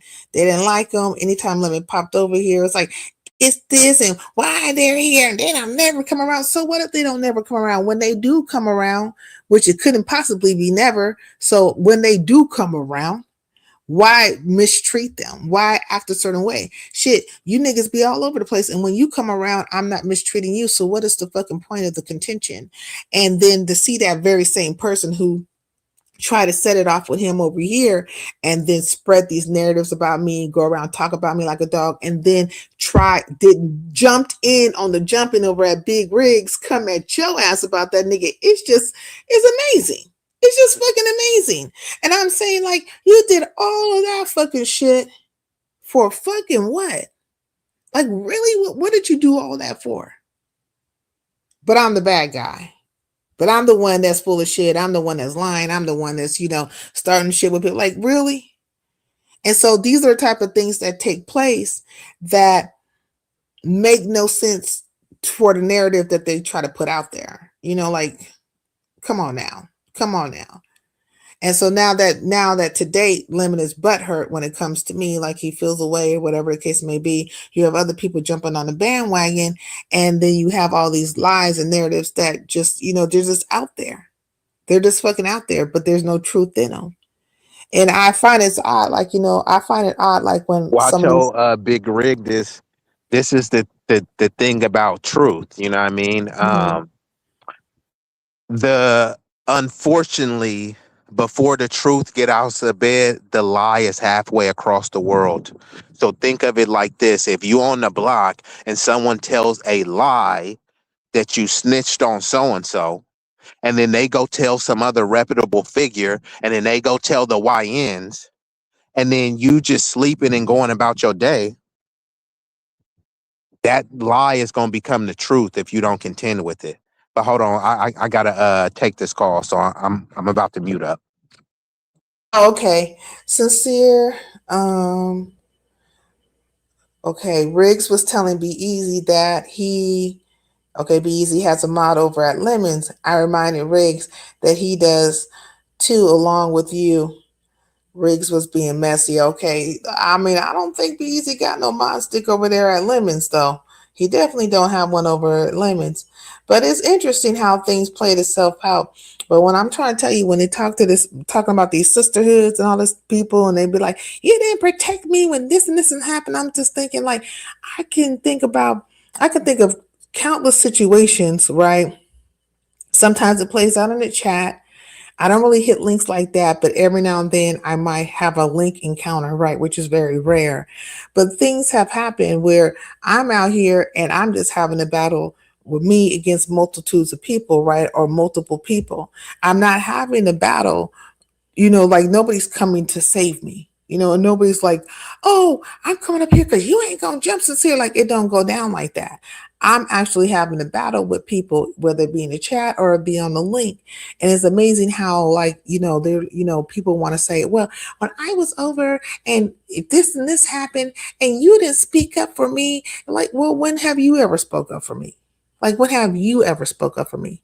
And if you're basing my character off of the fact that I liked Lemon or I was friendly towards Lemon, and your reasoning is because Lemon came over here, then why the fuck are you over at Lemons? Like, why are you kicking it with Lemon? And why did you attack other people about Lemon just to go and be friendly with Lemon? So that looks very crazy. You're friendly with him now, and you're always on his link, and you're always trying to be in his face and space. Like, what was all the shit for? What was all the action bullshit for? Like, what was it for? You did all that for what? So it could have never really been about Lemon. It has to be about something else. You used him as the reasoning. So why be in somebody's face anyways? That comes to this reasoning, right? Why be in somebody's face on their link in their space, person who allowed you to hit their link, come and kick it, be yourself, all the things in between, and then you don't like them. Why were you around in the first place? You could have never had liked me. You could have never, like, that's really what it bottom lines out to. Like, you must have never liked me in the first place. Don't use, Lemon or anybody else as the reason or excuse. Riggs was slick shading, but it backfired. Oh, okay. But we know that, plenty of us seen the situation. We already knew what was happening, who the players were.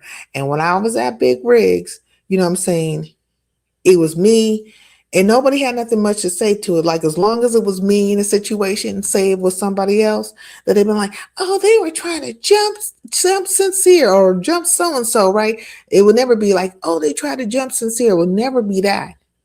They want to, they want to see that. These so-called sisterhoods and all these other things. But if it's one of their little compadres, it's like, oh my God, they tried to jump her. I see, it's like weakness. Hold It's on, my bad. weakness. I'm back sincere. So But I nobody just said want to pop anything to in. that. That's okay, be easy. But nobody said anything to it because that night at Big Rigs, I was fighting I was gonna say one. how much was that? Was that a 3, a 4, a 5v1? What, how much was that?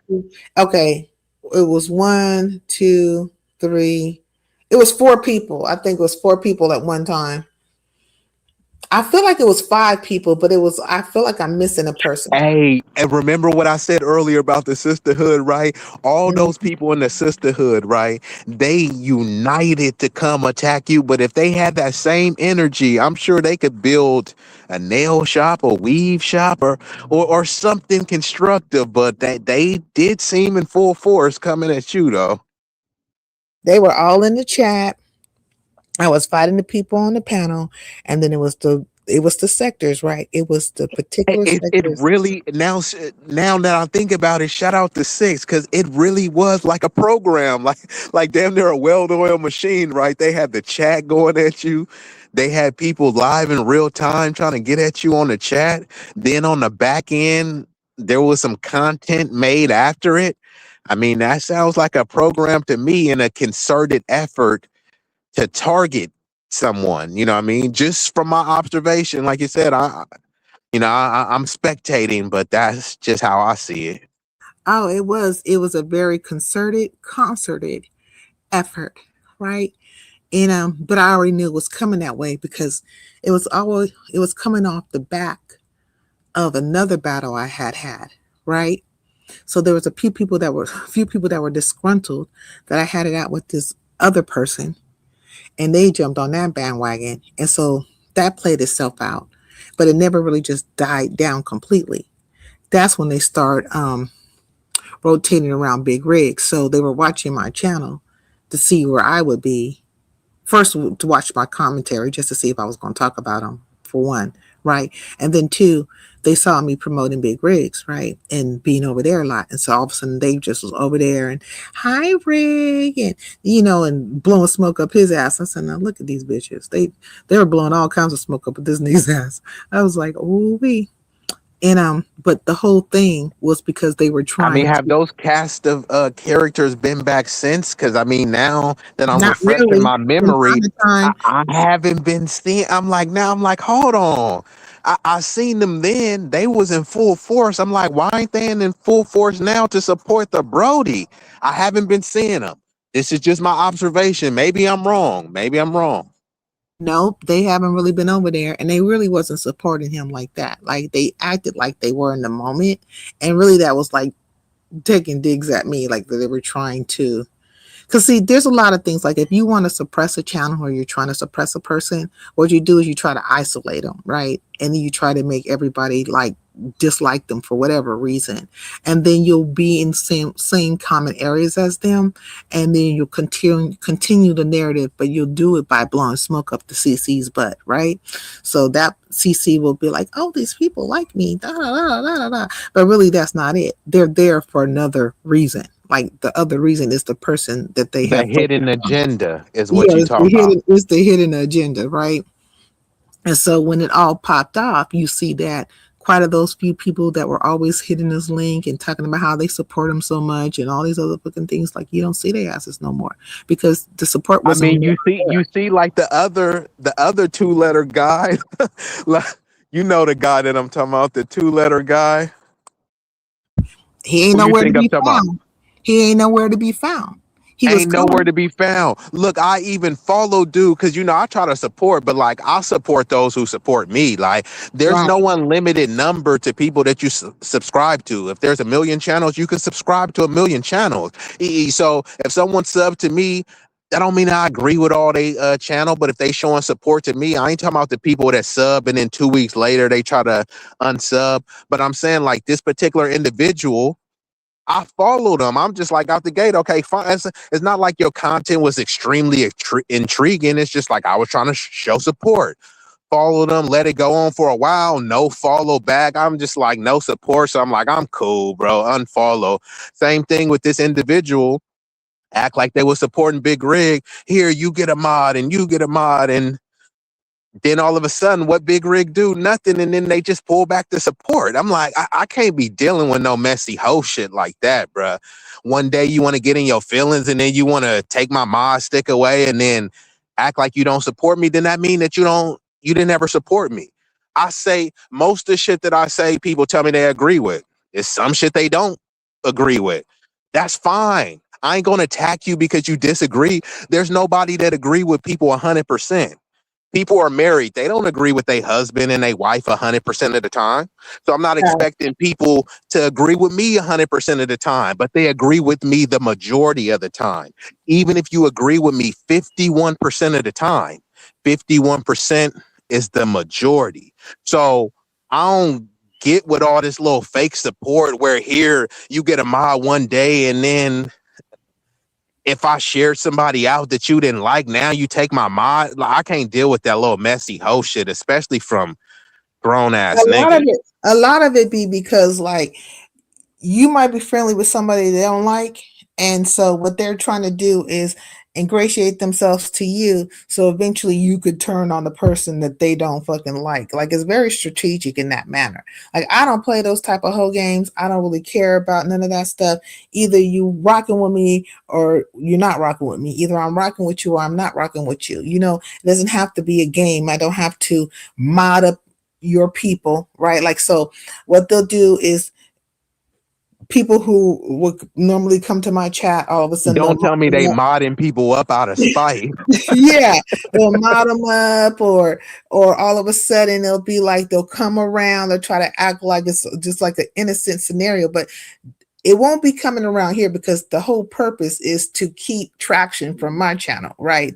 They do not want any traction over here at all. They don't want nobody hearing anything. They don't want nobody to hear the fucking truth. They don't want none of that to be, they feel like if they have the more numbers and stuff, right, then it's their narratives heard the most. And in truth, that is a truth, right? That, if you're speaking amongst, like, say 500 or 600 people, even 800 people, you could spin a web of lies. Like, you could just spin all kinds of fucking lies, and there'll be enough malleable minded people there to believe that fucking shit, right?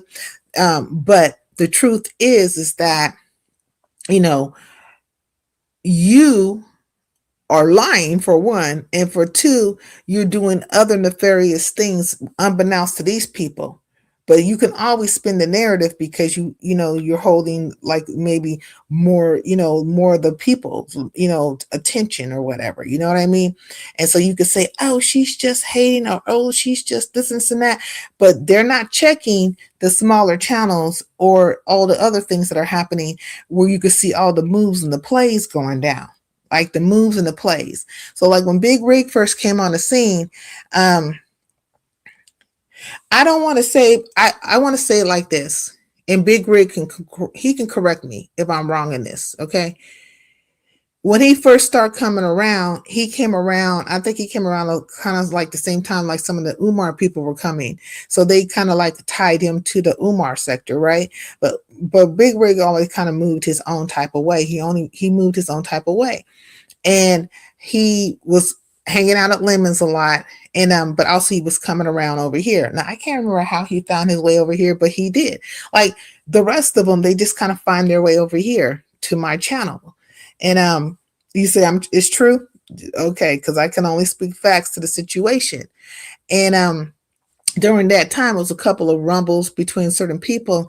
And I think So hold on, a lot of people found you from Lemon's channel? no. A lot of people didn't find me from Lemon's channel. I'm saying that people just, I always ask them, how did you find me? Like, how did you stumble across here? Because the way I go live is very inconsistent. And I always like hang around in the lower, I don't call it, I hang in the smaller channels. Like during this time, well, for a while was, but you would catch me more so over at Slappers. Like the only place you would really catch me is if I wasn't on my channel, I'd be over at Slappadons, right?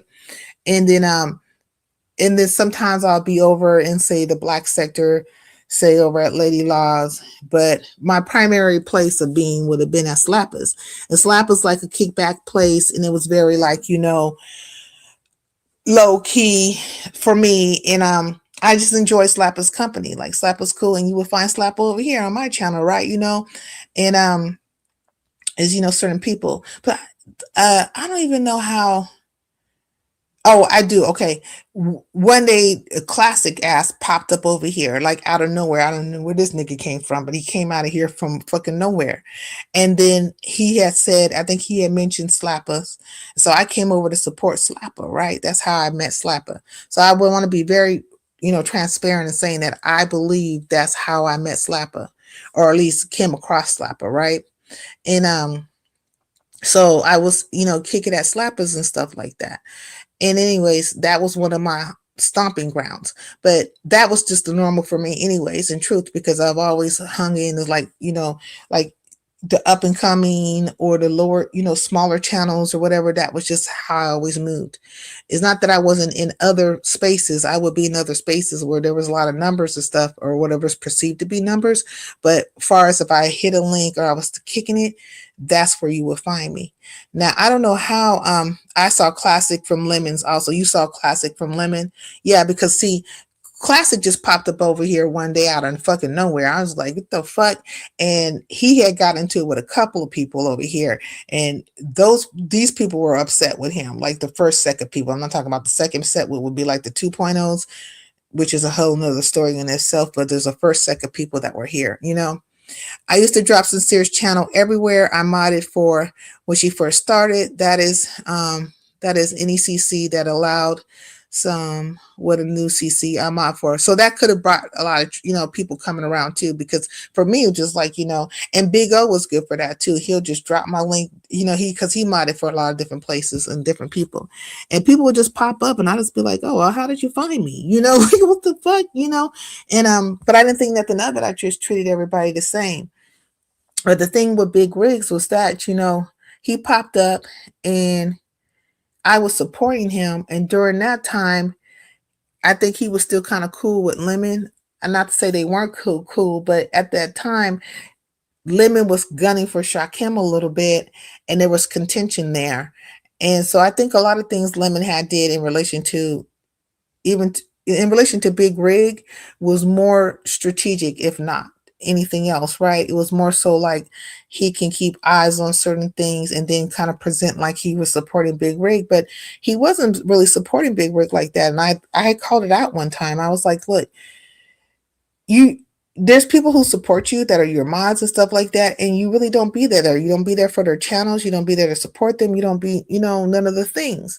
Now, I remember Max telling me a long time ago, she was saying, well, he doesn't have to support people. Like, he does let people know about him and stuff like that from time to time, but like, he doesn't have to be, he doesn't have to wait for Big Rigs to go live, wait for him to finish his live for him to go live. And I was like, well, he's a smaller channel, and so if he's supporting him in a real way, he could say, hey, send some traction his way, or be like, hey, I'm gonna go over to Big Rigs and kick it at Big Rigs for a while, and then I'll go live after that. So let's all like if you got 500 in the chat and Big Rig say he only need 10, hey, send another 10 over there, another 10, 20. You still gonna have, if you got 550, now you just gonna have 530, and now Big Rig gonna have 20, 30 in his chat when he said he only need 10. I'm like, so everybody is winning. That's what support is. But it wasn't like really like, I didn't really see at the time. I was like, what is the real purpose of you? Like, what is it? Like, what is the real purpose? But when I look back at it, a lot of times these things kind of circle back to the same situation, which is that you felt the way about a person. You saw that this other person might be closer to that person. And I'm going to keep tabs via this person. Like it all kind of connected that way. It was just like weird. It was like, oh man, I know this shit ain't going down the way I see it. The way I see it, this is like, it didn't make no sense, and then that guy, the 2-letter word dude, or two letters, that nigga, he used to come over here too, and he got upset with me because I called, or really melanated, we called him out about some shit that happened with him and this broad in the ring. So there's that. And anyways, he always kind of felt some type of way. So when he saw that there was an opening to like come at me or jump on a bandwagon, he did. And he was also using Big Rig's platform at the time as a place to kind of monitor and then maybe spew narratives. Hey, Matthew, peace in the LBC. So it was a couple of people spinning like a couple of fucking spiders creating their webs at one time. And a lot of it was playing out over at Big Rigs. And so Lemon, Lemon had with NY, Lemon had blocked NY, did something to NY. Like I think he blocked her or whatever. I called him out on that. He said he was half asleep and his butt did it and some other shit. It was just like a whole bunch of things, like a whole bunch of lies. And so that was the first wave of bullshit. Then the next wave was me with the battle with all 4 of them motherfuckers up there. That went down. And then, then you see all the dispersing of people. Like the narratives that were created afterwards, and then the dispersion away from Big Rig's channel. It was, it was theatrical. It was. Sincere Sight, I heard you was in my chat earlier this morning. Yeah, I was. Told you, you spoke to me. You don't remember, Matthew? You spoke to me. Okay, the redirects help with that nowadays, although it could have been done with the technology beforehand. Well, it just wasn't really true support. They tried to act like they were supporting him, but it just wasn't. Like there was a using of a person's platform. They were using his platform, point blank, period. But at the time, if I was just to say it that way, it would have been problematic because they also were trying to cause me and Big Rig to fall out. So when they did what they did, and Yeah, it's like you coming off as a hater, but it's like, yeah, but over the course of time, it's like you know, if you just let time, they say time will reveal all, right? So yeah, right, it made it seem like damn, it's sincere taking a shot, but then over time, it's shown like damn, y'all really wasn't supporting. So yeah. maybe she was on to something, but Time, that's not going. time reveals all things, and it wasn't. And there was other eyes on him. There were other eyes on him, and people who maybe had issue with NY or maybe issue with me or whatever, and someone would drop down and act friendly, and some would just be in the skybox. But the whole thing was that they were plotting behind the scenes and some other fucking shit. And when I removed myself from some of the spaces and stuff like that, it's not because I felt in a way about like certain people I didn't feel a way about. I like them. You know what I'm saying? Still to this day, I like them. But I also know what was happening because there was quite a few people who were trying to cause contention between me and those people. And they almost really tried to set it off with me and another person, and I didn't allow for that to happen. Now, do we be around each other all the time and stuff like we were at one point in time? No, but they were really trying to kick it off between me and that person. And then they tried to kick it off between me and Big Rigs, and I didn't allow for that either. And it was just multiple people they were trying to have me be in battle with that I had respect for or I liked, and I'm like, no, I'm not going to do this shit. Now I'll take some hits, which there was nothing I could do about it because I was going to take some hits, right? It was going to, it was just going to be what it's going to be. But to be full blown battling with them, no, I was battling who the fuck I needed to battle or based on what was happening between me and that person. You know what I mean? Like, and even those battles I think were stupid because I tried to nip it in the bud. Like I was like, hey, can we have a conversation? Like what's, I don't understand. And then they were snippy and all that shit. And so then it just became whatever, saying, fuck it. If you want it that way, then let it be that way. It'll just be fucking be that. But you have to be in it and be around to see all of it have played out the way it played out to really understand.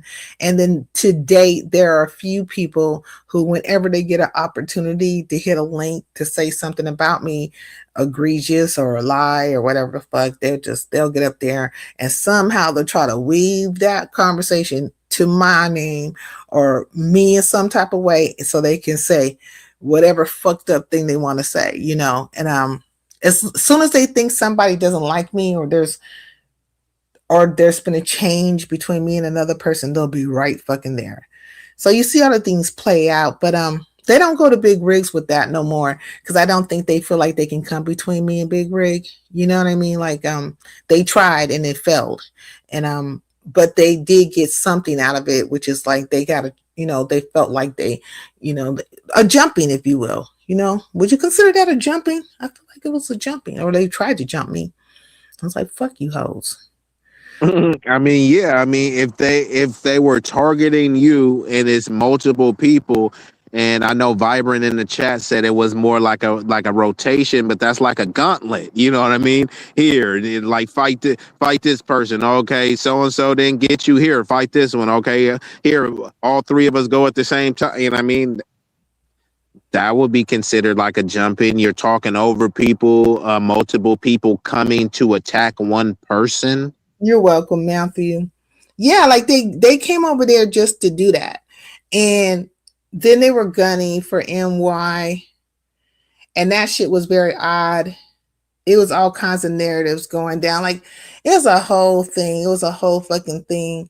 And Oh, like was she I remember the boy, old boy, like the boy who was pretending to be supportive, right? Like I remembered, like even Big Rig was saying, like bro was going on a campaign to prove like that NY wasn't a real person. I'm just like, bro, how much time on your hands? Was actually this older Black woman or possibly man. Like, I mean, they were saying all kinds of stuff, and then I was like, well, where's the fucking person? And it didn't matter, right? They never did anybody ever present any proof?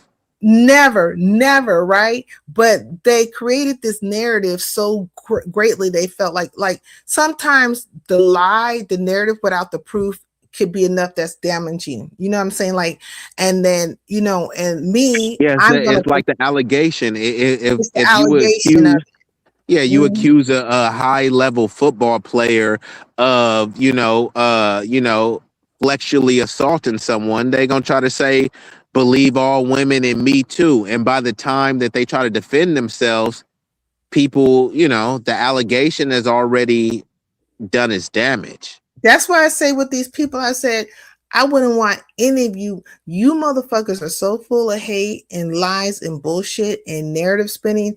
You will literally, if you were on somebody's, if you were a part of somebody's jury or whatever, you will literally give somebody triple life sentences just because you hate so much. You will not for the life of you tell the truth, and you will have somebody underneath the fucking jailhouse, if not lose their life. You're that type of person. How do I know? But how you've been moving on these YouTube streets. You have spreaded lies, participated in lies, knew the truth about things, and still kept on with the shit to what avail? Like, you did this for what reason? And so if you're like this on YouTube, on these YouTube streets, then you must be like that in real life. Like, the truth ain't in you. Like, you'll be sitting on the truth. Hey, like I said, this is virtual reality, a microcosm of actual reality, right? Facts, Yeah, so if people are lying on here, you can't tell me that, oh man, it's just YouTube and I'm lying on YouTube, but I'm completely truthful in my real life. Like, come on now. Like, if you lie on YouTube, you'll lie. If you lie on virtual reality, you'll lie in actual reality. And people they actually are lying, with their persona that they put on there. The cool part about it, Bees, is that I got quite a few people who dislike me behind following people that they really think these people are stand-up people, that these people are telling the fucking truth. They have really drunk the cyanide Kool-Aid, and they believe what they're standing for, the person they're standing with is, a stand-up person, but you're rocking with a fucking lie. You're rocking with, your lie personified, right? Made manifest, made flesh. So just the these main people be talking about, and actually shout out to Shakim, because Shakim said he wanted to run another like some sort of, a biblical discussion. Me, Big Rig, my boy Travion and John. And it got a little bit heated at times, but you know what I mean? But all these people well, not all, let me just say it this way to be more concise. A significant amount of these people that like to wave and wag their finger at you, they call themselves Christian.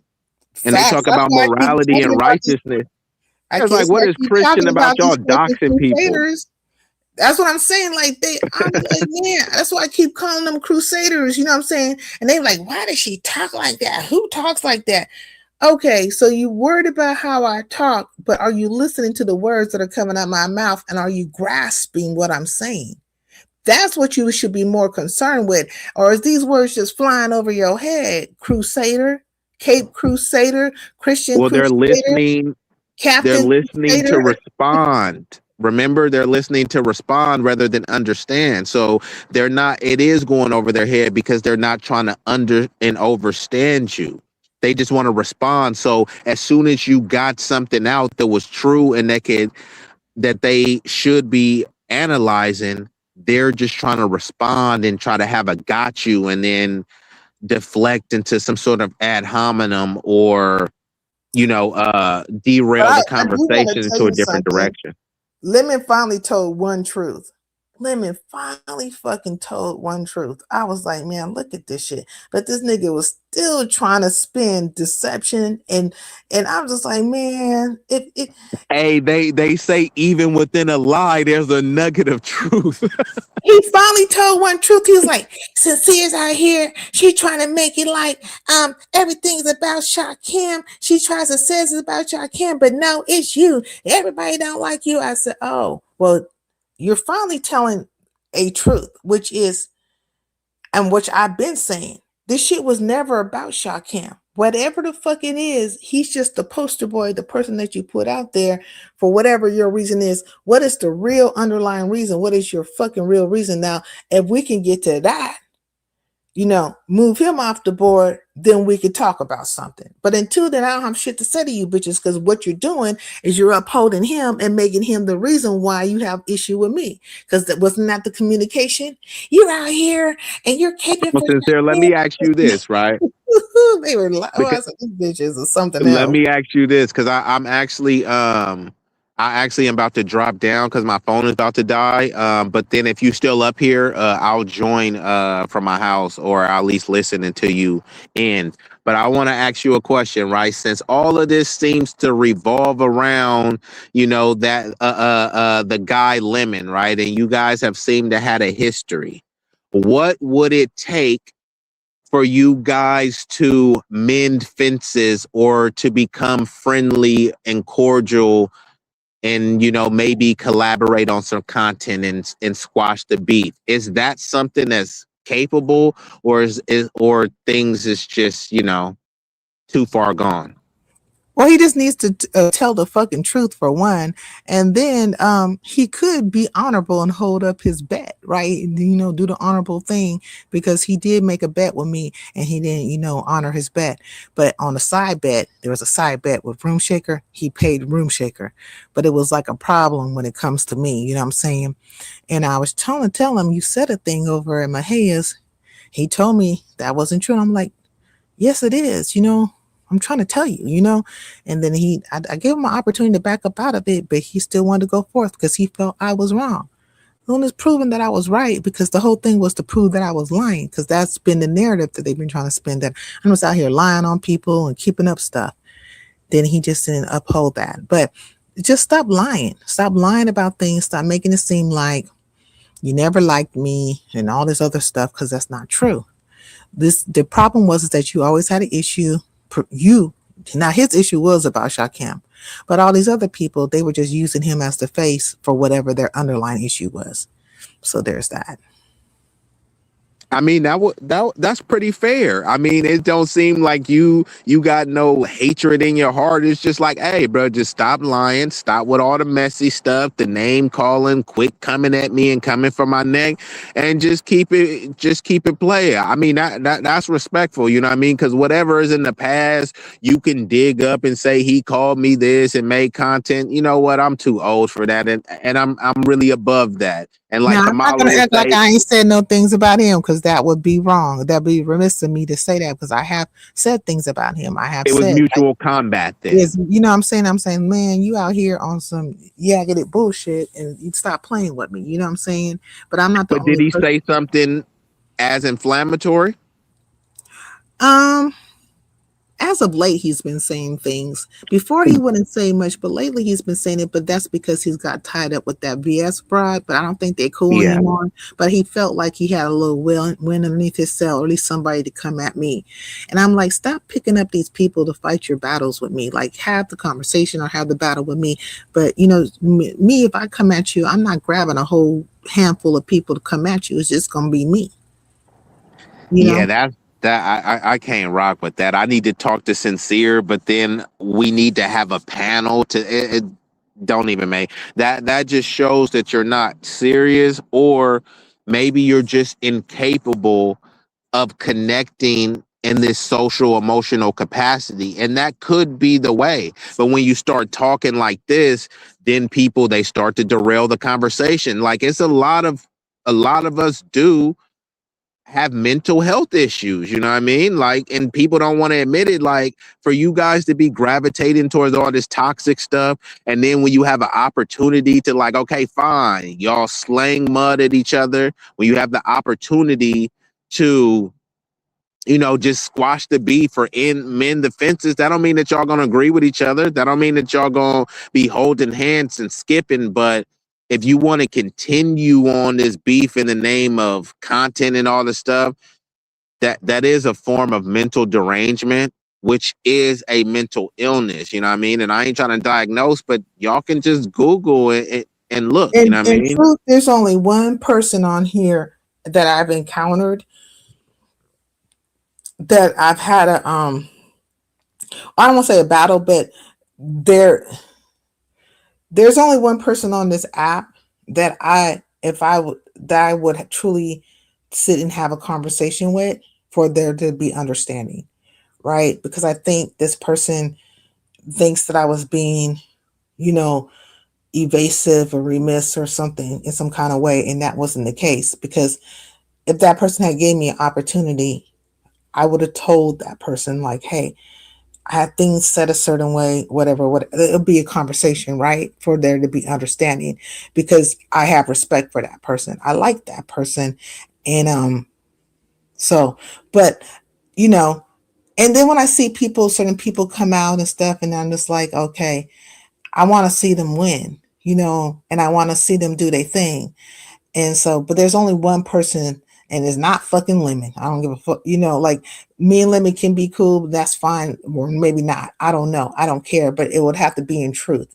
But there's only one person. I won't mention that person's name. That if I was to, that I would probably want to have a communication with. But everybody else, these niggas have been running around here lying and devising and conjuring and turning into the bitches of Eastwick with they familiars and stuff. And I'm like, I can't respect it. But this one particular person has, as far as I know, have not spoken out ill towards me, even in situations where there was opportunity to do so or any of that stuff. And I think it's because we do respect each other. And but one day that will happen. I think it will. So do you think in terms of these healthy dialogues, or let's just call them courageous conversations, right? Courageous conversations, okay? Let's call them that, right? So these that they take place, first of all, do you think there's a difference that some of them need to take place and some of them they should just take place just because of good faith? That's one part of the question. And then the other part of it, should it be should it be on public display and presentation? Because I know sometimes people sling a lot of mud publicly, right? They may Right. call you a bitch or some other derogatory term publicly, but then they do a private apology, right? So do Right. you think that some of these things should be hashed out publicly because the mud and the messiness was I mean, on public display? it would have to be publicly because I don't talk behind the scenes. I don't damn sure don't talk to none of them behind the scenes. Like, I'm just not having these behind the scenes. Like, you can email me and stuff, and I just went into my email today, and for the first time in I think maybe 2 months. I don't know, a very long time. And but that's one way you can get a hold of me. But I might see your name and won't even hit your link. Like, I mean, like whatever the email you sent or whatever, I don't even go into it. And you'll tell me to go to my email and I won't even, I'll forget to do so. So everything has to happen like on the forefront. Like, it would have to happen on my panel, or if I happen to be on your panel, which that won't even happen. So more than likely it would happen on my panel. You would have to catch me. Oh, okay. I'm gonna drop that. This is one of Banger phone dying. Oh, okay. Vice versa. If I'm wrong in public, I'm gonna correct it in the same way. Facts. Like, you should just do it in public. But for me, everything would have to be in public. And I think I stated my points, like my case in all the situations I've ever had with people. I've been very clear as to why things happen the way they happen. And I pointed out where they were wrong and quite possibly where I could have been wrong. But I'll speak to the facts of the situation itself, like the facts of the situation itself. And I haven't seen one person publicly acknowledge or say, hey, I was wrong for X, Y, and Z. And what I'm saying, and it shouldn't take place this way or that way, which I'm not expecting that to happen, because that's like, it might be above people's fucking mental capability to do so. But I can't speak to the rights and wrongs of things, even on my behalf. So am I perfect? No. Have I said some things towards people? Yes. But do I know the all and be alls of whatever contentions people have with me? No. You would have to literally tell me what your contention is. And then I would have to say, hey, I don't recall, or, I could see what you're saying, but that was not my intention or whatever. Like, dialogue has to be willing, like a willing thing between both people, like to want to have the dialogue. So you just never know. But like I said, there's only one person that if I was to ever have an engagement with, one person, maybe two, but really just one, because I just thought of another person, but really just one person. And because I have a respect for that person, and I think that's a dope person. That's a dope person. And shit, people were gunning and trying to stir pots, and they wanted some things to happen, and it didn't, and that's good. So you just never know. But yeah, it's a lot of history, and I kind of like tapped over it a little bit. Like, I didn't go in full depth of all the things because there's so many different events that took place. There's like so many, and shit. Some stuff was kind of like happening at the same time. I'm thinking about like taking all my lives off of private. I've been thinking about that in the last couple of days, like, because I have so much fucking history, right? So many people who have came through, so many different engagements. You can see the beginning of a lot of stuff. You'll get the fucking truth. Not what's been put out there or spewed or spread. But it's, a lie travels far and wide, but when the truth comes, it stands, but it's not for everybody. So even if people will see the truth and the inception of things, so they'll still be, sometimes people are very emotional, they'll still be rooted in their emotion. They'll still be rooted. It won't matter. It won't mean anything. But, I think I'm thinking on it, but you will get an idea, a clear idea of how a lot of stuff came about, and the many, many plethora of people that have came through Highlander country. You'll see that this has been ground zero for a lot of things that have kicked off throughout the sectors. I mean, through all the fucking sectors. You'll be like, damn, I don't know, it started over here. Like, yep. Sometimes I have to be reminded. I get reminded by Hennywise or Melanated or Vibrant or shoot, Ozempic Prime. Different people coming in like, you remember, because it happened over here. You remember when da-da-da? I was like, damn, I forgot about that. But it's just so many different things, but we will see. We will see. But you got a little idea. I've spoken on some of this stuff before. I mean, I know I have. But yeah. But anyways, I've been on here for going on almost 5 hours. I feel like I really enjoyed this live because I talked about something different other than just the sector stuff. And I enjoyed Be Easy's company. Like, I enjoyed his company. I enjoy the company of people that, are reasonable and, they engaging and thought-provoking and all that stuff. I do enjoy that. I do. And I used to do a lot of content, back in the day. I'm gonna start doing that more often. But what I need to do is kick it off on my other channel, because I haven't done anything with my second channel. And I think that's where these conversations probably should take place, as far as, content, doing real content, because this is like fuckery land. Like, just, I'm gonna get over here and get to calling somebody a two-ball B or whatever the hell else. It can get crazy. And so things I need to work on. Y'all was rocking good together. Yeah, I enjoyed his company. I did. Damn, 5 hours. Yeah, I've been on here for 5 hours. It's like Alcoholic Anonymous. You must first admit you're wrong doing before engaging in an honest discussion. Facts on facts on facts. You just got to start with that. And then how a person feels, I can't dictate how they feel. But if they tell me how they feel, then I can say, whether I'm in agreement or not. But I can't just throw away the fact that they have a feeling, like, you know, an emotion, or maybe I stepped on their feelings in some type of way. So there's accountability in that as well. You always have to take some kind of accountability, but there's always an inception. So like, even like before me and Goosey had got into it, I hit Goosey link one time, and I came up there. I didn't say that many words, but I just used the word inception, and then I jumped down, right? And it was like, see how she is. You know, they try to make me out to be crazy because I said inception. They weren't trying to hear me or even understand what the fuck I was saying. I mean, I made it for fucking dummies. One word. Inception is always a beginning, the root of a fucking thing. It's the root. So you got to go to the root of it in order for you to get it all, you know, taken care of.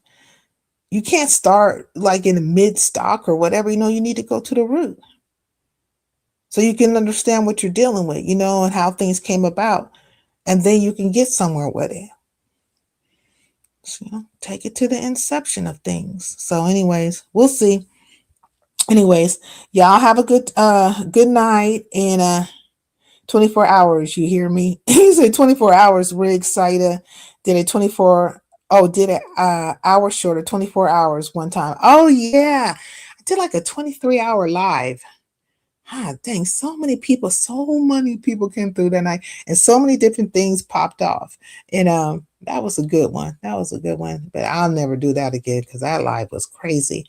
But I was building up my hours and stuff like that, and it was cracking. It was cracking.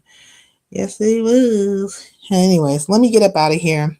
I'll see y'all next time. Ain't no telling when I'll come back. Maybe I'll be gone for another couple of days. Everybody who supported me, I appreciate it. Thank you for the $4.99 big go, and thank you for the $10 holla NY. I appreciate it. You guys support me, and I have my crew, my people, or I don't want to say my crew, but I have people that support me on a replay in other ways, and I really appreciate that. And, you know, I appreciate those who actually, you know, see things for what it really is, and or at least try to, you know. I can't do nothing more but respect it. Then, you know, say shit. Try to understand across the board. All right, I'll see y'all later. Let me get up out of here. Where's my outro? Oh, dang it. I can never find an outro. All right, I'm gonna go with this one. All right, bye y'all.